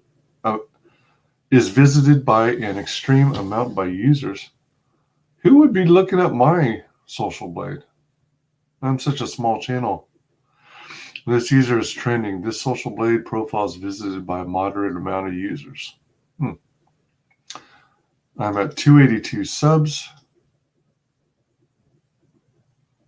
Seems like a short while ago I was at 269. I think I was around 249 or 250 prior to the sub 1,000. 1,000 subs and under stream crawl with Fizzgiggity and Rosetta Allen and our buddies. That was pretty fun. I got like 11 or 13 subs out of that, so that's cool. I'm trying to find where. Oh, future projections. So I was telling you it might be up to another year, possibly as long as 3 more years before I am close to monetization. Let's see what it says. So 1,000 subs. So somewhere around the 11-month mark, I guess, is where it predicts I will have 1,000 subs. And that's, I've been doing this for over a year. A year and 2 or 3 months. About a year and 3 months. So they estimate in another 11 months, I might be around there. Because for monetization, at least through YouTube, assuming they stick with the so-called, I think it's called partnership program. It requires 1,000 subs and 4,000 public watch hours. So yeah, kind of interesting stuff. I don't know how accurate this stuff is, but let me look at the subscriber milestone. I should do another stream where I simply discuss analytics. That would be fun, actually. That'd be interesting. Wait, so future subscribers and future video views. So they're, all right, huh.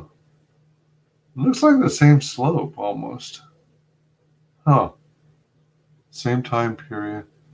So nearly 20,000 subs in January 2026.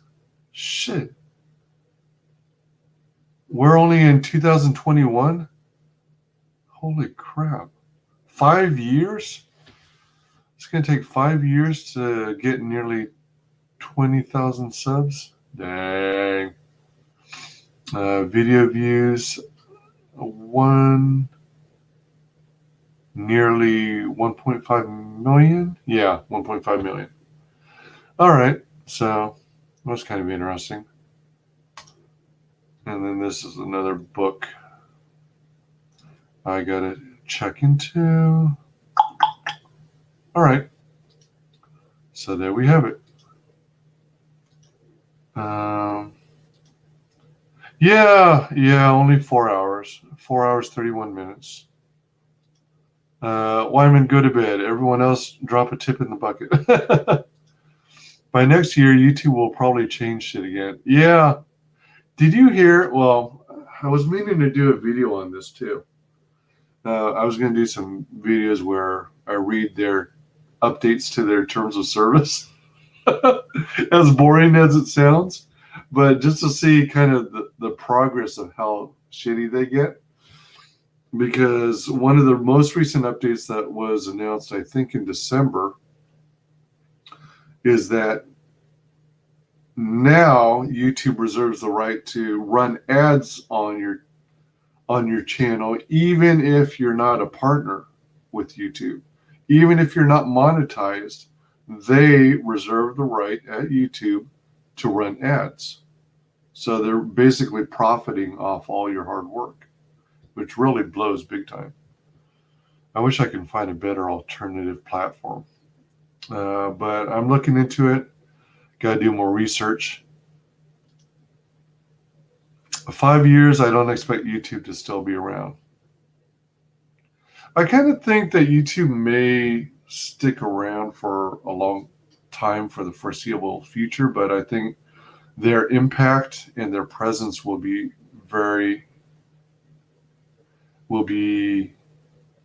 reduced, significantly reduced.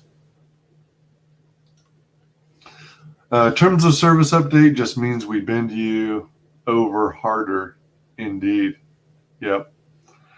Indeed. I think I will wrap things up at 6 a.m. Well, I'm not even sure if I'm going to be able to take a nap now because I've got an 11 a.m. stream.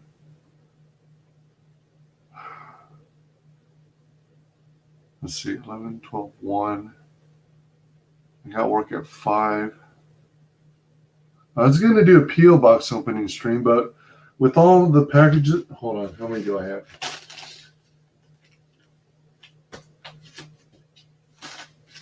Wait, huh?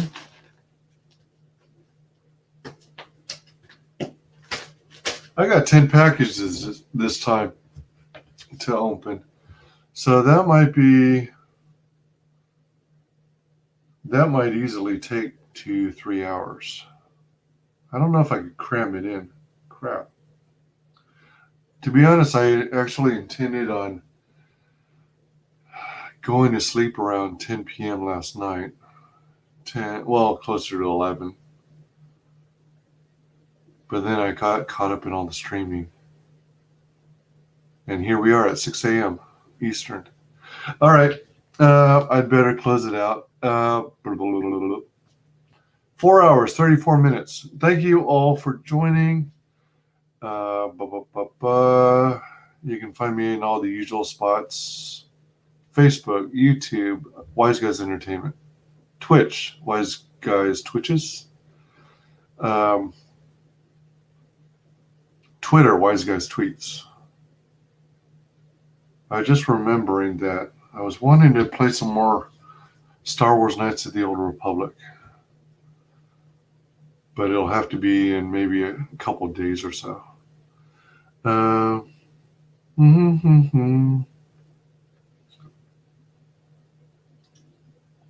Because YouTube has never made money, that's why it was sold in the first place. Yeah, Google owns it. Good Lord, man, go to sleep. Pre-record the mail for later. Well, that's it. I never thought about doing a pre-recorded PO Box opening stream. I actually prefer live, I think. I mean, I haven't tried the other method, but I think it's fun when I have people on, like guests on the panel. But my streams go significantly long. Good night, Wyman. Good night, Belzette. Good night, morning, Michael T. Yeah, it is morning, 6:09 a.m. All right. Thanks to everyone. I appreciate it. Thanks to Michael T. For coming on the stream. Thanks to Dillard Draws. Check out his book on Indiegogo, The Buckler. That's an awesome looking book. Always fun to have people to chat with. Makes things more interesting. Thanks for everyone in chat. You guys are freaking awesome. You guys are so cool. And so knowledgeable. The only way to learn is by, learning from others' experiences. Thank you to everyone who watches this on replay. Let's go ahead and close this sucker out. Take it easy, y'all. Final guest is the only person below White Holiday in the ComicsGate phone book. It's my favorite failed clone of Peter Sammetti. The YouTube translation. Guys, how you doing? Welcome to the show.